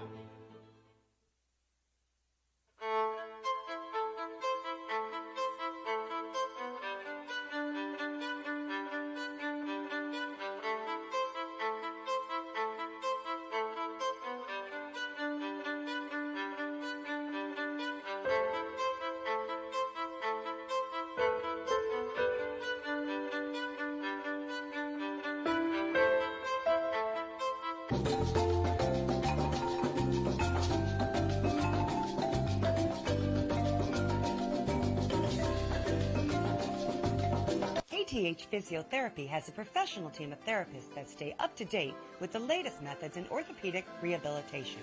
Our clinical staff is praised in helping in the recovery of sports injuries, including neck, back, knees, and shoulders, just to name a few. We provide high-quality service in a warm, friendly environment. Insurance is accepted with a doctor's referral. Get back on track with KTH Physiotherapy. Located East Bay Shopping Center, opposite Potter's Key. 394-5161. Catch Janae's annual 20% off back-to-school sale going on this week only. Get up to 20% off on all school items in stock. Yes, 20% off all school items. Shirts, jumpers, skirts, boys' long and short pants, school neckties, PE shorts in a variety of colors, colorful backpacks and lunch bags, character towels, raincoats, and umbrellas. Shop early and don't miss out on this. Janae's Chesapeake Road's annual 20% off back-to-school sale going on this week only. Beat the rush and save. Janae's 20% off annual back-to-school sale going on now. Restrictions apply.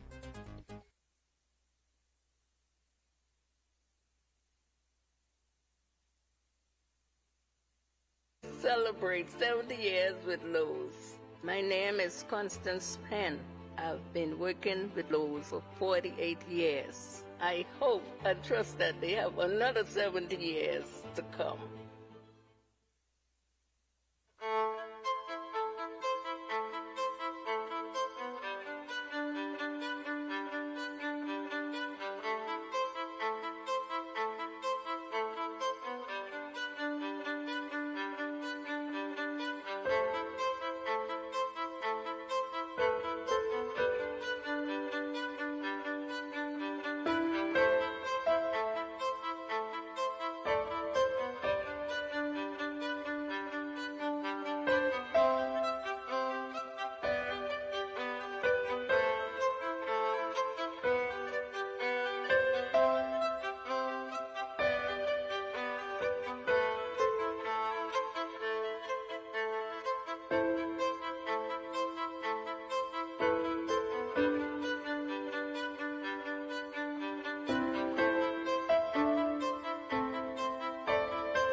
KTH Physiotherapy has a professional team of therapists that stay up to date with the latest methods in orthopedic rehabilitation.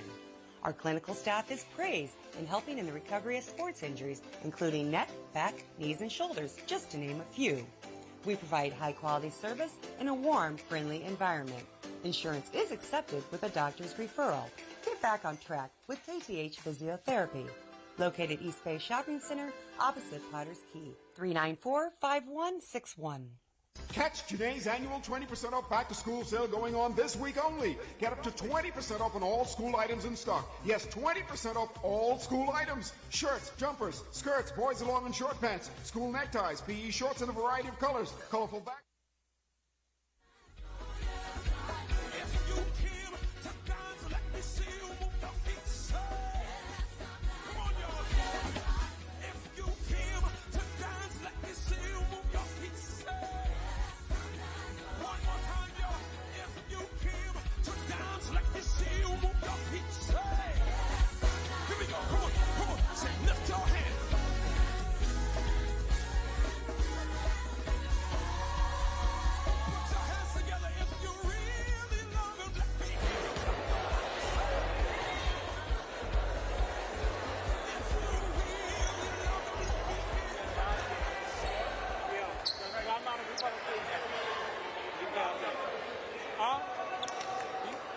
Go.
Columbus Isles ladies playing against Exuma. Exuma's leading the match now at 4-0. Tia Wilson's at the service line. Ball is over on the Exuma side. They have a little difficulty in getting the ball over. But all is going well for Columbus Isles. They suffered an injury earlier in the match. One player is out. But here it is. They putting it on Exuma right now. The score is 5-0. Ball is off the net. Tia sets the ball. Jenny Ardley with a big spike down the middle.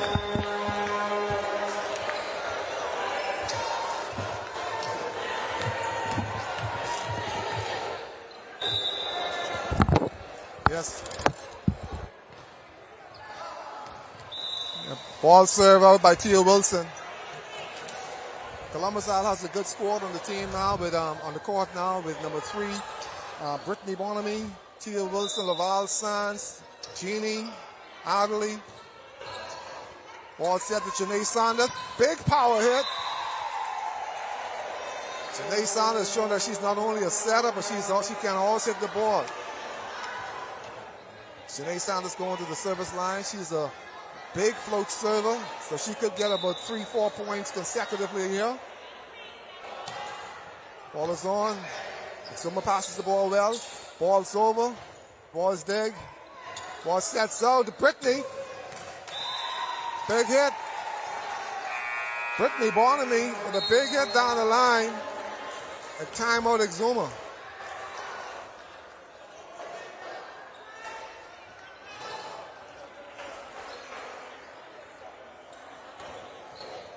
Yes, good match going on here. Just got an update from Grand Bahama men, one of the men of Grand Bahama, the Toy Williams. He's reminding me that he was from track and field. He's an Olympian, but he's here playing volleyball for Grand Bahama. So he's a 400 4x4 specialist, I think it is. And I always thought that he was a part of Bacchus Road program, but he said that no, I know him from track and field. So my correction on that. LaTroy Williams, an Olympian who's playing and representing his island of Grand Bahama.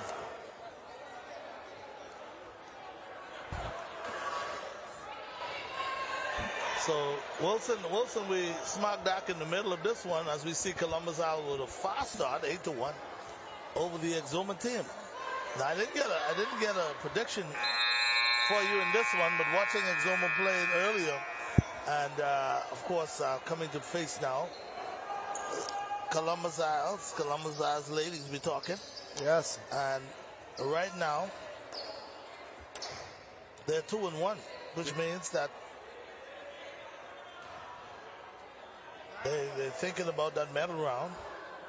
Yes, Showtime. Columbus Isles, they're playing now. They're getting psychologically prepared for the medal round.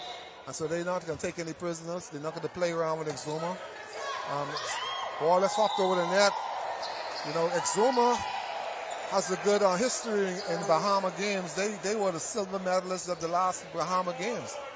Yeah, and also they won the gold in softball. Exactly. So Exuma there's good potential coming out of that island. Ball set back over to Laval Sands. She hits it out. Columbus Isle ladies they're having to make a lot of adjustments with Christelle Roll. Christelle Roll Brown. She met over the injury in the first match. So they short one player. But Brittany is bringing it today. Brittany is bringing it today, NC State. She's bringing it today, and she is one of, in my opinion, before she got injured, she's probably, in my opinion, one of the better players in volleyball in this country today.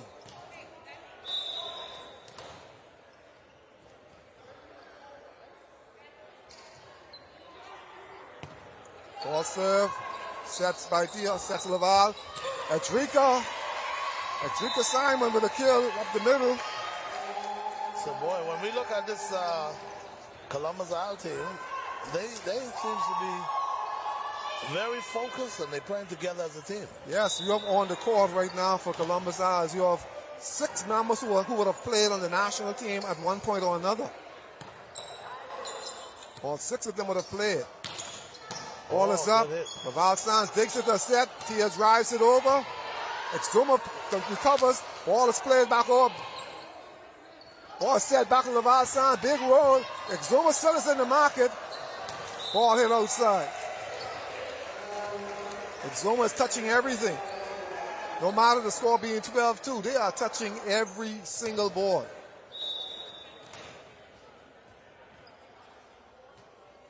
Jeannie idly on the serve. Ball pass, good pass. Pushed down by Drika. Ball serve, no.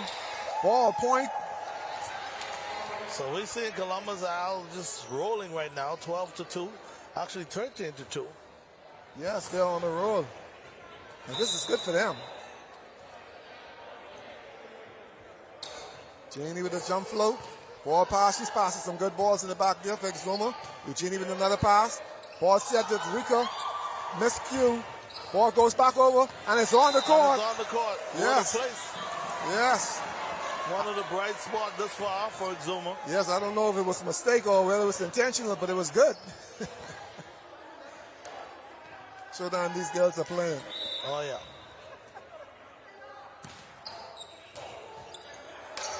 Shank ball. Here comes Exuma now. Sarita Johnson with the ball off the hand. 13-4.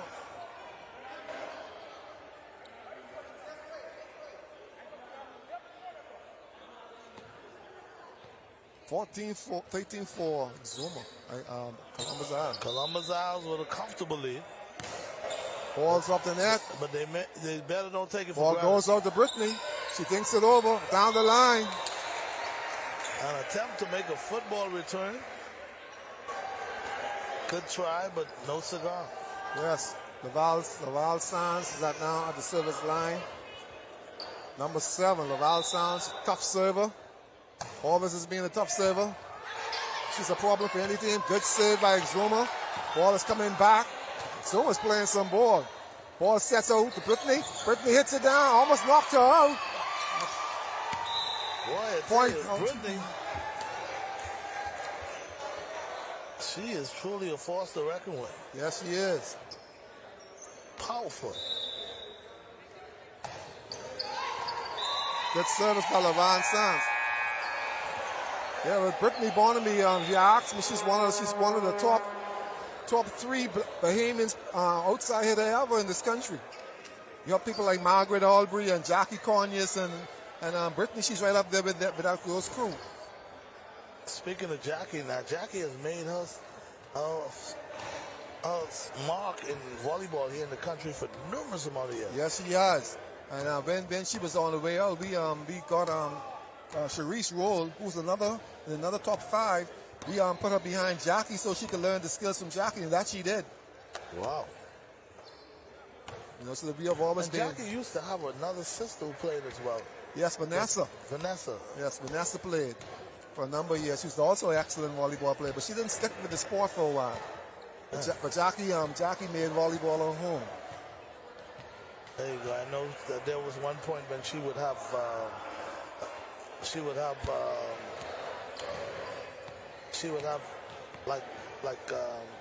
where she would bring the players together and teach them how to play the game, and she would bring in other volleyball players from all around the world to be a part of it. Yes, she had a program, a summer program, and she I think there's Coach Dell from Atlanta who came down. She had that program for a number of years. Yes, absolutely. A number of years. It's similar to a clinic. Yes. But it's a little more advanced than a clinic. Yes. But, she did tremendous things with a lot of the young players at the time. Yes, and a lot of persons benefited from it. Ball passes over by Exuma. Tia sets the ball to Jeannie. Jeannie thinks it over. Oh, that's a tricky play right there. Yes. Well, that's a Drika in the middle. So now it's a 16-4. Yes. Yeah, this is what you're talking about. This is what Columbus Isles men should have done with a weaker team. Exuma's hustling. And they get it over. Ball set to Brittany. Power, but she hits it out.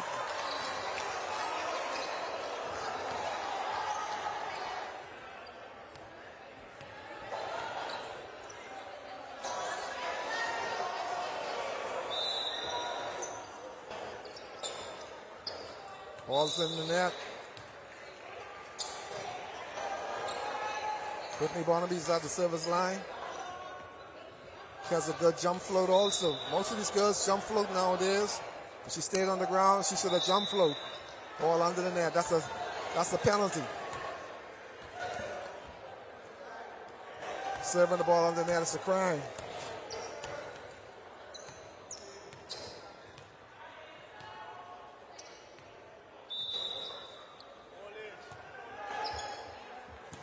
Good pass. Set Steele. Edrika. Oh, Exuma is playing. Ball set to Janae Saunders. Oh, she puts it into the antenna. Ball goes over to Exuma.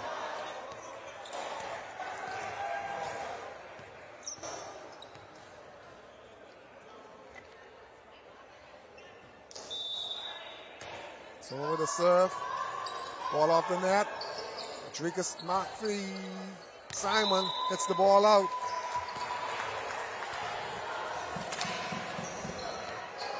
So now it's an 18-8. Columbus Isles with delay. Yes, the service is putting them off because the young lady, she's putting everything short. And they're not doing well with that. Janae Saunders with a spike. It's off Exuma for a point. Columbus Isles, 19-8. It's the score.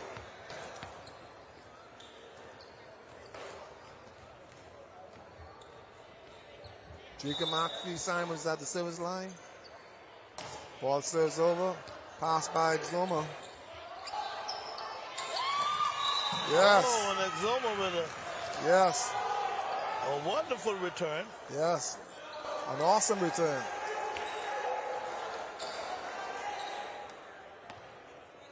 What a good return. 19-9. Exuma still isn't laying over and playing dead. Communication problem here. Brittany puts it over.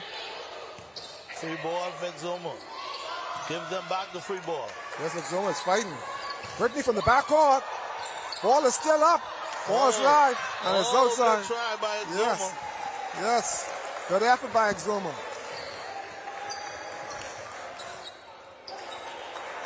Good effort by Exuma. Exuma's not giving up. Yes, Nyoka Davis is setting for the Exuma team, and she played for the, my memory serves me right, she played for the last Bahamas games also. She's from a family of good volleyball players, competitive volleyball players. So we're gonna see them fighting, even though they should be outplayed by Columbus Isles. Tia Wilson's at the service line. Timeout call for Exuma. Scores 21-9, Showtime. 21-9. Exuma. They're not playing as good as they would want to play, but they're still in it. Yeah, they're feisty. Yeah, they're very scrappy. They're feisty, like you said, and they're continuing to try to scrape and crawl their way back into this one. Yes, they are.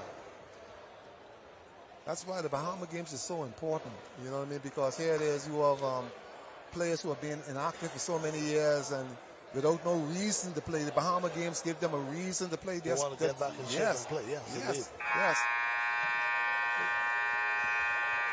Yes, and it helped. And we talk about the Bahama games coming back after 21 years, but I would say this. I believe this is an eye-opener, and this is something that we as athletes, Bahamians, we could build on. I mean, we talk about the 50 year and how significant it is, but I think just bringing back the Bahamas games are going to give people incentive to want to get back in shape, want to be a part of and work on and developing more from the various islands. Yes, a healthy nation. It's a wealthy nation. That's right, a healthy nation is a wealthy nation. And that is, we used to coin that at one time. Right, indeed. And so now we need to get back to that. A healthy nation is a wealthy nation. The Val Sands with the spike. It's going with the answer, but I know we've all going to Columbus Isles' favor. So now this will get people now, once they announce it now, next year is an Olympic year. It's an Olympic year. So they might decide to come back in maybe 2025. Or maybe 26. Yeah. But what that will do is that will give a lot of the athletes time to get back in shape and to get that interest back again. Yeah, and I can guarantee you, we're going to see more competitive, whether it's volleyball, baseball, basketball, tournaments because people are going to prepare for it. I totally agree with you, Sultan. I totally agree with you. And I think it should be in another 2 years. It should be 2025. Yes, indeed. Maybe we could miss the Olympic year and bring them back in 25. Yeah. And if we do it consistently, often, even make it a mandate to say, listen, every 3 years. Yes. Or every maybe 2, 4, whatever years we make it out to be. Yes. And we stick to that. And I can guarantee you that we would see more persons, again, like I said, trying to improve themselves, work on their craft, and just to try to make their presence felt. I totally agree. During these Bahamas games, because this is significant. And I like the way you put it. You talk about comparing it to our Olympics. Yes. You know, where we have things happening from various different family islands, and everybody coming here. I understood that sailing now is getting more exciting by the second. Yes. Because what is happening in sailing now is we see those Long Island boys. Yes. They are just ripping things up as far as dominating. sailing. Yes. Oh, yeah. They're dominating. I was hoping one of my buddies from out of Black Point, Nabi and Magic and those, I was hoping I would see them, do well too. They're doing okay. But boy, them Long Island boys, Stephen Knowles and those. They stepping up. Oh, it's something about those boats. They always set the bar. That they knows, but they don't tell nobody. That's the only thing I could say. Yeah, they always set the bar, in sailing, and Exuma wasn't too far behind. Exuma was on par with them. Exuma's on par with them. So I love Exuma, especially in the C class. Yeah. With Buzzy Roll and all those guys. Yeah. But now, boy, I don't know what they got to do to keep up with Stephen knows them. See, Long Island. it's going to come together because now sailing is a national sport. Yeah, indeed. It's our national sport. You find that nowhere else in the world. Yep. It's a Bahamian thing. Yeah, it's something that's unique here in the Bahamas. And for years, they were thinking and talking about changing it from cricket because, say what you like, cricket isn't impactful. No. Like a national sport should be. Even when it was played here, it wasn't as impactful. It wasn't something that, when the British, those came here, that was something they played and they passed it on. And of course, most of those teachers and all those, but they played it. But then it just watered down. that field hockey and netball. Yeah. Cricket, field hockey, netball. Yeah, those were the British. The British played those. So now we're seeing, of course, sailing being a national sport. Yeah, people say that sailing is very expensive and so forth and so on. It can be. It can be, but when you look, and see, sailing is not a sport like chess or checker. You have a whole large team, and when you look at it, once they introduce that into the high schools, and it goes to another level because now you have the younger players, the younger athletes in sailing. They're now participating. And like you said, Long Islanders, they're building the sloops. Oh yeah. So it's feasible for sailing to grow to another level. Absolutely. So I haven't gotten any direct results from sailing as yet, but based on what I got earlier, we have the Long Island boats that's ripping things up. Yeah, those guys are setting their mind. They're setting their mind. From what I've been hearing, all of the games has been exciting. You have some disciplines that's not started yet, and it's going to get on the way, so it's only going to be better and better. Oh, yeah. And I know we do have matches down at the Anton Rogers. And I think I mentioned this one to you before. Exuma defeating Andros. That's in men. 25-20 and 25-18. I think we might have had that down already. Yes, we did. We did. Okay. They just sending me, I guess, another update, and I have that one included in that update. So now we're getting set now for the second game of this match between Exuma and Columbus Isle. And Columbus Isle still in control. They're still doing what they have to do just to continue to win. Yes, they are. See the referees now getting together. Yeah, they're climbing up that step. Climbing up that step to get things ready. You have the senior official, Mr. Green. He's the senior official. Okay. Kirkwood Green. Now, did you notice on the scoreboard everything went blank? Yes, I did. Now, I don't know what's going on there. Somebody pull the plug. Somebody pull the plug. Okay, it's back up. It's back up now. I don't never like that term. No. Somebody pull the plug. Yeah. I don't know. I'm afraid of that. Yeah, that's what happened in New Providence yesterday against Columbus High. Somebody pulled the Somebody pulled the plug. Tia Wilson at the service line. First play in the game. Good pass. Ball is up. Someone's going to put it over. These guys are hustling for everything.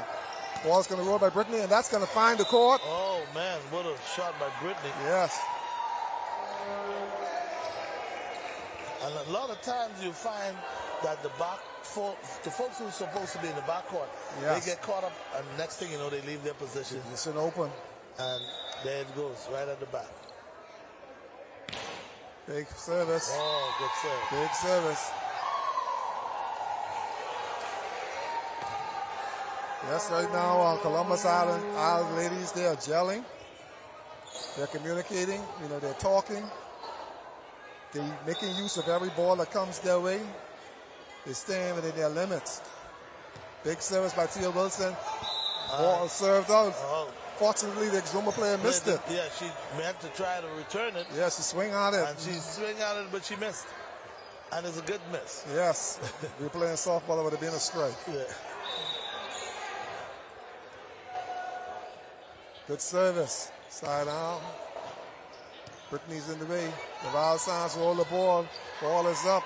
Ball is pushed back over. Janae Sanders play. Brittany puts it over. No.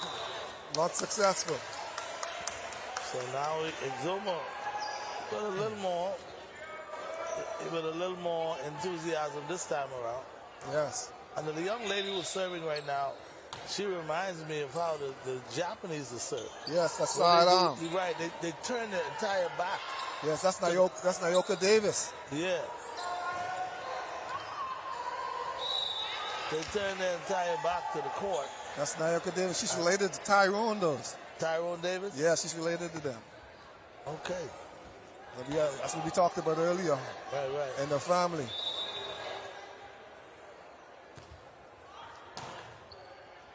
Good hustle.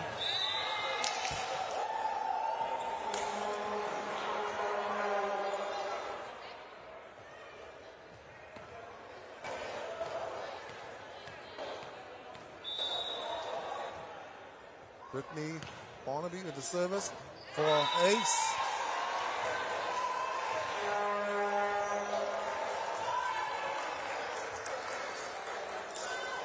So I see some of the Grand Bahama players getting ready for their matchup.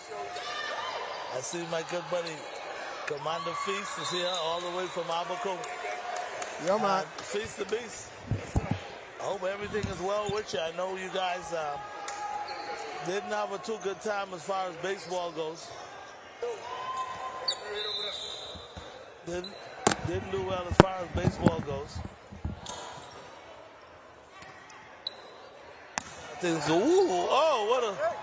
What a spike by Saunders and a good try returning that. Yes, I'm a throw out for Exuma. Diamond Moss, he picked it up, but to no avail. Point then to Columbus High. So now we have a 6-3 lead, Columbus Isles.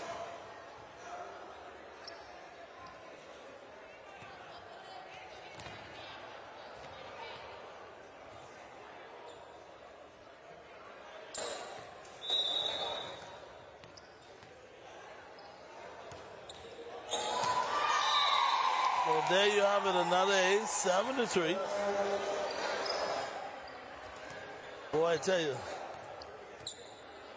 Exuma. Felicia made some service. Good service. Also a good softball player. Softball also for the Bahama game for Columbus High. So she's from the softball pitch, volleyball courts.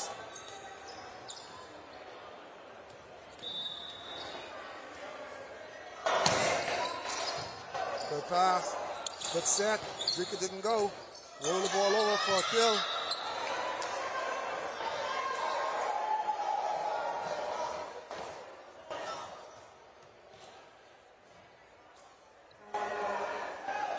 Val signs at the service line for Columbus Isle.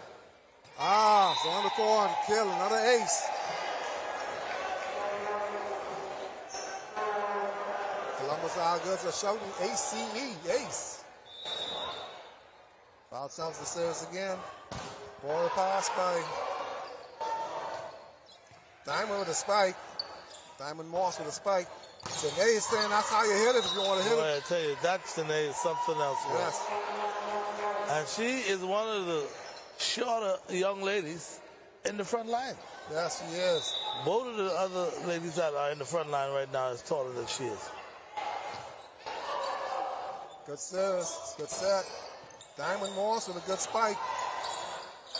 The ball sign. She's trying to hit this camera. She just barely missed it. She forgot the camera's not a part of the game. So now we got a 10-5. Columbus Isles cruising. Off timing. Yes, miscommunication.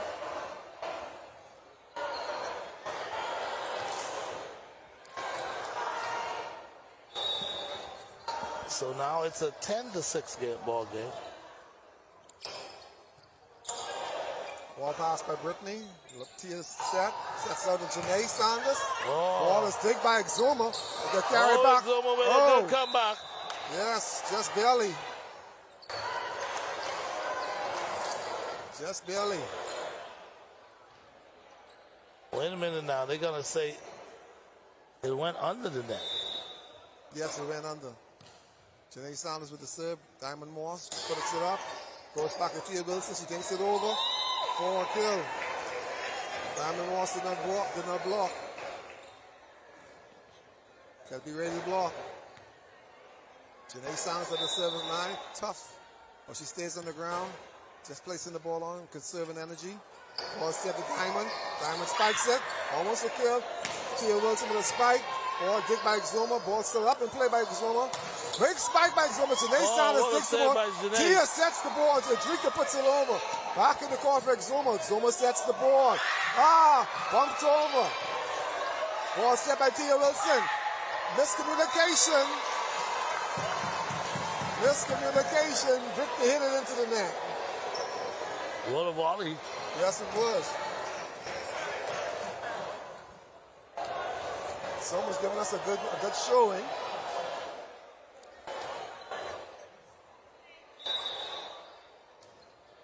Ball serve. The foul sounds pass to Tia Wilson. She set to the Brittany. She pounds the ball again, but Exuma picks it up. Ball sets out. For a kill. Exuma. Yes, exactly. Exuma's not laying down and playing dead.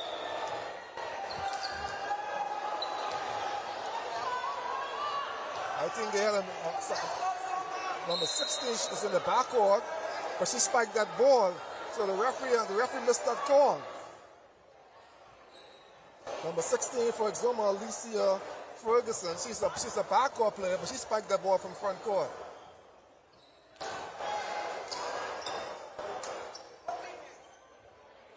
We check the lineup and see. I'll see you in a minute. Yes, the referee missed that call. Fortunate for Exuma.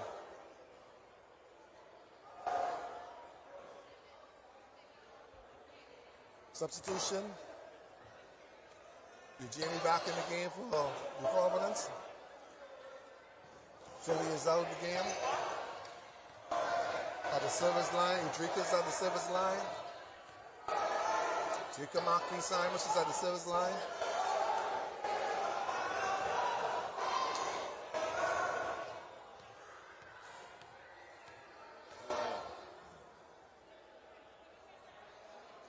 So now we're back to action now. After getting that sorted out.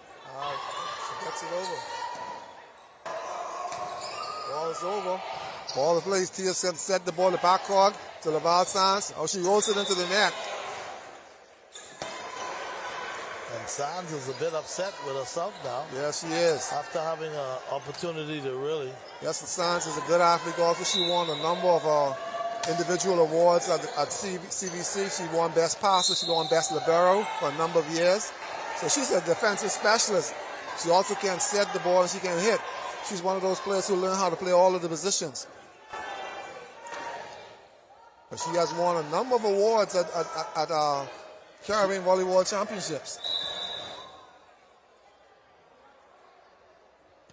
Thea Wilson serve.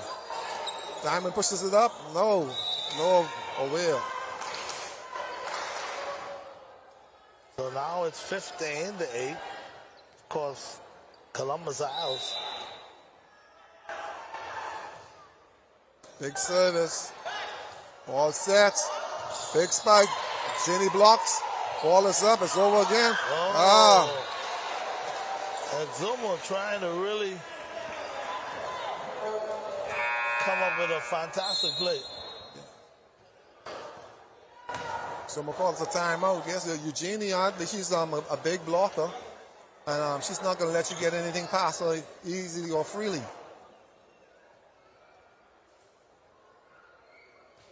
She's a member of the Royal Bahamas Defense Force, and just now she was protecting the borders for Columbus Isles.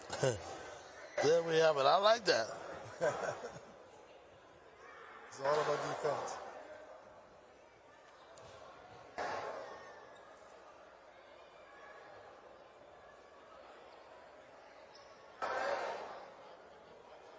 Got a timer here going on right now. Coach Rick Zuma is now discussing how we're going to stay in this match.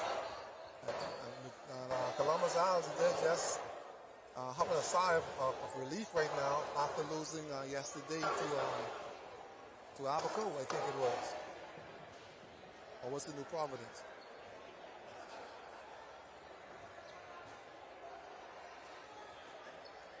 You're referring to yesterday's game? Yes. Yeah, they lose to New Providence. In 3 sets. So that was a battle yesterday. Oh, indeed it was. It was a battle yesterday. And they're missing 2 of their key players today. So by the time we roll around into the medal rounds, everybody should be home. Thea Wilson is still at the service line. Ball up. Yes, the pass is killing Zoma. So now it's a 17-8. Columbus Isles ladies. Miscommunication again.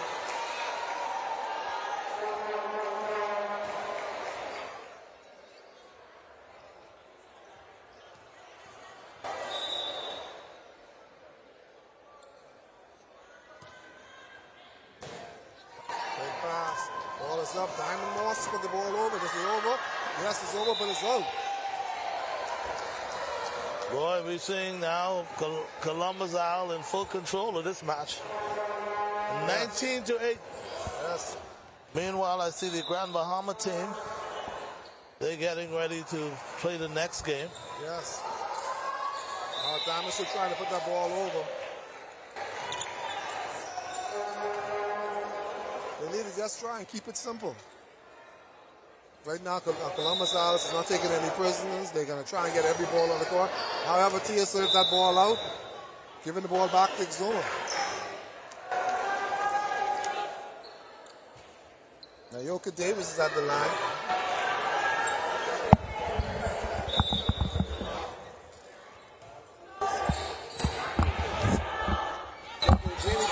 Oh, good combination. Quickly went around for the act. That was a good run.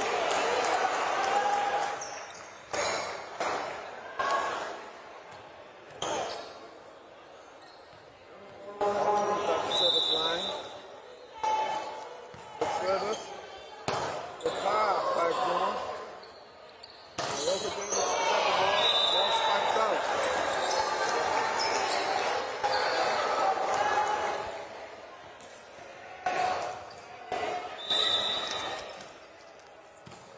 Okay. Okay.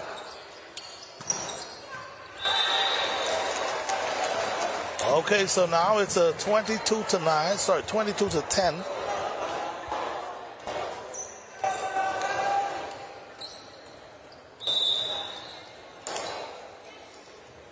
Good service by Zuma. Tia sets the ball to Laval. Laval puts it down. Oh, man. Laval, they're making it a 23-10 lead, and I think Exuma now, we're beginning to see Exuma maybe about to Janie Adley says give up on this one. They caught Columbus all sleeping. She bumped the ball back over on one. She saw them comfortable and in bed. In case you're wondering, guys, that's a 23-11. The ball is up by Exuma. Diamond Moss puts it over. Brittany saves it. Tia sets it out. Renee Sanders. Ball is up. Sanders run for the ball. Oh, man. Yes. Ball sets out. Go outside. We didn't see this from Exuma earlier, but yes. Exuma fighting is back. showing some life. Ball sets in the middle of the Rika. Big spike. Big spike down the middle. What a try by Exuma. Yes. Big spike up the middle for Drika Markfi Simon. These girls are having a good time. Laval Santos at the service line. Big server. She's capable of serving an ace. So if Exuma don't watch it, it could be an ace in game. Ball's on. Ball's over. So they start to pass it to Tia. She jumps. She spiked the ball. Oh, she ran over. So now it's 24-12. Can Exuma come back and win this one, Coach? God is able. Good pass. Drika. Ball swiped off the block. And down for the kill. Unfortunately, there goes your... Wait a minute. There goes, yes, that's right. There goes your ball game. Yes. So 25-12, Columbus Owl with the second consecutive win. So that's going to do it. And speaking of doing it, that's going to do it for us. Of course, we will be back tomorrow, 12 noon, to bring you more coverage of the Bahamas games volleyball from here at the Kendall Isaac Gym. For my co-host, the legend himself, Wilson, we want to say thank you so much for tuning in to us. But don't forget, tomorrow, same place, same time, at noon tomorrow, we'll be back here. And we'll be back here to bring you more live coverage of the Bahamas games volleyball style. That's going to do it for us. We're out here. Have a safe one. I'm Ivan Showtime. Thank you for your time. We'll see you next time.